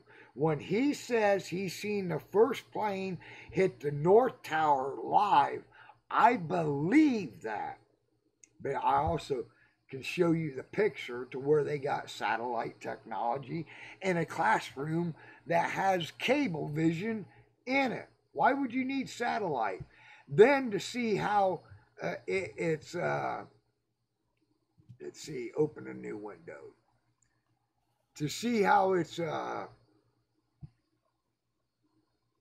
just set up on the fly.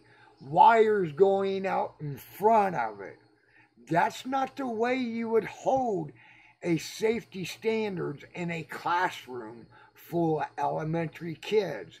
That's tripping points. The protective case that it's in is just like the spectrum level laser that I showed you. It's got the same sort of a protective case. When I was in the military as a medic, we had those yellow cases to keep them separate from the OD green ones, so we knew where our more valuable medicines was, because I was a medic in the Army. That's where my morphine was. That's where my syringes was, versus my compression bandages were in just a regular one, an OD green one. Let's see. George Bush classroom. GeorgeBush classroom. It was also the same with us with regards to the BBC quoted Building 7 fell and live, apparently. And in the window behind, Building 7 was still up. Yeah. So they're reporting that it's gone down. They're meant to be reporting live. So they either weren't reporting live when they said they were, or they knew about it and went live with it before it was supposed to have done. Okay, do a screen share here with you. Once again, move that off so trolls don't get the link. Let's see, Hangout.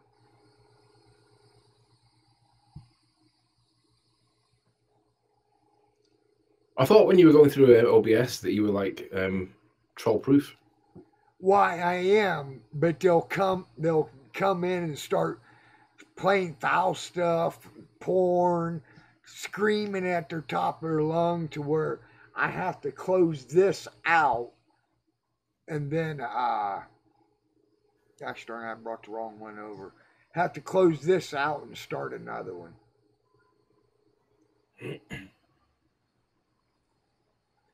Okay. Yeah. If you give a link to PMARS, Gem ends up in, or if you give a link to Gem, PMARS ends up in. I wouldn't give a link to PMARS, and he knows it, but he still joins anyways whenever you slip up and let the link out there. Yeah. Okay, let me blow this up a little bit. Are you seeing this? Not yet. Let's see, you should be. Oh, I didn't start screen share yet, did I? Screen share 1. Okay. Yeah, I see that now. Okay. Yeah, that doesn't look real. All right. Now, first of all, the TV set up in front of the chalkboards and this table set up in front of the chalkboards, making the chalkboards totally useless in a classroom. That's not the way they set up a classroom. Look at the wires loosely strung, right? And here is the satellite receiver player in that yellow box. Jenna Bush was asked in 2000, right before the general election, what it's like to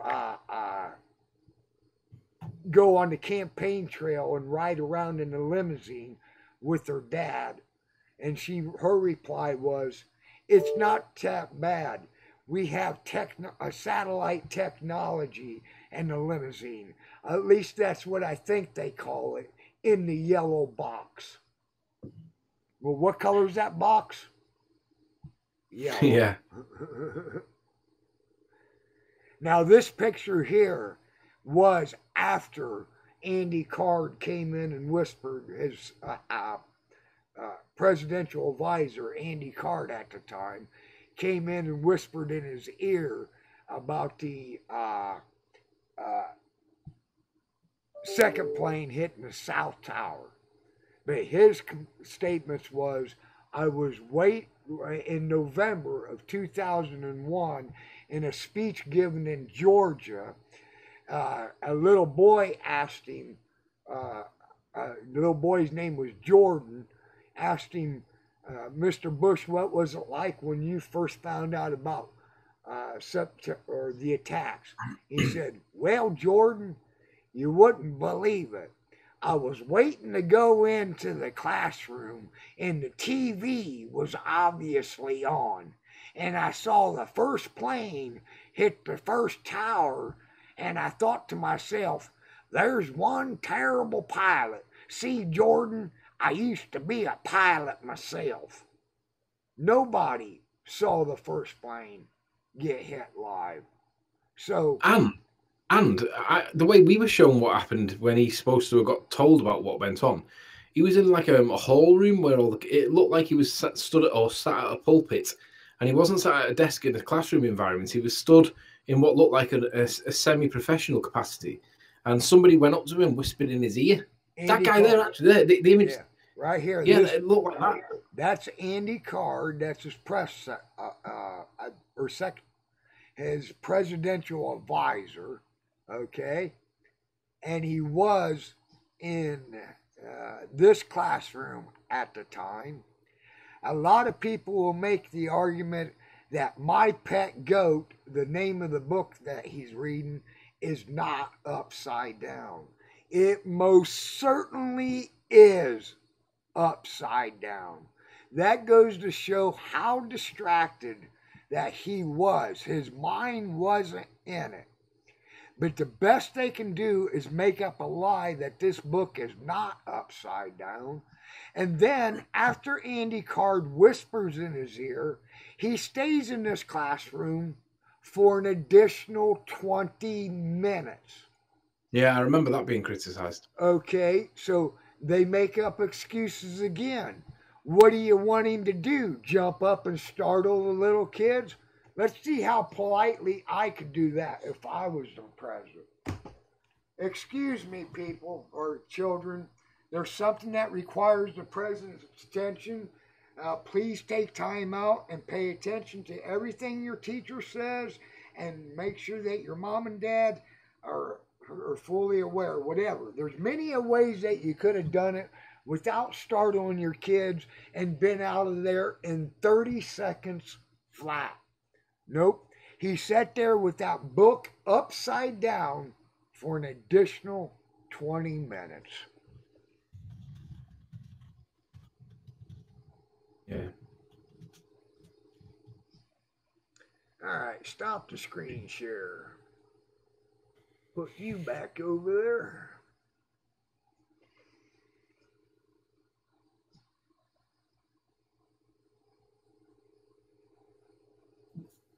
Yep, there's definitely members within government that participated in the events, knew of it prior to it happening. Prior to September 11th, NORAD in 2001 had, what was it? Memory serves me right, it was like 170 missions that they went on. Payne Stewart's aircraft. How many people remember Payne Stewart's aircraft going crashing because the depressurization of the cabinet? By the time NORAD was notified and scrambled F-16s, and to the time that the F-16s was wingtip to wingtip, given their description of what was happening, saying that they could see that the cabin was depressurized, was 17 minutes. But yet from the time the first plane hit the North Tower until the last plane hit the Pentagon, it was what, 40-some minutes? Where was NORAD? Then the jets that was scrambled from Langley Air Force Base was sent to the east out over the Atlantic Ocean. But they knew all unidentifiable blimps on the radar was to the west. Yeah. And they put that down to they had exercises on at the exact same time, and they got confused with real world over exercise, and it's like, what? Then they tried to deny that until Cynthia McKinney pounded Donald Rumsfeld and General Myers in a congressional hearing, to where they had to admit there was 6 war games. I can remember the name of 4 of them: Operation Northern Vigilance, Operation Northern Guardian, Operation Vigilant Guardian, Operation Guardian Vigilant. Why all the mixing up of names? To add to the confusion. Why was protocol changed to take power away from NORAD when we knew it was a working application? Payne Stewart's plane is proof of that, and that power given to Dick Cheney. The plane's 30 miles out. The plane's 20 miles out. The plane's 10 miles out. Does the order still stand? The stand And then he says, order? Have you heard anything to the contrary? Yeah. And he's like, yeah, I remember hearing that. Yeah. He gave an intentional stand down order when he knew he could eliminate a few lies to save a lot of lies.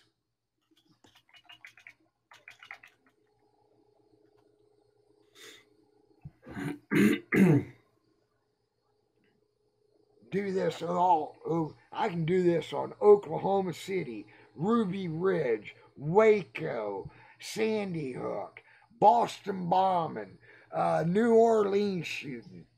Boy, sometimes I wish I could just go back to sleep. Sometimes this shit just stirs in your head, you know. Man, I wish I could forget. Wish I could forget. Wish I could forget. I wish I could prove curvature. I don't want to be a flat earther. Let me have the ability to prove curvature. But I can't. I can only prove it to be flat. I'm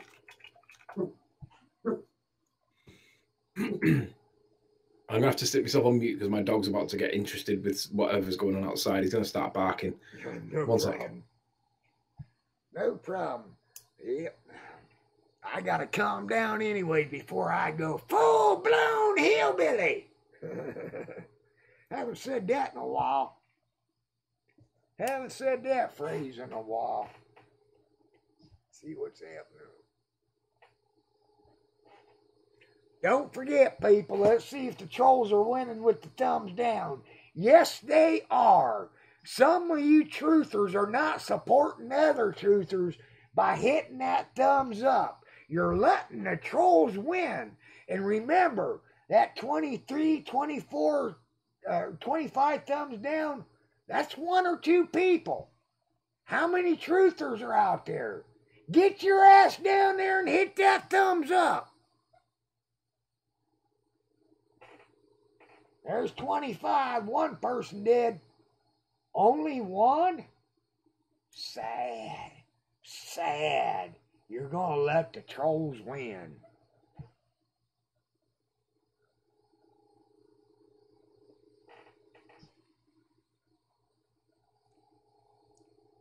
I want to be a flat earther, says Joey.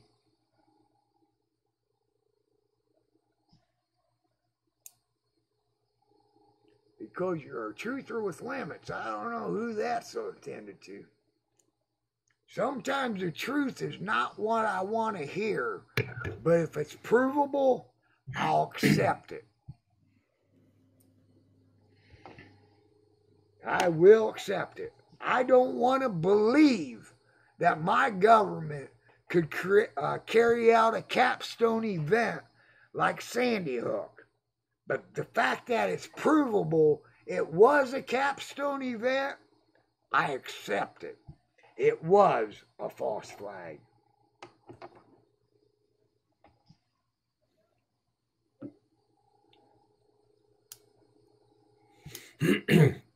I liked it when Tim Osmond called me a low-hanging fruit recently. Did you see that? Ah.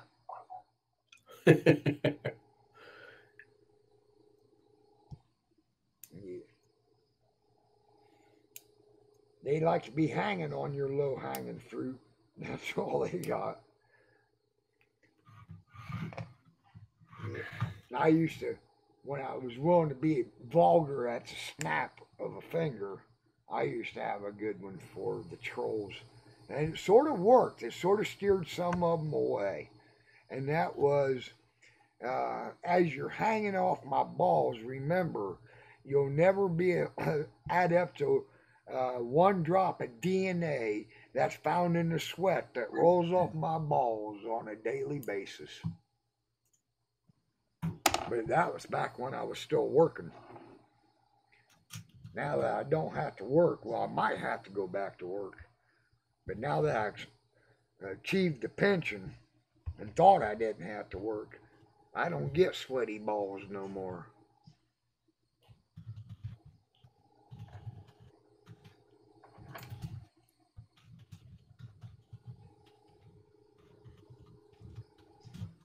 I'm going now. How's the weather out there in Hawaii, Joe?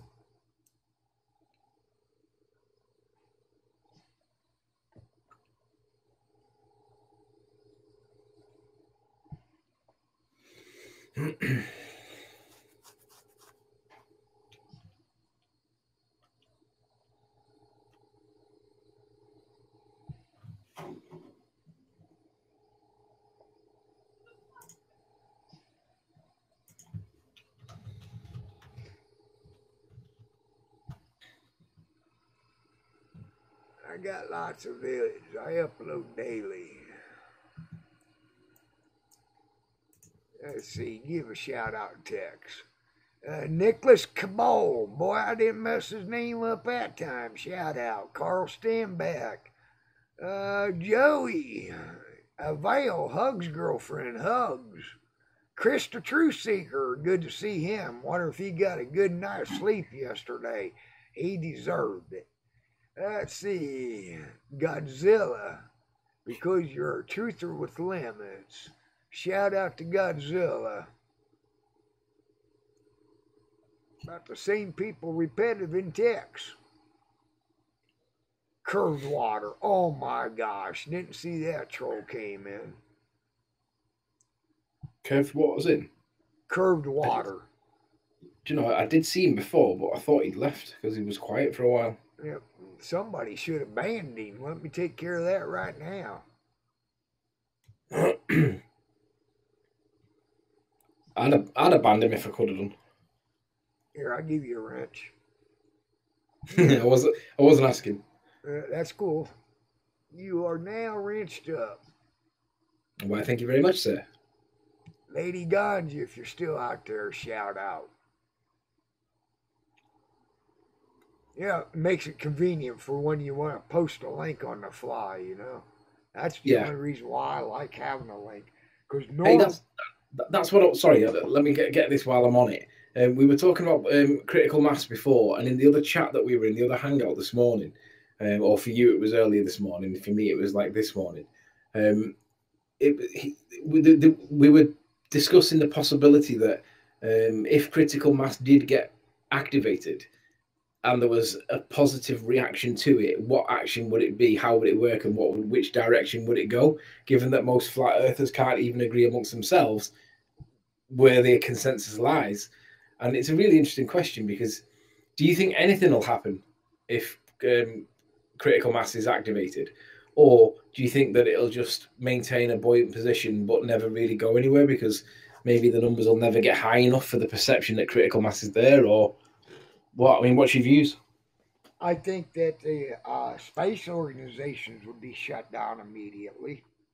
I think the media would be overtaken if they can't tell the truth, but present themselves as being deliverers of news, but it's nothing more than a commentary, their opinion of something. There's no such thing as investigative journalism anymore. Not in the mainstream media. I think that the governments, whether it be Parliament or Washington D.C., would be see one of the biggest demonstrations that it's ever seen. They thought the Million Man March of Martin Luther King was a demonstration. Well, that wasn't nowhere close to the masses, right? Mm-hmm. Because we've seen it done in smaller numbers. I don't know if you paid attention back when they was trying to shut down Washington. They called it due to financial budget limits, when we know that they had the ability for emergency expenditures on the fly. Why didn't they just come up with another emergency expenditure? but they utilized that for a reason to shut down Washington and started barricading stuff. The veterans went and started throwing the barricades back into the yard. Within 2 hours, government was back up and running. That was a demonstration of 10,000 people. You don't need the masses. You just need it done in the right way. That's why I say that I'd like to see the revolution of knowledge to where we do it in a peaceful manner. The Magna Carta was actually a revolution without a war. That's what we need. How do we do it? I collectively, with my neighbors, shut down Main Street in my town just by simply a set-in protest on Main Street. Don't shut it all down. Just shut down 2 or 3 blocks. Make that inconvenience. Then I do it in my town. You do it in your town. Everybody does it on their town on the same day. Yeah. Yeah. That's like when the gas prices was getting up to $4 a gallon here in the United States. And I don't know how much it was a liter over your guys' country, because I know you guys were paying a much higher price than we was, even with the conversion of the dollar to the euro. But if we would all just collectively picked one day to fill up our tanks for the week and not buy gas the other 6 days of the week, they would have lowered them prices overnight. Yeah. But like you say, no one cares. Yeah. The only way to get people to do anything is to make them angry. Yeah. You've got to make them angry. And if stealing off us money-wise doesn't make people angry, fuck, what's going to make them angry? Well, that's just it. They know exactly what the market will bear, whether it be toleration or prices. So they put it up to fines or at a comfortable spot. Gas prices were at a tolerable spot. Stop and think about it. When you get a simple ticket that you know is wrong, but you're going to pay it anyways instead of fighting it, you don't want to take the time off of work. You don't want the inconvenience. But that fine was just enough to make you bitch, but just under enough to where you won't fight it. Tolerable fines.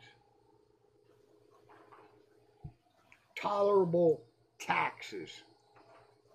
Right now, well, back in my peak of taxation, before I stopped paying taxes and asked my employer to 1099 me versus a W-2, I was paying 38% of my gross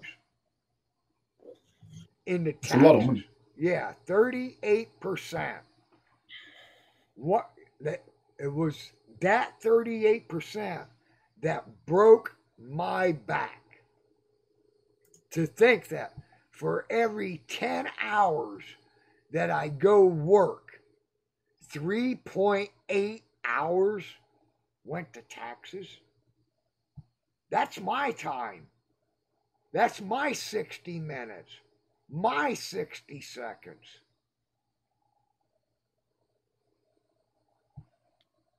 That's how they play this delusional game. They fluctuate the value of a man hour. But does the time of a man hour ever change?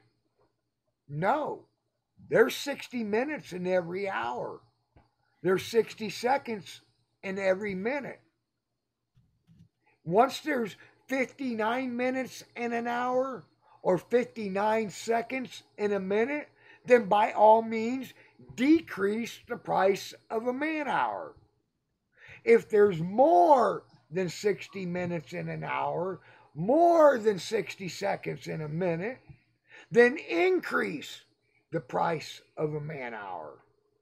But as long as it's 60 seconds and 60 minutes, my 60 minutes should be just as valuable as my grandparents' 60 minutes. But they try to tell me I got it better than my grandparents did. Bullshit. Well, I think living conditions are a lot better than your grandparents had it, because back when your grandparents were alive, I'm assuming that public sewer systems probably weren't in place, because I'm guessing your grandparents were in the Victorian era when they were building the sewers. Well, I'm talking about the man hour though. Not the electronic devices. I got it better than my grandparents did. I'll admit that. I got instant communication where I'm talking to Anthony Riley, not only voice but face, and he's 10,000 miles away from me. My grandparents couldn't do that. But let's stop and talk about what they could do with an hour of their time. My grandpappy could go out and buy a 100-acre farm and never have to worry about grandma coming out of the house. She could be in the house installing family values into the children. She can make sure that they got clean clothes and there's food on the table, and never needed that dual income like we need now. He could pay off that 100-acre farm in the matter of 7 years. Now, if you go out and buy a 100-acre farm, you get a 40-year mortgage with a big balloon payment after 40 years. Now, the size of an acre didn't change. The minutes in an hour didn't change. The seconds in a minute didn't change. So how's come my grandpappy could do it in 7 years and it takes me 40 years? Inflation, isn't it? Well, it's the manipulation of a man hour, the value of a man hour. Nothing inflated. The minutes didn't inflate. The square footage of an acre didn't inflate. An acre is still 720 feet by 720 feet.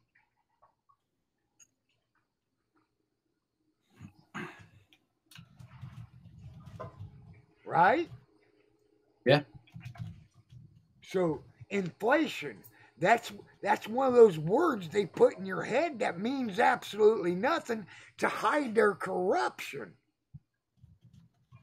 If it inflated, they would be able to show me how the acre got bigger or the hour got longer. That would be inflation. When I inflate a balloon, I can show you the inflation. They can't show you the inflation. They can only show you their manipulations, speculative markets. Stop and think about what raised the gas prices during shock and awe. Oh, we need to go into the 7 axes of the evil. Syria, Iraq, Iran, Turkey, Jordan. See, what was the other ones? I forget anyways. So Afghanistan. Just by somebody saying it, just by somebody suggesting it, prices of gas went up overnight. But what about the fact that you produced that gas at a much lower price before anybody said the word war? You produced it at a much cheaper price, but instantly the price goes up. Then, when it's time for the prices to come down, we have to wait until what we got in reserves that was produced at a higher price is all utilized up before we can bring the prices down. Well, you didn't wait until everything that was produced at a cheaper price was all used up before you inflated the price. Boy, do they got one scam going. One hell of a scam. Yeah. Mods, all YouTube names are to be banned.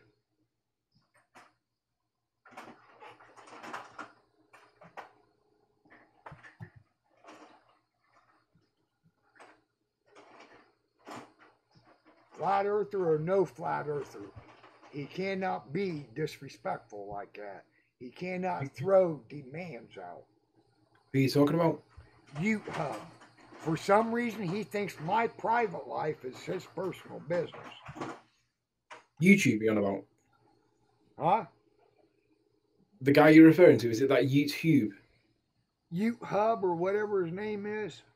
I think it's pronounced YouTube, isn't it? Yeah. Last name starts with an H. H-U-B-E. Is that not how you would say hub? Yeah, but it's the first it's the first word that makes it YouTube. YouTube. YouTube. Do you not see it? There's no B in the Ute. Ute, yeah, but Hube. YouTube. He's trying to call himself YouTube, isn't he? But not calling himself YouTube.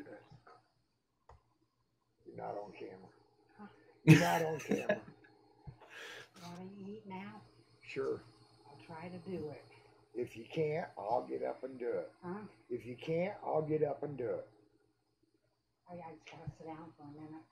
All right. Well, go sit down. I'll make dinner. No, I already got the stuff out. I just gotta rest a minute. You sure? Yeah, I'll try. I don't want you straining yourself. I won't. All right. If I can't do it, I'll let you know. All right. I'll take over if you get tired.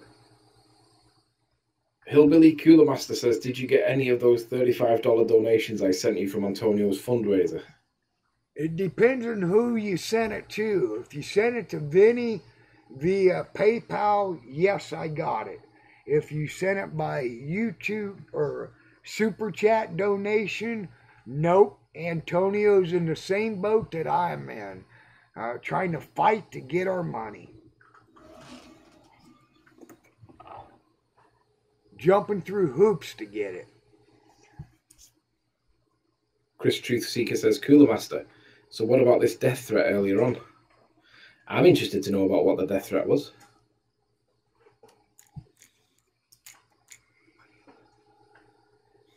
And Dell told him to pass it on. What was the death threat? Somebody elaborate. I have no idea. First I heard anything about it.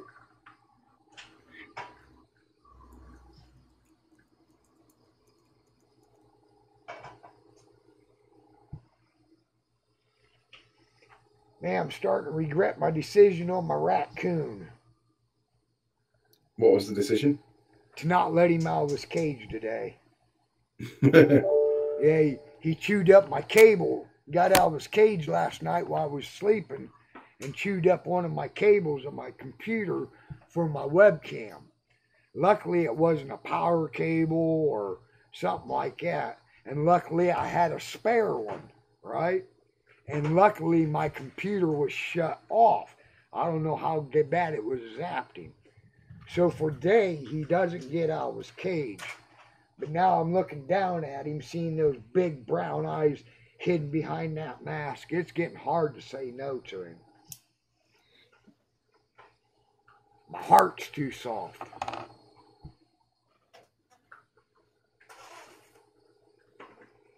You seen my raccoon before, haven't you? Yeah. Yeah, Hillbilly.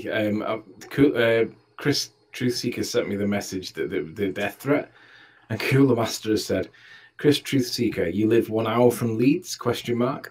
I'm tearing apart the video from your meetup because I will come and slit your throat. That's a bit fucking harsh, isn't it? I would send that into freaking YouTube and any place that got internet stalking laws and terrorism laws. YouTube. Chris, why has he not been banned? Why have you not blocked him? Just for that, just for being like that. I mean, that's And I know he's not likely to do it, but just saying shit like that's just bang out of order.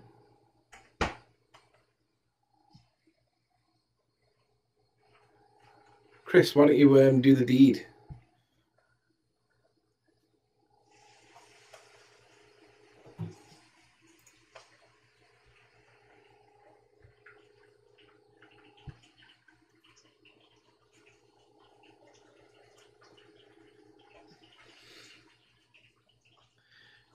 Five, 4, 3, 2, 1. Okay. I hope we don't mind, Hillbilly. I've done the deed anyway. Cooler Master's been. Or has he? I don't know if he has actually. Yeah, he deserves to. You don't You don't say shit like that, Cooler Master. Even if it is in jest, or even if it's passing a message, you don't say shit like that. It's at somebody's throat. What the fuck you doing, man? Doesn't matter whether it's flat or ball. It's not important enough for us to be killing each other like that. Christ.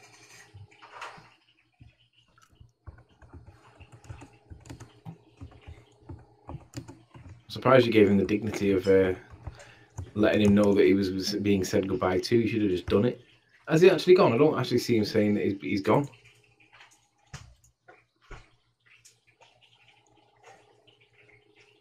YouTube's been banned again. Yeah, he's got like 50 names. That's a clue right there. Why would he need 50 names?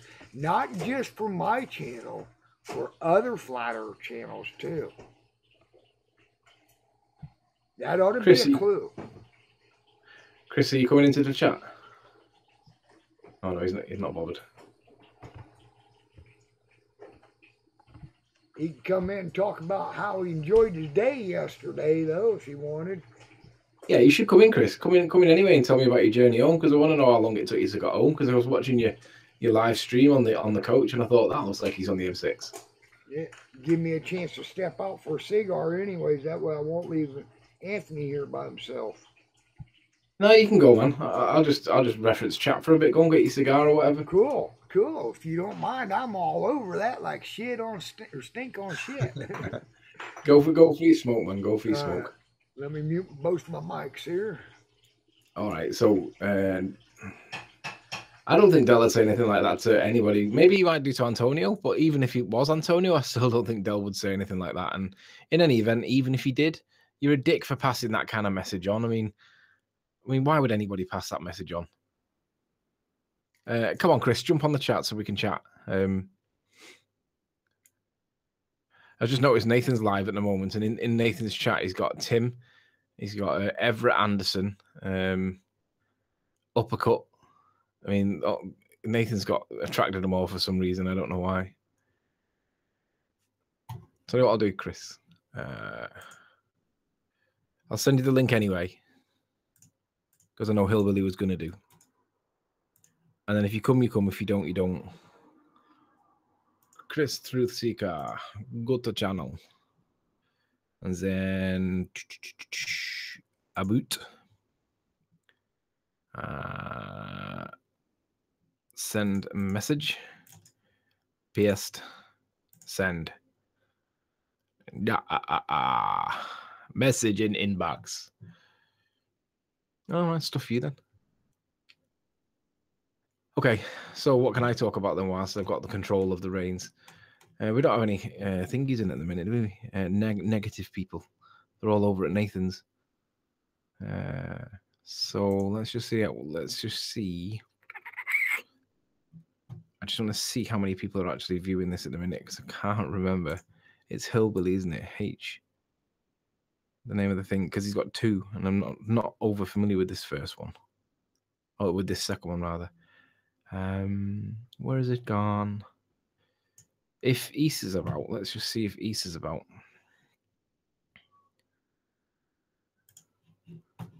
I'll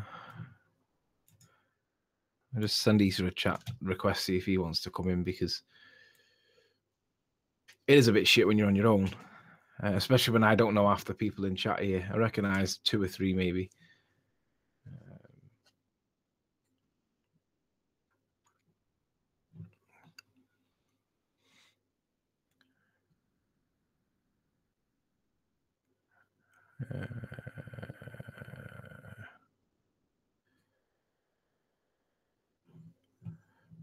Okay.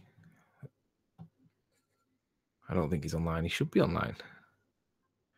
All right, so whilst he's having his cigar, come on, we need someone to jump on chat just to talk to me, because I can't talk about chat because there's not a lot happening in it. How many people are on? Right, I need to find this channel that I was in. I've got the chat popped out, but I don't have to work the yeah, there it is, got it. 38 watching now.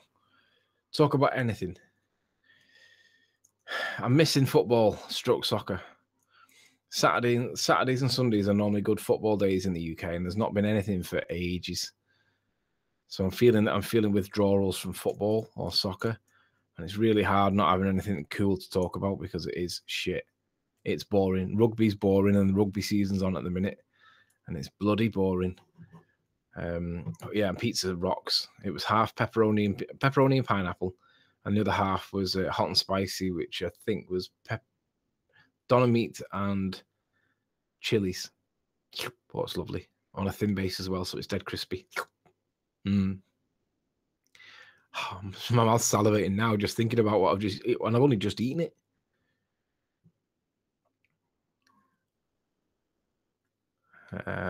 What day are we on now? Sunday, isn't it? It's 6:20 in the UK. And there's nothing planned for me work-wise at all tomorrow. So I've got a good 24 hours off. I don't have to do anything at all. Don't have to pay anybody wages. Don't have to pay the Inland Revenue anything.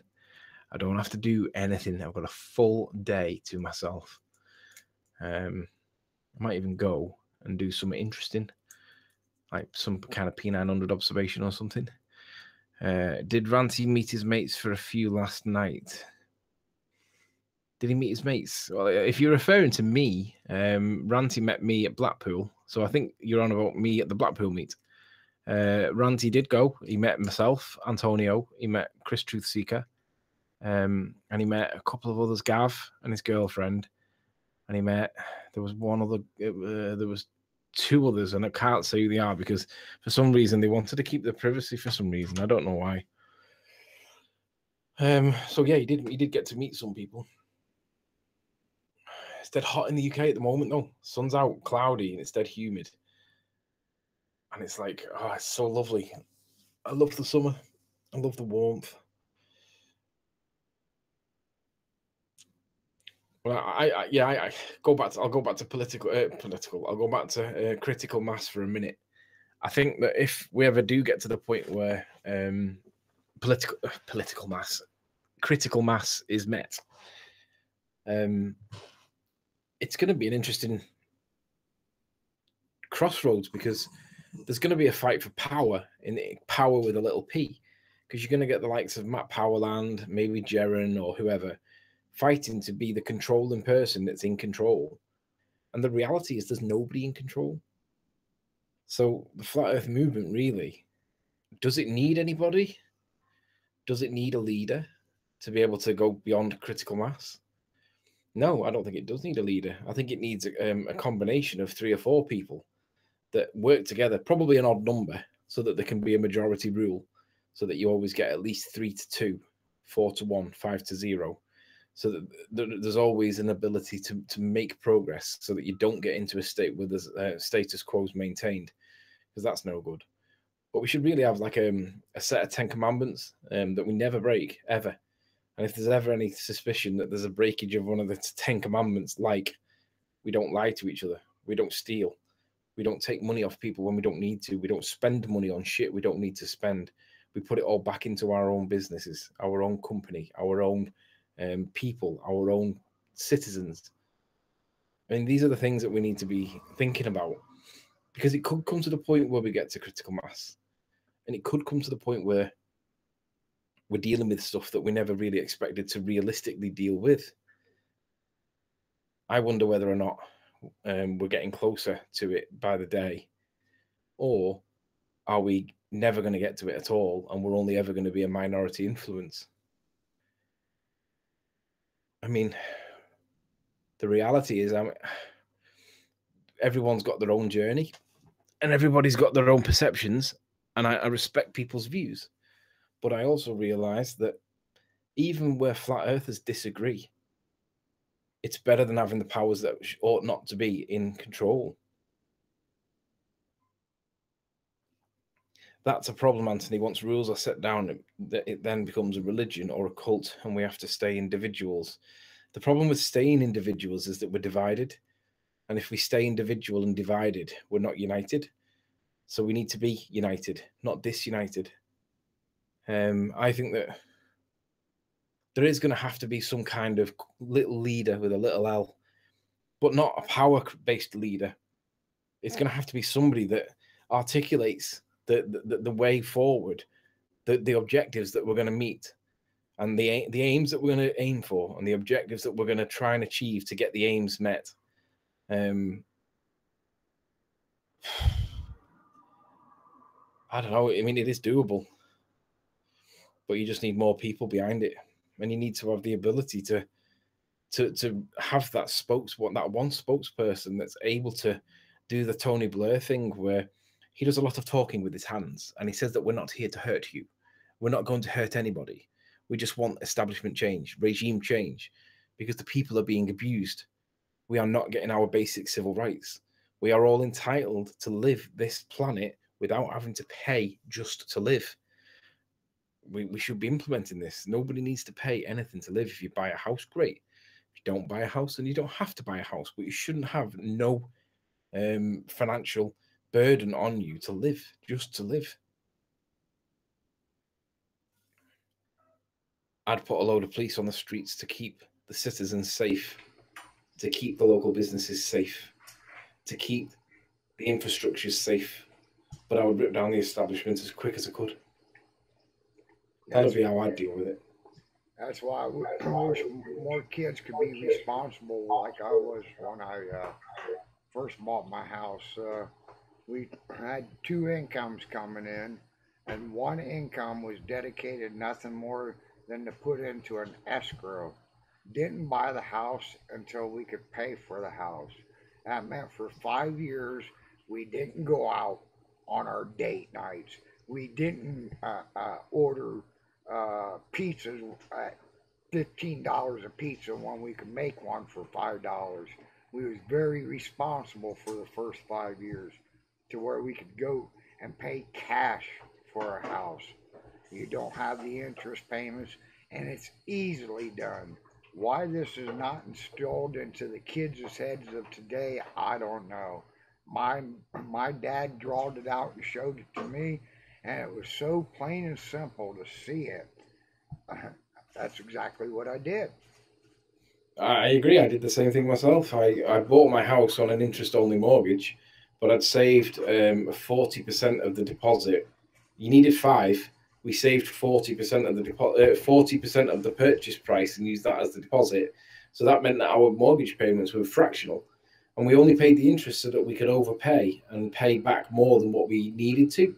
And then in the times where we couldn't afford to pay the minimum payments or whatever, then we didn't have to struggle paying a massive repayment mortgage. But I'm now 37. I own my own house. I have no debts. I run my own small business. I employ people. Money's not that much of a big deal to me anymore.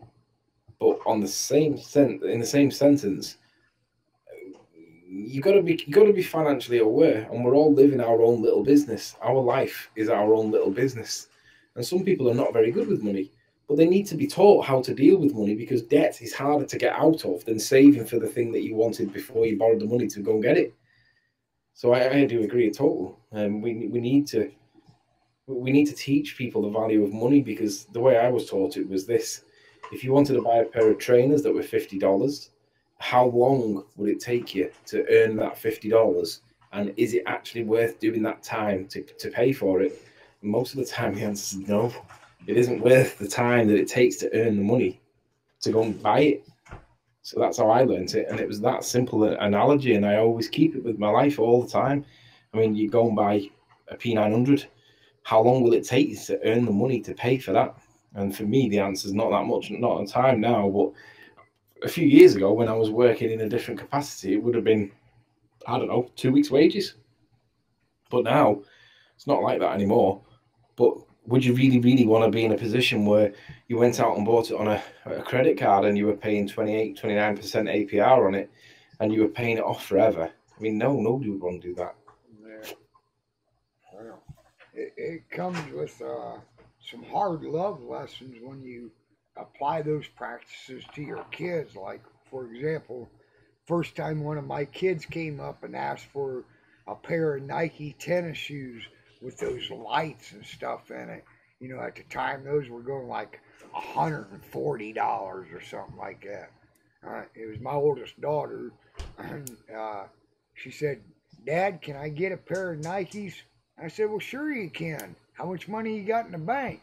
She said, "Well, I meant for you to buy them." I looked at her and said, "Girl, I got $15 a pair of shoes on my feet, and they do just as good as a $140 pair of Nikes. So if you cannot provide your own extra likes, I'll give you the basics in life. I'll pay for your education. I'll pay for your extended education, but I won't pay the corporate greed." Yeah. Yeah, my mum and dad had the same view. They both said, "We'll pay for you, we'll clothe you, we'll keep you warm, fed, watered. But if you want to go on a holiday abroad, you're paying it yourself. If you want a car, you're paying it yourself. You want any of the things that, but ultimately, they're not going to give it me. And they've never given me anything. I've never asked for anything. I've never really got anything other than the basic sanctities of life. And I learned quickly that money was important." Yeah. Well, I got to admit, I bought both my daughters a car, but I didn't buy none of my sons a car. But both my daughters went to college. None of my sons did. The car was for their travel back and forth to home in college. Well, one kid actually went to a college a couple 100 miles away, so had room and board involved in that too. But the other one just done the local branch college, 17, 18 miles away. So I had no problem buying them the car. And I told my sons, you want me to buy you a car? Go get you a skilled trade. Go to school, and I'll buy you that car. But as long as you're going to sit back and smoke dope all day long, not go look for a job, no, I'm not buying you a car.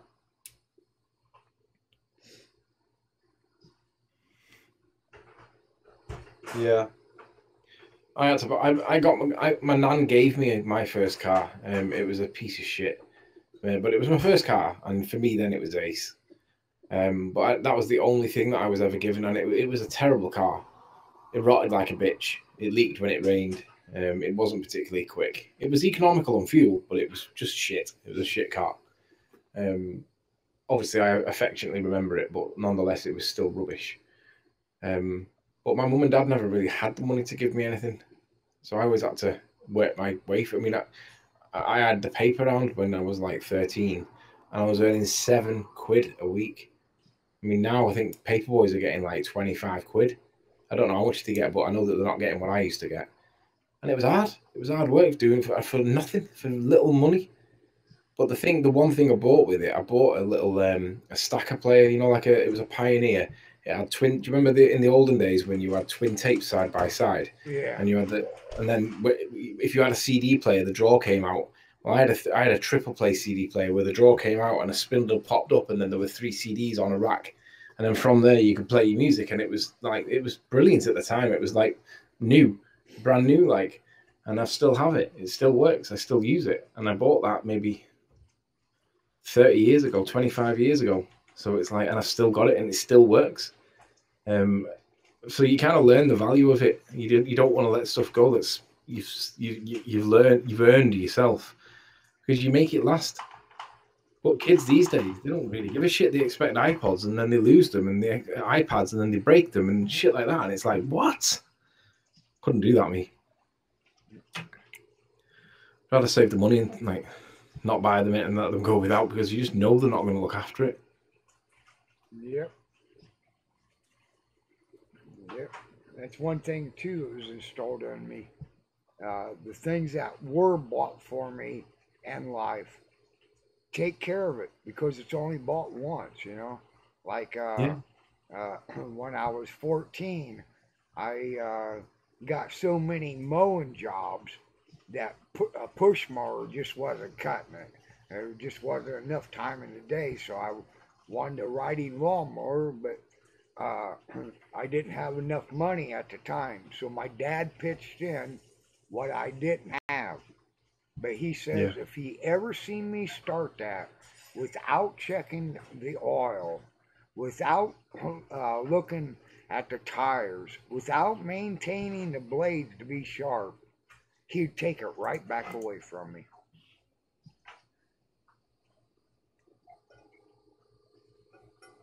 Thought you dropped out there for a minute. My screen went blank. I don't know if it was you or me. I just went quiet.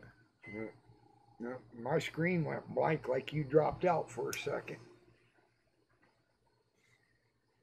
No. You all right? Are you all right? Huh? Are you all right? I just got to sit down a minute. Okay. Sort of works again. All right.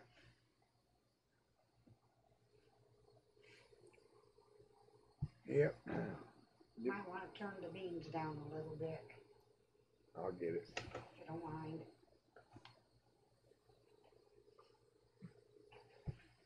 Yeah, they're boiling.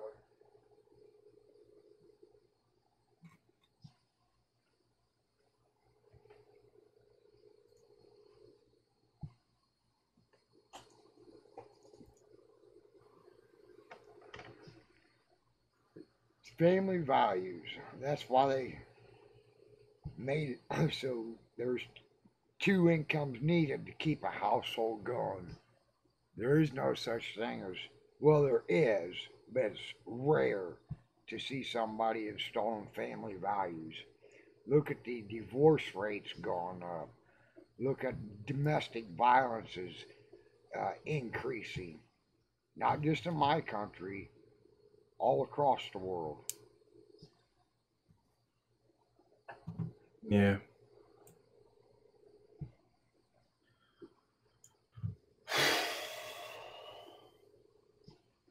It's roasting here, man. Seems to have got hotter as the day's gone on.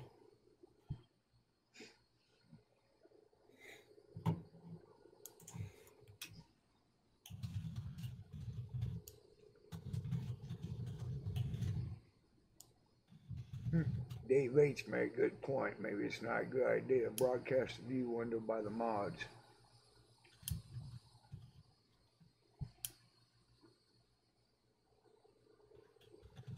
I can bring my PHB name in on chat, and then they wouldn't see who's banning them. But Yuke made his own bed. Let him lie on it. Let him cry on it. I never ever cried about having to lay in a bed that I made. No. Although it does feel better when your mum makes it for you. No, It's like when someone makes a sandwich, and like if you make your own sandwich, it doesn't taste that good. But when someone else makes that sandwich, the same sandwich, because they made it, it tastes really good. And you steal it because you know that it's going to be good.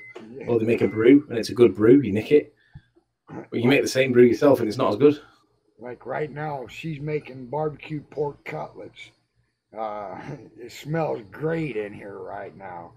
That aroma wouldn't smell as great if I was the one up there cooking it, even though we cook them in the same manner.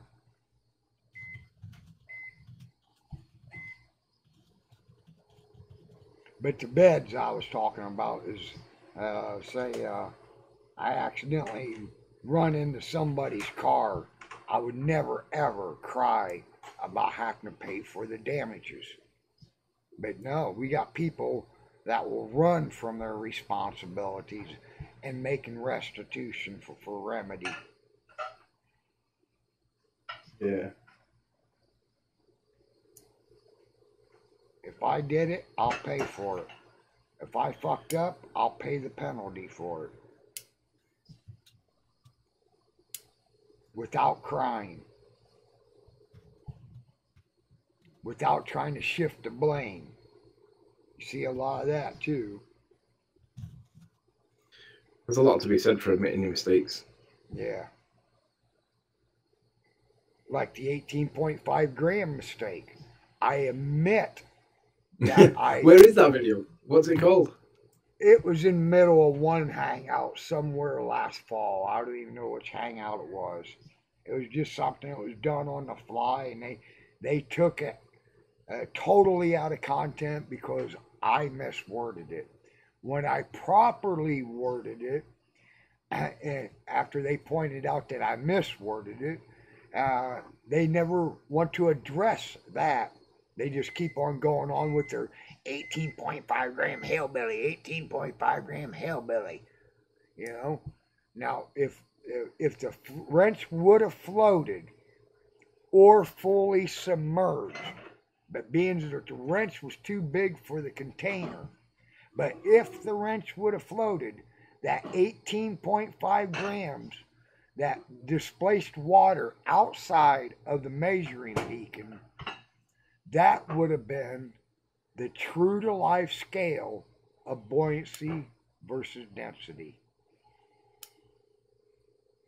They don't want to address that. Why? They're childish. So they got me on tripping up over words. So what? I'm a hillbilly that doesn't have the English language mastered. I have to reach and grasp for words sometimes. I'm not the only one. George Bush has to do it without a teleprompter. Barack Obama has to do it without a teleprompter. Bill Clinton, he was pretty good. He was pretty sharp on his toes. So they hold me, a hillbilly, on YouTube to a higher standard than they hold the President of the United States.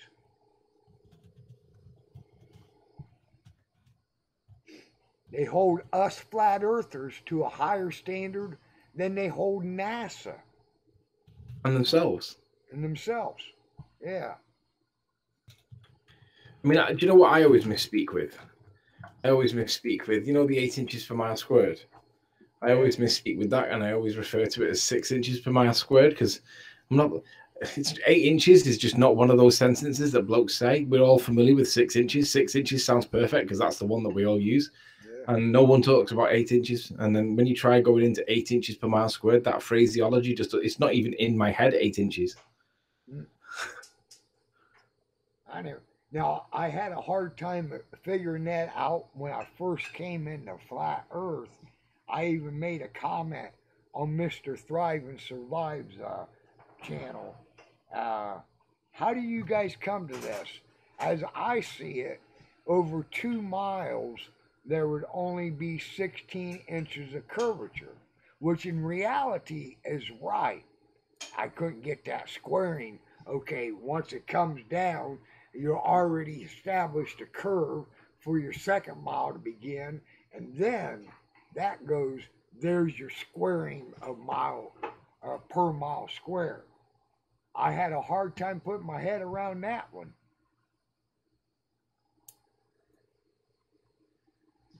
Well,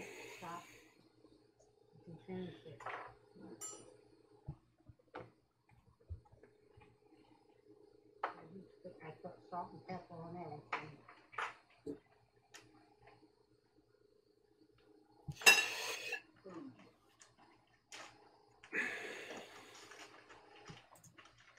I'm going to do the words flat earth and then see what's live, and then just read them off and see what is live right now, because normally Martin Leakey's on ODD Hillbilly Heaven, Celebrate Truth. I've not come across that one before. Jamie's on a Russian one. Have you seen that Russian one that keeps popping up? For some reason we keep seeing it, or I keep seeing it. Oh no, I know it. It starts with a K, Tabasco or something like that. Yeah, it does start with a K. Yeah. Now, sometimes I wish that I could understand Russian because as you talk to people like haven't seen him in a long time. Itmar, have you ran across a flat earther named Itmar? It Oh. seems it seems like the Russians are further ahead on us on flat Earth. Well, if you go into that channel, you can see their flat Earth map, and it's a four-cornered one. Have you seen it? I've seen the four-corner map before. I've never seen them present it. Yeah, it's four corners, but it's circular, and obviously USSR is kind of like in the middle.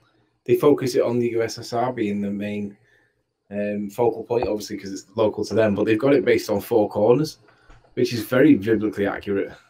Yeah. You know, I try not to bring biblical statements into the argument because I consider that to be something like, if I'm going to bring biblical statements in as evidence of proof, then by all means I have to accept pseudoscience as proof, and I won't accept pseudoscience. You know, like the dome. You'll never hear me make claims of the dome. However, the argument you can only have rainbows with a dome is a good argument. The sundogs, it can only be produced in a dome, is another good argument. The rainbow one's not a good argument because the argument is that you need two lenses, right? The droplets of water would be one lens, where's the other? Wouldn't your eye lens be the other lens? The dome. The dome itself is a lens. Try to make a rainbow inside without utilizing a piece of glass. You know how you can spray a mist out of the garden hose outside and you can see that rainbow effect? Try to do that inside. You can't do it. But if you put a piece of glass over your light source, then you can.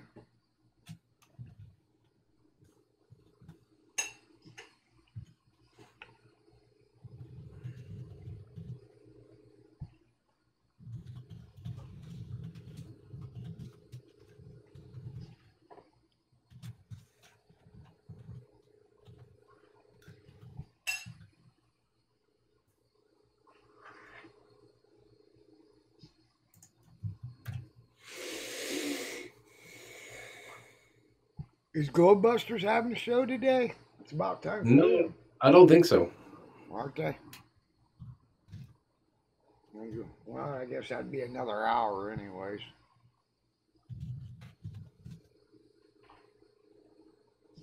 I didn't hear you call Jamie Brown when he was calling off the live hangouts. He must have ended his, huh? No, I did call him off. I guess you weren't listening. Oh. I think he had 40 on. Oh, yeah. Martin Leakey, Hillbilly, Celebrate Truth, didn't hear not heard of that one before. Jamie Brown, and then the Russian one. Critical Thinking Always, 4 watching. Earth Discernment, 15 watching. And then there's one that looks like it's Greek. It must be Greek. I don't recognise that. It could be another. Oh, yeah, Greece. 24/7 Flat Earth Live now from Greece. There's quite a few live hangouts right now. Yeah. I wish FPV Angel would get more traffic on their 24/7, being that he was the first one to ever do a 24/7.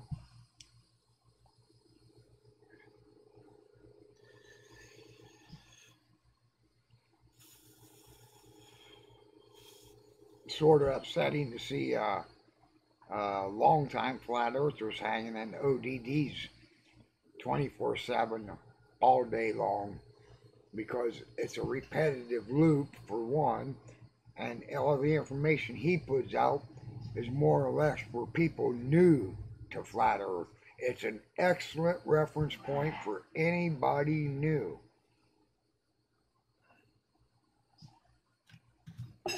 But it don't allow for no interaction, the live talk.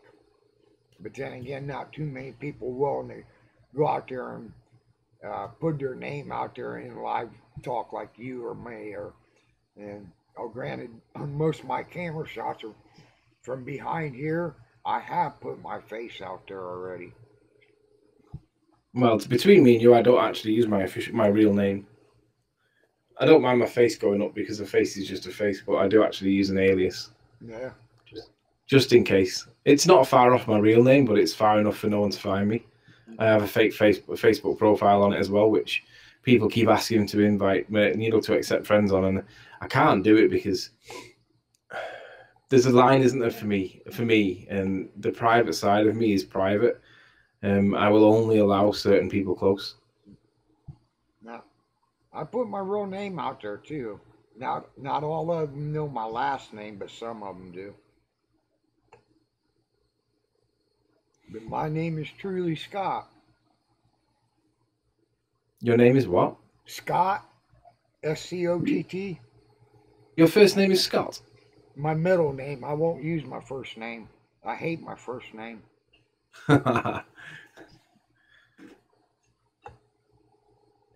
I despise my first name. You don't look like a Scot. Do you know what you look like? And you'll probably go berserk. And I don't mean to, but you fit the stereotype. So I don't know. Can I say this without you being offended, or do you think that I might not want to say it? Cause go for it. Are you sure?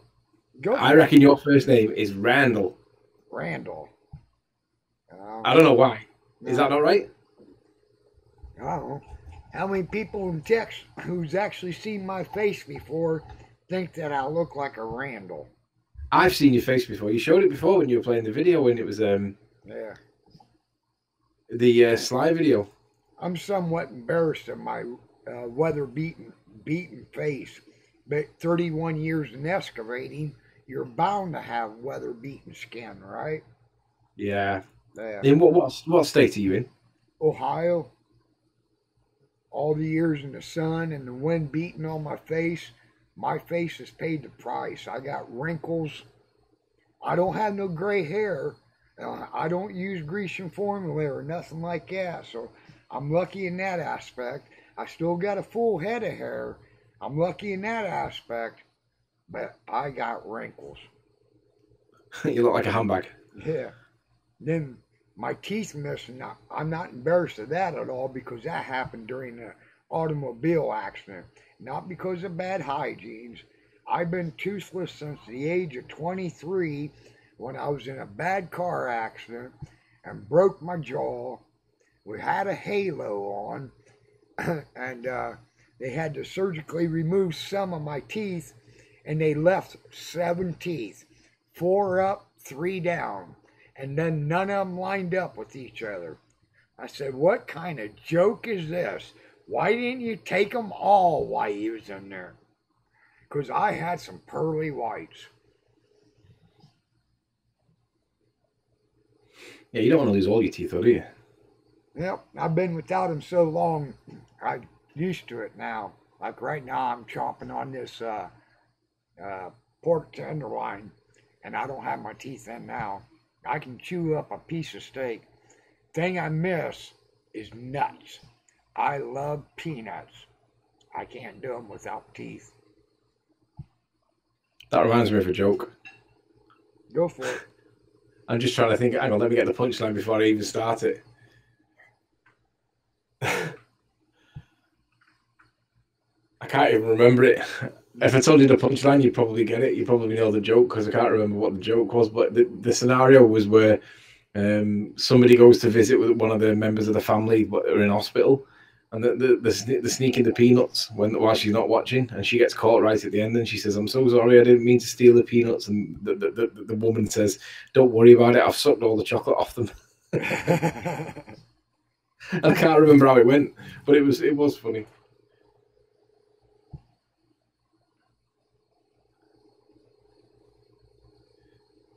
Oh, I got one hospital joke, and it's not fitting to be said when in the presence of ladies.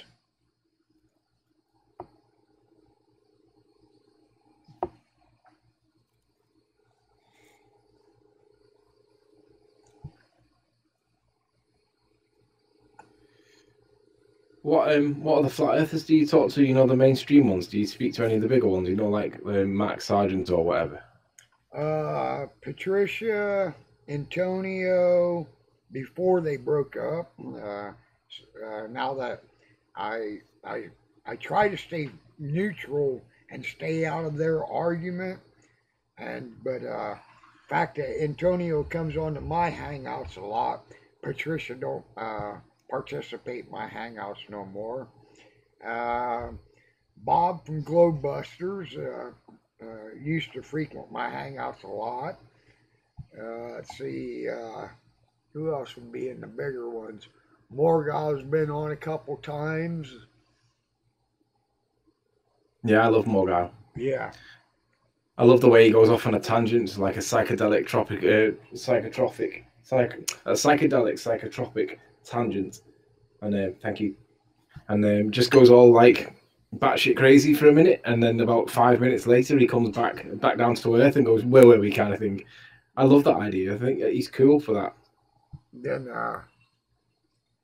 Mark Sargent's promoted a couple of my videos, whether it be the two music ones, Flat Earth Prison Blues and 12 Days of Christmas for a Flat Earther. And what other? Oh, my Westerly Air Travel. He promoted that.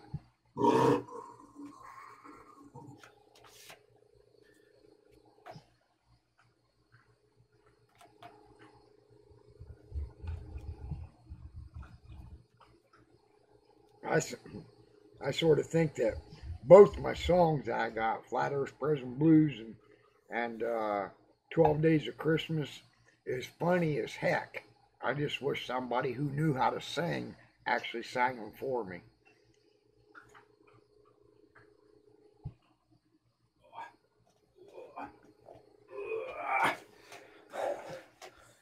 Look at this little girl. She's a rescue. She's about 2.5 years old, and we got her from well, she was basically a breeding puppy, a breeding bitch. Yeah. And she came in and she was such a victim. She was underweight. She didn't know what to do. She didn't know what playing with toys was. She didn't know anything. And now she's coming in. She's a little pudding, and she's literally, well, she's not a victim all the time anymore, but she does regress back into it, don't you? Mm. You a good girl? You're a good girl, aren't you? Where's your mummy? Where's mummy? You can read mummy downstairs and watch TV. Come on then. Come on, Tilly. Oh, they're both going with you. Are you going with mummy? Or are you staying with daddy? Go on then. Off you go. Yeah, they're both off now. Yeah, I don't really speak to any of the bigger ones. I had a dialogue with Rich for a while, but then he was losing his house and all that, and he was trying, well, not losing his house, but trying to sell his house and buy something else. Rich, is that Thrive and Survive? Yeah. He's bought a house now, and his last email to me was, "I'm free pretty much all the time now, just hook me up." I was like, okay, let's do it. Because I want to challenge him on, not challenge, but critically challenge him on this Pac-Man idea that he seems to be buying into. I think the guy's crazy, but I want to know more about it because I'm interested. Because I want to know what his evidence is. I mean, why would you go with the Pac-Man idea? I don't see how that is even possible, let alone probable. Well, that just goes to show that you still won't be open-minded to look at other views, although you're pretty much convinced in your views now. No, I'm open-minded. I just don't understand what his evidence is that supports it, because I don't see any evidence for it myself. So that's why I want to talk to him about it. I want to critique him because I want to learn. I want to see what he sees that I can't see or miss.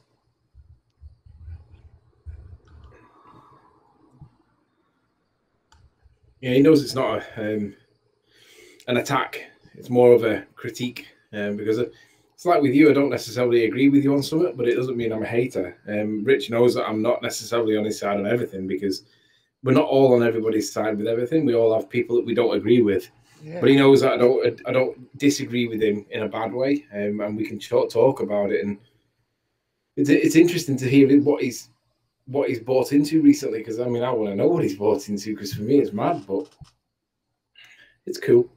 Well, I'm willing to let people respectfully disagree with me, but and you are the same way. You allow me to respectfully disagree with you, Yeah. and there's nothing wrong with that. No, not at all. Yeah, And we should encourage it as well, because otherwise we end up being divided, and we shouldn't be divided. We should be united. And even if we don't agree, that doesn't mean we're divided. It just means that we don't agree on that particular part. That's it. End of. You don't have to dote on every single person's every word, because I mean, let's be honest, we don't have a model, and we also don't have $50 million every day to work it out. Yeah. If we did have that kind of money, I'm sure that the flat earthers that are here right now could probably do an awful lot to work it out. Well, look how long it took the idea of the globe to be to set in. Starting from Galileo, wasn't that like a couple hundred years BC to up until, or no, is that right?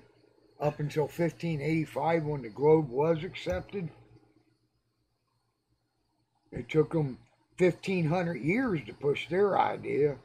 As far as I know it, I've only been in the flat earth coming up on 2 years now, and it's only been a topic on the internet for what, 4 years? Give us 1,500 years. Give us, like you said, it's not just $52 million a day, because that's just NASA. What about the European Space Station, Japan, Russia? Add all them dollars up too. Yeah.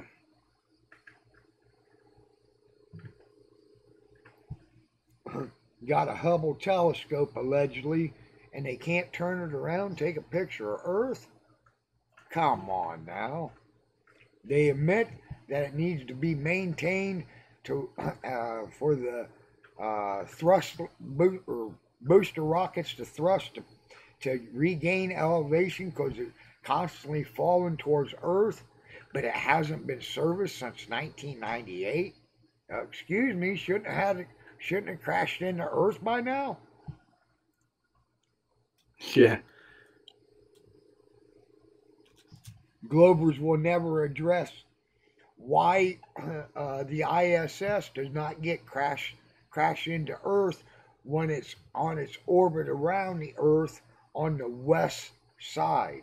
As the moon or the Earth is said to orbit the sun, it's traveling in a westerly direction, right? So when the ISS is to the west of the globe in its orbit around the sun, why is it gravity now pushes the ISS? I thought gravity was supposed to pull.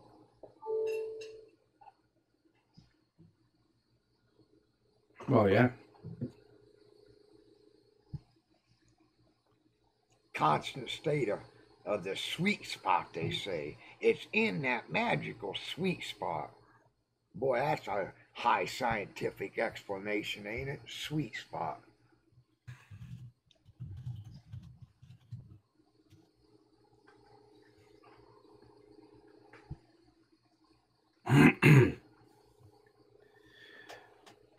The only problem with this room I'm in, I've relocated the printer because the printer was, I don't know if you can see, no, I'm not going to show you because it's a mess, but there's a little desk, a chest of drawers just under my left elbow, a bit further back, and that had a big printer on it, and it was really in the way, and I've relocated it to on the desk, but it now blocks out the window that I can't see through, so I can't be nosy anymore, and it sucks.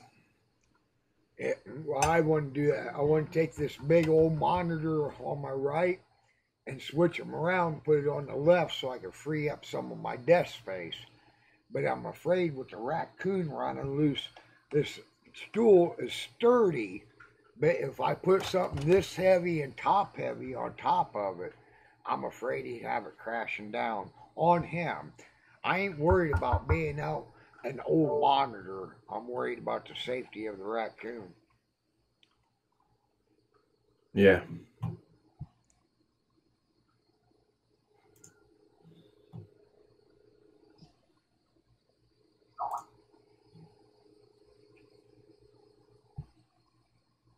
I do recall Glowbuster said they was done with the season, but when are they going to start their next season up? Does anybody know? Next week. Next week? So they took a, 2 or 3 week break? Yeah, 2 weeks. I asked Jaron if he would advertise my new Hillbilly channel on there, and Glowbusters, and he said yeah, and I went to watch for it that weekend. That was the first weekend they didn't have a show. Then he asked me why I had to start a new show, and I told him about my Sandy Hook video, and he said, ironically enough, he's doing the Sandy Hook video right now. So I can't wait to see his. I heard him talk about Sandy Hook before on radio interviews and stuff, but I never heard him go into detail on the report. So we attack it in 2 different manners.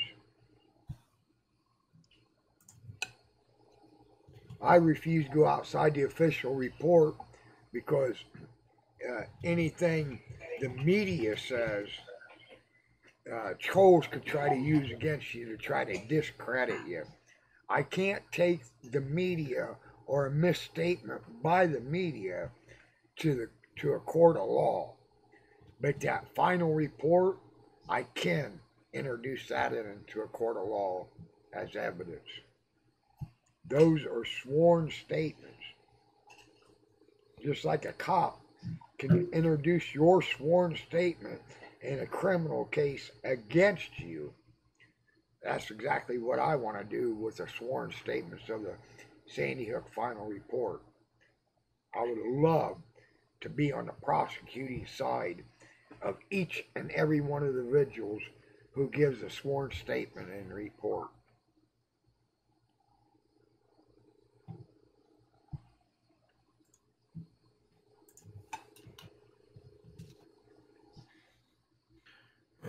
So, do you get on with Isa Mahalski? Yeah. Yep. He done his first ever appearance on my show.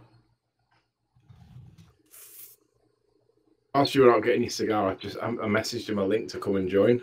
He's come back to me now saying he's still on. I was like, yeah, come in. Just wanted to make sure it was cool. Oh, we get disagreements on how we should handle the law aspects. Oh yeah, I do as well. Yeah, but it's one of those deals where we're having a hard time disagreeing respectfully. Well, you have to remember that it doesn't matter if 2 flat earthers don't agree on something. That's cool. And if Issa doesn't agree with you, just let him disagree and just say, okay, well, I respectfully disagree, and he can't come back at you on it. Well, that's it. We did do that. It's just that every time he says something that I disagree with, I'm allowed to verbally represent that I disagree with it. But for some reason, he tried to take that away from me. Yeah, I tell him off for shouting up too many globe earthers as well. Sometimes he loses his temper and he gets... I mean, we all do. But if they got the balls to come in when there's 3 or 4 flat earthers in there and they come in, that kind of takes balls to do that. They should. I mean, I've said it with you before as well. We take the high ground with them and leave them to it. If they want to be crazy, let them be crazy because they come out worse. Yeah. But he loses his temper because he realizes that they're trolling, and I don't necessarily know they are trolling. I just let them speak and let them give them enough rope and then let them hang themselves. Usually they do that, especially PMARS. PMARS does it all the time. PMARS got one circular argument. Cavendish, Cavendish, Cavendish, Cavendish, Cavendish, Cavendish, Cavendish, Cavendish. So in other words, terrorism, terrorism, terrorism, terrorism. So yeah. The more he says it, the more it's true. Yeah. I actually like PMARS. I just wish he wasn't so much of a troll. Yeah. I could handle him too if he wasn't a troll. But yeah. He knows that I don't want him on my Hangouts anymore. But every time that I accidentally expose the link, who's the first one in? PMAR. But he makes a video claiming he don't come to my channel. Yeah. He's subscribed to me. And he makes a video. He don't want nothing to do with me. Well, get this. I had Soundly in ISIS chat the other day. And I saw that he was due in. He was in chat, and Ranty Rant was trying to get him into onto the panel. And I thought, great, I'm going to go downstairs. I got a hot tub in my back garden. So I jumps in the hot tub, sets up the little laptop so it's in close proximity, sets up the wide webcam, gets the camera all set up, plugs it into the power, gets it into a position where I could actually use it. But the one thing that I didn't account for was the loudness of the water trickling from the hot tub compared to the loudness of the speakers that I was trying to listen to on. And I couldn't quite hear what was being said. I could hear the odd word, but I couldn't hear enough of the sentence to work out the conversation. So it was very fragmented. Anyway, eventually Soundly got in, and I was still on the panel. I come back in on the panel, and I said, "Hey, Isa," I said, "Do me a favor, share me." So he says, "What do you mean?" I said, "Just put me on the display, like."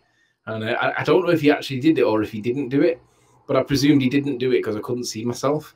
And all I wanted to ask Soundly was, "Hey, man, you're the expert at finding curved water over short distances. I was just wondering if you could help me find any curve in my hot tub." And then I was going to say, because the only curve I can see is my big belly. Get in there, and then just flip the camera off. And in that process, while I was doing that, PMARS had managed to capture one particular picture in a very, not really, to be honest, I don't really give a shit. I think he thinks that I give a shit, but I don't. He caught me in a very unflattering position, and to be honest, it's not even that bad. He thinks that it upsets me. And he's literally freeze framed that one shot to try and put me in a bad light. And the fact that he's even done that is like, PMARS, you clearly have no respect for me. Why would I put you on my chat? So I've removed him off Skype. And if he's listening, the reason is, PMARS, because you're a two-faced little swine. And there are limits to where it's not funny anymore when you're being a prick. I don't mind you being generally a little troll because we know that you're harmless. But you do cross the line when you start doing shit that you think's going to upset me, because it's not that it upsets me that's the problem. It's more the fact that you're doing it because you think it upsets me. That's the bit that bugs me, because it shows that you have no respect for me, and therefore, unfortunately, PMARS, you can't stay on my friends list on Skype. So you have been removed for that reason. And to be honest, PMARS, my response to it is, I'm the one with the hot tub, baby. Yeah, so what? I'm 37 with a bit of a belly on me. Well, so what? I don't really care. So what do you got, dude? Cavendish. Yeah. Oh, no, he knows how to deep throat a banana like he's sucking a twang a mile long. The man actually on camera and deep throating a banana like he's a male prostitute. Who in the heck? What heterosexual man with their right mind would ever do that? Not saying there's anything wrong with being gay or bisexual, but I would never ever think about deep throating a banana, a popsicle, or whatever the case may be. Yeah, well, I don't know whether I should. Have you not seen the purple dildo video I did for Slice Parkane? It basically, you should watch it. It's the first 20 seconds of a video. It's funny. I'll tell you what I'll do. I'll send you a link. You can play the first 20 seconds of it because there's no sound in it. But it's worth playing anyway because I'm taking the piss out of Sly. I'm taking the piss out of myself, but I'm also taking the piss out of Sly. So if oh shit. So if you're ready for having a one up on Sly, it's well worth doing. Let me get the video. It is funny. I enjoy it. Just go ahead and share the screen and play it. And they still talk about it now. In fact, actually, the parody video. Did you see the parody video that Sean Huffer did recently with me in it? That purple dildo came up right at the very end. It was funny. I'm just looking for it. I'm just trying to remember which video it was. It was a while ago. That's why I really don't mind that hillbilly hit piece video where they put that rap music in there. I don't mind it because it is somewhat funny. It's tasteful, you know? Yeah. So, hey, more power to them. If they got to sit there and nothing better to do with their lives than to make videos about people they claim they can't stand. At least they did it in a tasteful manner, better than that this flat earth sweetheart who's still making hit pieces on me as of July 4th. Right, I found the video. So if I dump that to there, then do that, then do share my screen, share screen, and then share. And then if I go now to this, we'll get rid of that. Right. So the thing's protected now. Do you want to share it? Yeah. Well, you're already on now, so all I gotta do is make a full screen on OBS, which is done now. All right. So reacting to Sly Sparkane spouting more utter, what was it? More utter nonsense and lies again. So just walking dog down the lane. And then the missus runs up from behind and passes, and she says, "Hey," gets me attention, gives me a microphone, and just starts asking me questions about my Sly Sparkane, and there's the purple dildo. So I'm just speaking into it as a microphone. It was more taking the piss out of myself. Well, it was just a bit of fun, really, because I just wanted him to see that I was actually interacting with him and I wasn't literally being a troll. Because I think at the time he thought I was trolling him because every video, well, I reacted with about 3 or 4 videos in a short period of time. And so in recognition of that, he then did this. So it was on Sean's channel. And Sean is actually the only ball earther that I'm subbed to. So right at the very end of Sean's most recent video, it's a little parody video. This is Sly's work. There's a purple dildo again while I'm strumming on me little, what do you call it? Pan, because this is what Sean asked me to do. And there's Sly's little purple dildo. It was just tipping the cap really back to me, acknowledging that I'm guessing he was acknowledging that it was funny. Yeah. So it was just for light art and entertainment, I guess, because I don't really like Sly as a person. I don't mind him as a person, and I like his videos. But he does talk some gish-gash bullshit. I truly wish that I wouldn't have came to my senses on the incest Sly Sparkane pedophilia video that I was working on, where I dissected his audio from his Jeranism deal. I wish I would have went ahead and made the video now. But halfway through it, I got to thinking, this is way beneath you. So I didn't. Because everything is in that video that one would need to take him out of content exactly the way he takes us out of content. Out of context. We say content. Oh, do you? Yeah. All right, okay. Trying to work out how to make my... There we go. Because he in there, he says about pedophilia. He talks about fucking kids. That phrase is there. I don't have to go get fucking and then kids and put them together. He said it. Fucking kids. And then he says, my kids. So hence, I was going to make incest family porn video about him. And for that, you need some visuals. That I was going to blur out the more descriptive parts. And put Sly's globe head on top of the dad's head. Like I put the dunce cap on him. You ever see a video where I use his icon and put a dunce cap on it? Oh, no. Did that piss him off? Oh, and it works perfect. I got a blue dunce cap with yellow lettering dunce, and it's got the curvature right to the dunce cap, and it fits nice and perfect on a globe. Yeah.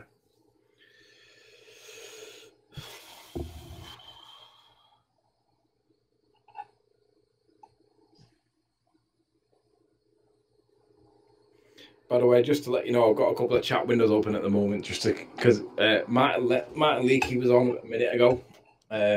Nathan's still on. No, sorry, Martin Leakey's on and Jamie's on. And in Jamie's chat, you know that YouTube or YouTube? Yeah. He's conversing with somebody that's representing themselves as, where is it? Hillbilly. Just the word hillbilly. And he just keeps banning him. So you've got an imposter in there for some reason. Cool. Ain't me. You can't ban me over there. I got a wrench in that room. Yeah.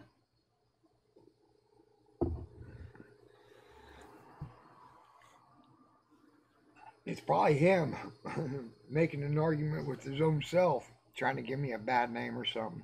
Does it have my icon on it too? Yeah, it does actually, yeah. That's trademark. That's original artwork. I ought to go after him on that.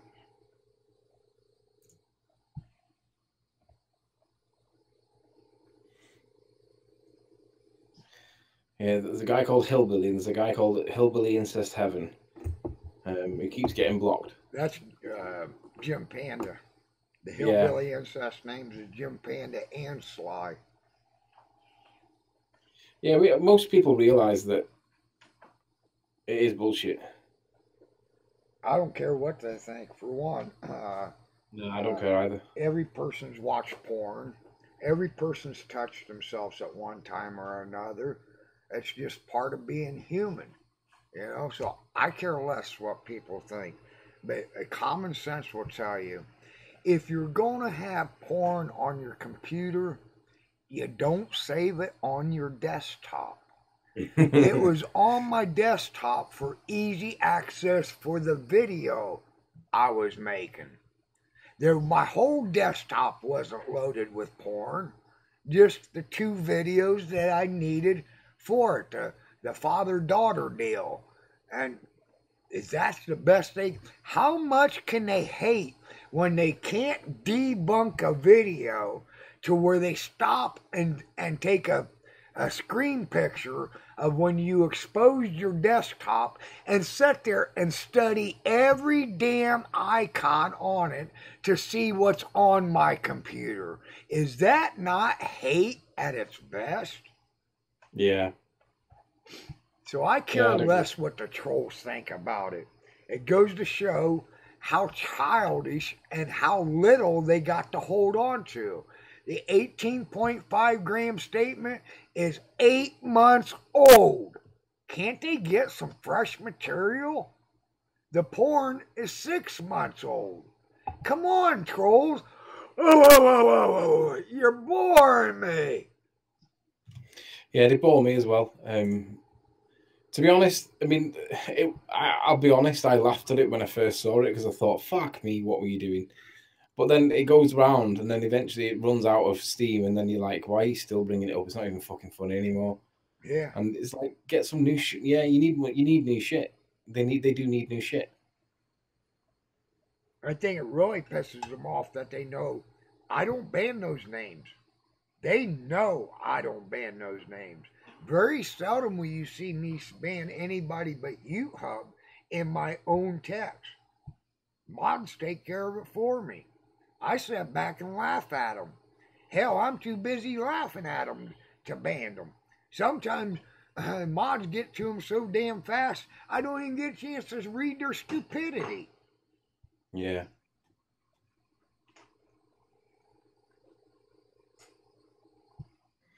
So what's Ohio known for then? Our state tree is a buckeye. And if you know anything about buckeyes, there's nothing you can do with the buckeye besides make an artwork out of it. It's the only nut you cannot eat. So we're called the worthless nut state. See, most of the astronauts from NASA is from Ohio from some odd reason. Neil Armstrong was born and raised 20 miles down the road from me. Let's see, our state bird is the cardinal, and we got cardinals out the yin-yang flying around here. Why can't you eat the nuts? What will it do? Will it kill you? Yeah, to eat a buckeye's poison. There's a candy out there called a buckeye, but there is no buckeyes in its production. All they do is make the candy look like a buckeye.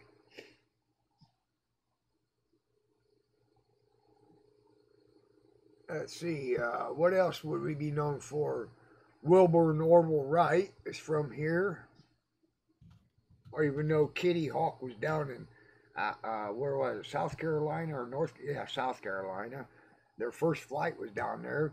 Their actual plane, their bicycle shop, was 60 miles down the road in Dayton.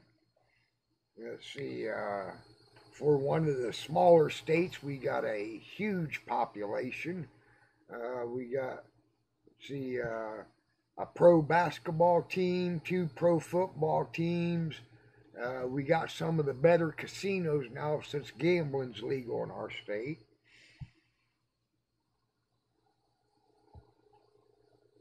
Let's see, what else? The Ford Motor Company, most of Ford, after it moved away from Detroit, Michigan, the Motor City, came to Ohio. There's something related to Ford in just about every medium-sized town, whether it be the engine block plant in Cleveland, the assembly plant in Lima, the subsidiary companies that do the plastic molding for them and the seats, like K&M and stuff like that. So a lot of Ford products come out of here.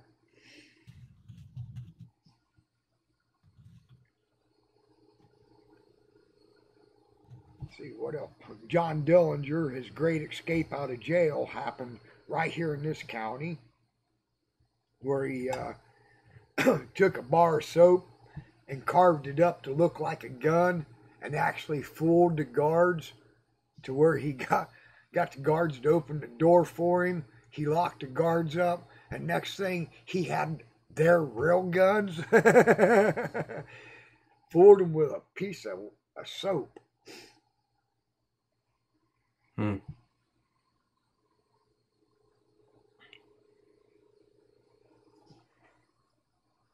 We're the first state that actually took on mortgage foreclosures, which is the one good thing I got to say about our state, to where we pushed for wet ink signature contracts, doing that these mortgage companies sell your mortgage to a secondary lender who sells it to another secondary lender, and then although you originally entered into a fixed rate interest, now all of a sudden you've got fluctuating interest rate to where you can no longer afford your mortgage payments.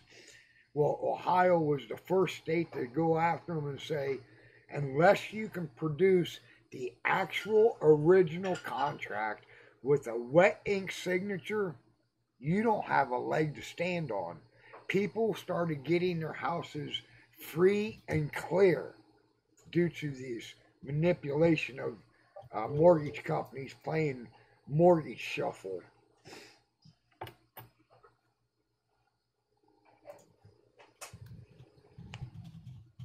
Karen B out there. Hugs to Karen B. First I noticed her. Yeah, she just popped in. Yeah. She's asked where the hot tub is. She obviously saw me with Soundly the other day when I couldn't quite hear the conversation. So I kind of made it. It was my perfect opportunity, and I had it all calibrated perfectly, but I didn't account for how quiet the speakers were. Oh, I was gutted. I should have had him. It was my opportunity to take the piss out of him, good style. I just didn't quite account for the sound that I needed. Couldn't quite hear it. Yeah. It was funny though. That's the problem about doing things on the fly like that. You don't think about all the details. Or do you know, I considered it as well. I put it in the close enough proximity to me, but the bit that I didn't realise was just how noisy splashy water is. I mean, I had the motor turned right down, so it was like a trickle. Yeah. Because all I needed was the surface to be rippled, because otherwise you'd have seen far too much of me. If it had a rippled water, it was just great to break the surface up. But yeah, he came in and I was like, oh, there he is. I can see him. just can't bloody quite hear him. And then I had my chance, but I wasn't sure if Isa was screen sharing it properly or not. Yeah. And I didn't see it, so I missed it. But I'll get him again. Next time I see him, I'll have him. I'm ready. I've got it sus now. I'm surprised Mrs. Hillbilly's oxygen machine isn't picked up more here. You know, when she first went on oxygen, that was the most irritating noise throughout the whole house. I couldn't stand it. But it's right here. I'm tapping it right now. It's that close to my computer. And most people say they don't hear it in the background. But me, every time that diaphragm in there collapses, boy, dump, every 20 seconds, dump, dump. Boy, that was scary. Yeah, that was, but now, you know, it's been, what, 6 months or now that she's been on oxygen. I don't even hear it anymore, and I'm sitting right here. Or I think I trained myself not to hear it. Now, when we had to recharge one of the back bottles, you know, one of the portable bottles, there's a recharging machine on top of the oxygen machine to where both of them have to be running. If I'm recharging a bottle of oxygen, then by all means I couldn't do a hangout. That's pretty noisy.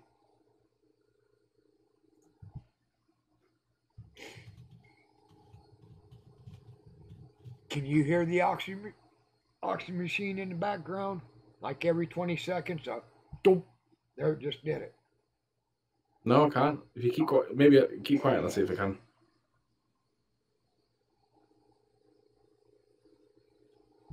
There, just did it. No. Yeah. It's like almost like a four-cylinder, because you can tell it does 2 cycles. It's the second cycle where it gets a major thump. The first cycle it goes don't.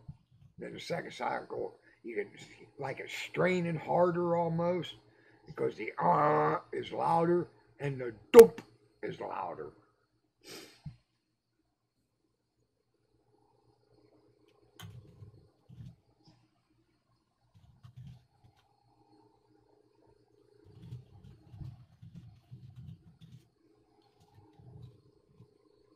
But these bottles right here, if you see the camera, my webcam in the back, whoops, I ain't displaying that, am I? I'm displaying you full. There. This bottle right here, this will last her like 2 hours, 2.5 hours, depending on how high she got it turned up. Now, the top part of the oxygen machine, we just take this black tip off, set it in there, turn it on. It takes like 45 minutes to refill it. And when during that 45 minutes, no, you would definitely hear that. Yeah.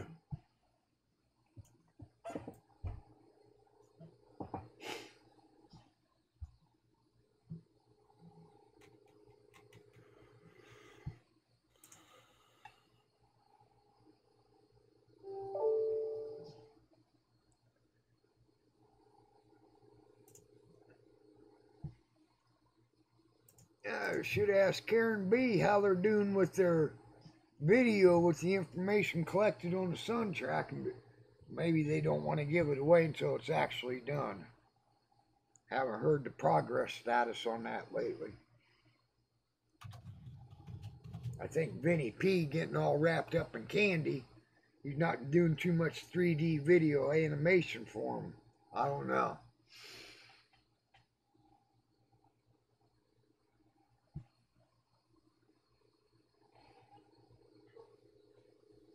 Vinny P said he was going to give me a hand with the Eclipse video, but that's been a while ago. But can't blame him. He got candy about 24/7, and all the work he's doing with the helping Antonio and other people with OBS. So it doesn't upset me.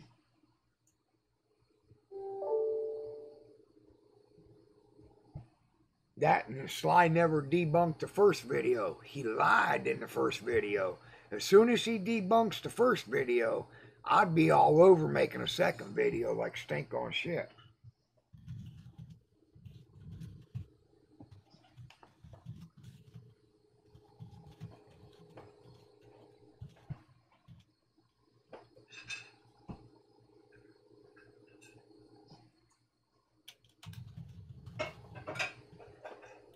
then like I said, on my first video, I did make one mistake. The lunar orbit should have been 29.5 days. He couldn't do it on 27.322 days. He'll never do it on 29.5 days.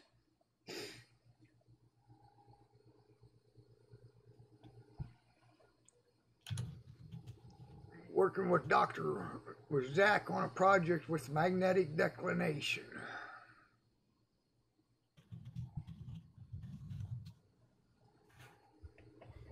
I sort of believe that a little bit after the solar noon sun tracking, because of the fact that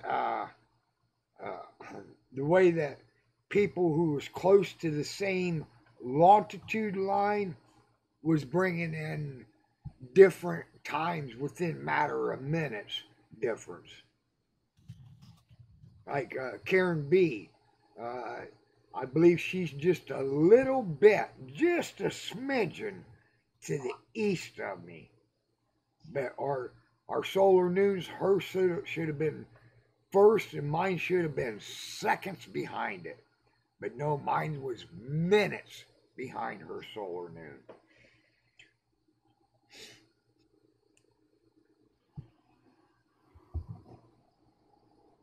Did you see Antonio's solar noon thing with the guy from Holland, I think it was, or Denmark?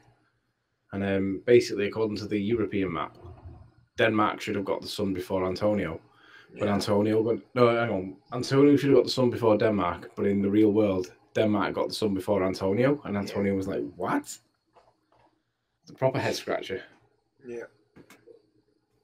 It makes no sense. Well, I think the magnetic declination is the bending force of light.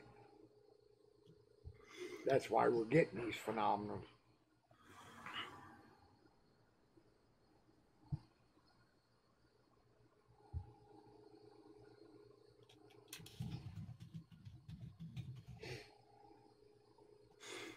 What was a good video? Good Times for All sent it to me the other day. That one. You know, you ever see Antonio's map projection where he points out the North Pole magnetic declination actually moves consistently? That's why the equator is perfectly centered to the center of a circle, but the Tropic of Cancer is sort of shifted off to one side. Then the Tropic of Capricorn is greatly shifted off to the other one. I think that stands true to reason. NASA admits that the magnetic north is constantly moving. Right? True north is not magnetic north. Magnetic north is always moving.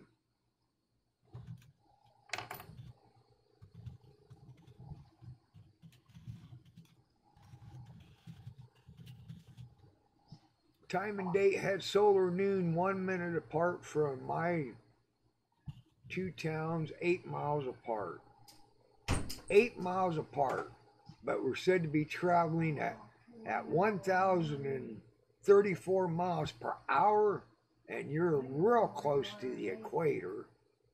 Are you closer to the equator, Dave, or are you closer to the Tropic of Cancer? I'm closer to the Tropic of Cancer. Well, I'm talking about Dave H. from Hawaii, though. I know, but while he's answering. Oh, are you saying you think Hawaii's closer to the Tropic of Cancer? Oh, yeah. THC, I think he jinxed us yesterday.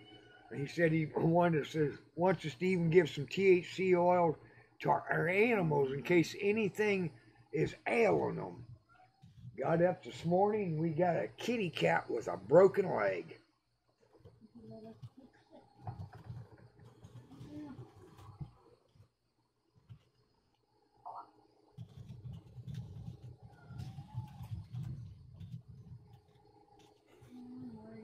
Not where I come from, we say content. The content of it. Godzilla. But I guess it's like car and Kai. Tomato, tomato. Depends on where you're from. Pop, soda pop.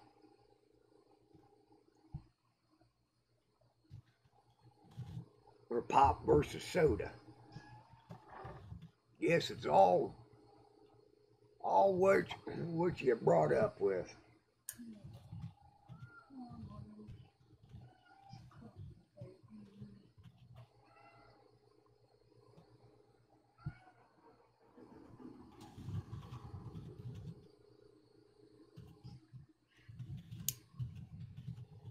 All what you brought up with. Well, Jet Skeptic. Oh, I don't go to Hillbilly's channel. If he doesn't go to Hillbilly's channel, how did he just get banned again? Well, maybe because this is Hillbilly Heaven channel now.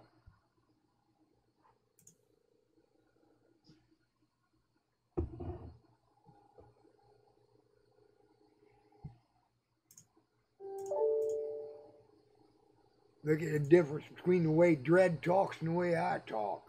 Ain't nobody over there belittling him about the way he talks. So don't belittle me about the way I talk and the way our words meant.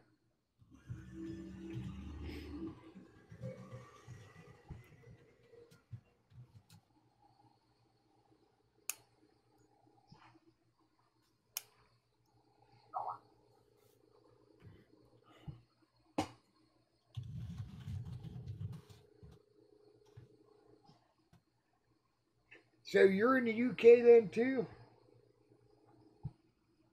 Anthony? Me? Yeah. Yeah. I live near where the Beatles came from in Liverpool. Oh yeah. And you didn't go to the meetup yesterday? At Blackpool? Yeah. I did. Oh, did you? I did.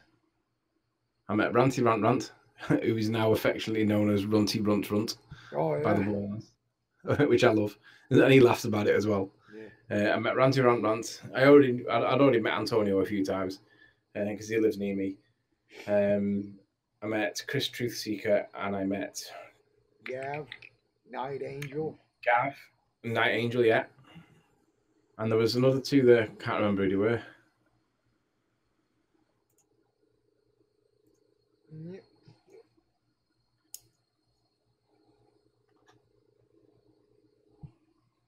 You guys have a good time then?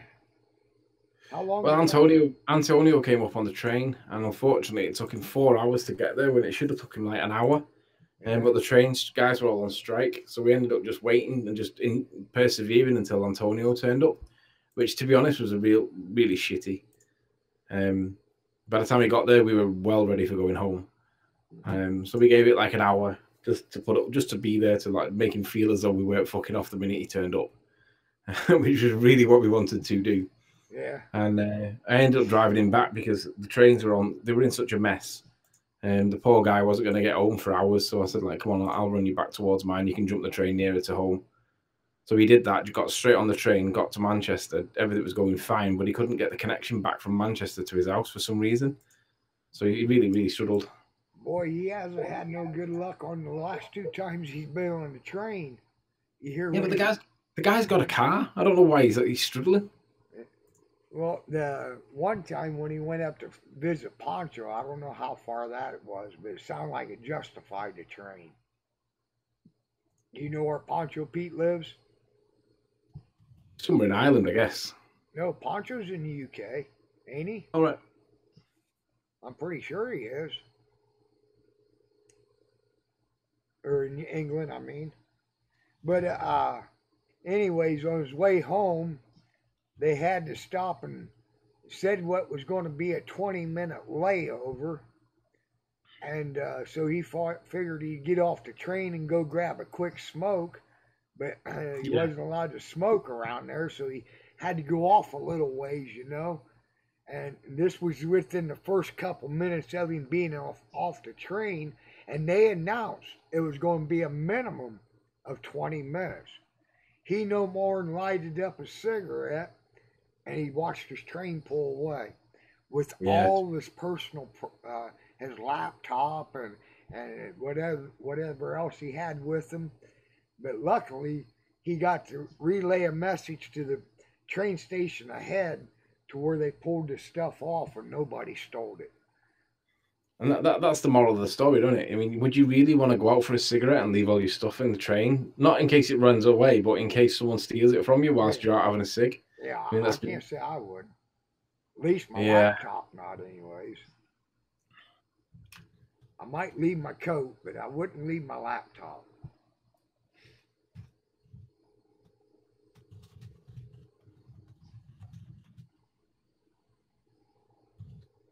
Cornwall FE Camp, July 28th through August 1st.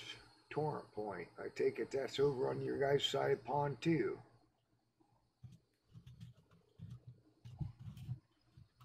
I swear to God, I need to go ahead and do my one at the Neil Armstrong Space Museum on Constitution Day. Couldn't you picture that? Here in the United States, Constitution Day is September 17th, right?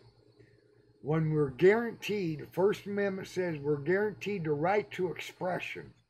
Wouldn't it be funny to get kicked out of the Neil Armstrong Space Museum for having Flat Earth t-shirts on? Get that recorded and put it on YouTube. Yeah. Oh, so now Jed Skeptic's got more than one name. Thanks for the extra hits there, troll.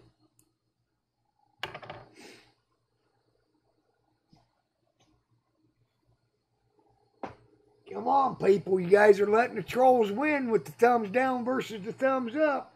Do your part. Support a truther. Go down and hit that thumbs up button.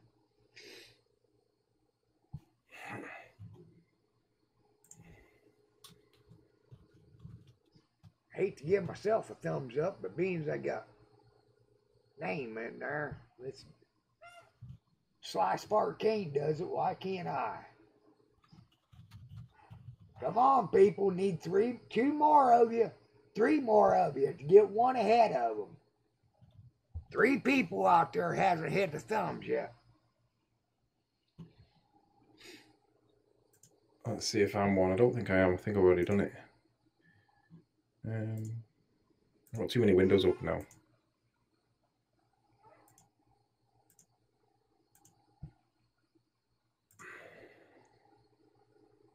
MW is a snake. Who's MW? Judge Skeptic Media? No. Mick West.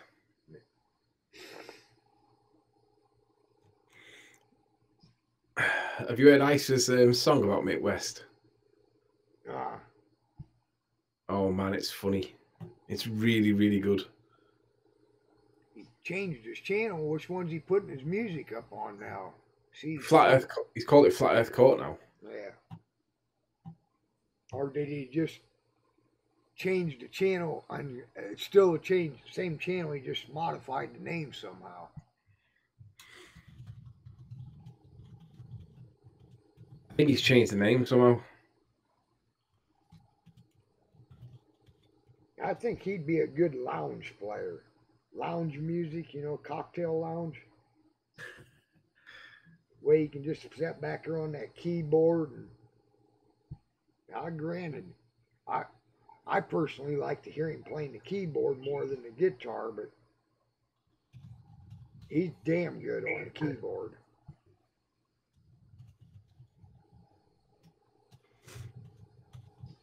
I have a keyboard, but I'm not really good at playing it. Yeah. Then we both got our versions of Johnny Cash, Prison Blues of Flat Earth. He's got a version, I got my version.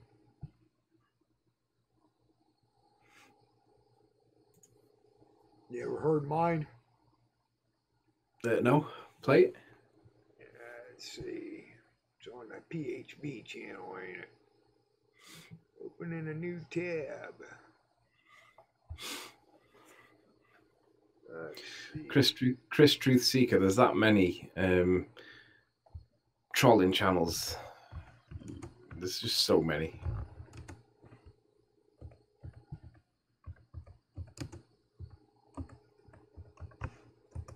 All right.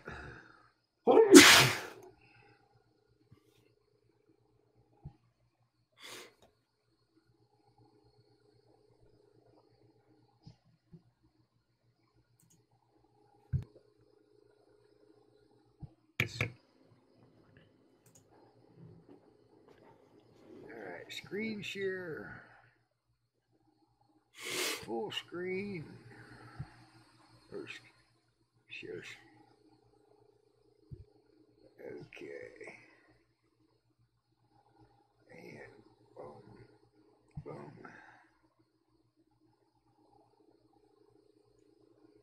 Here it is. 7 months ago.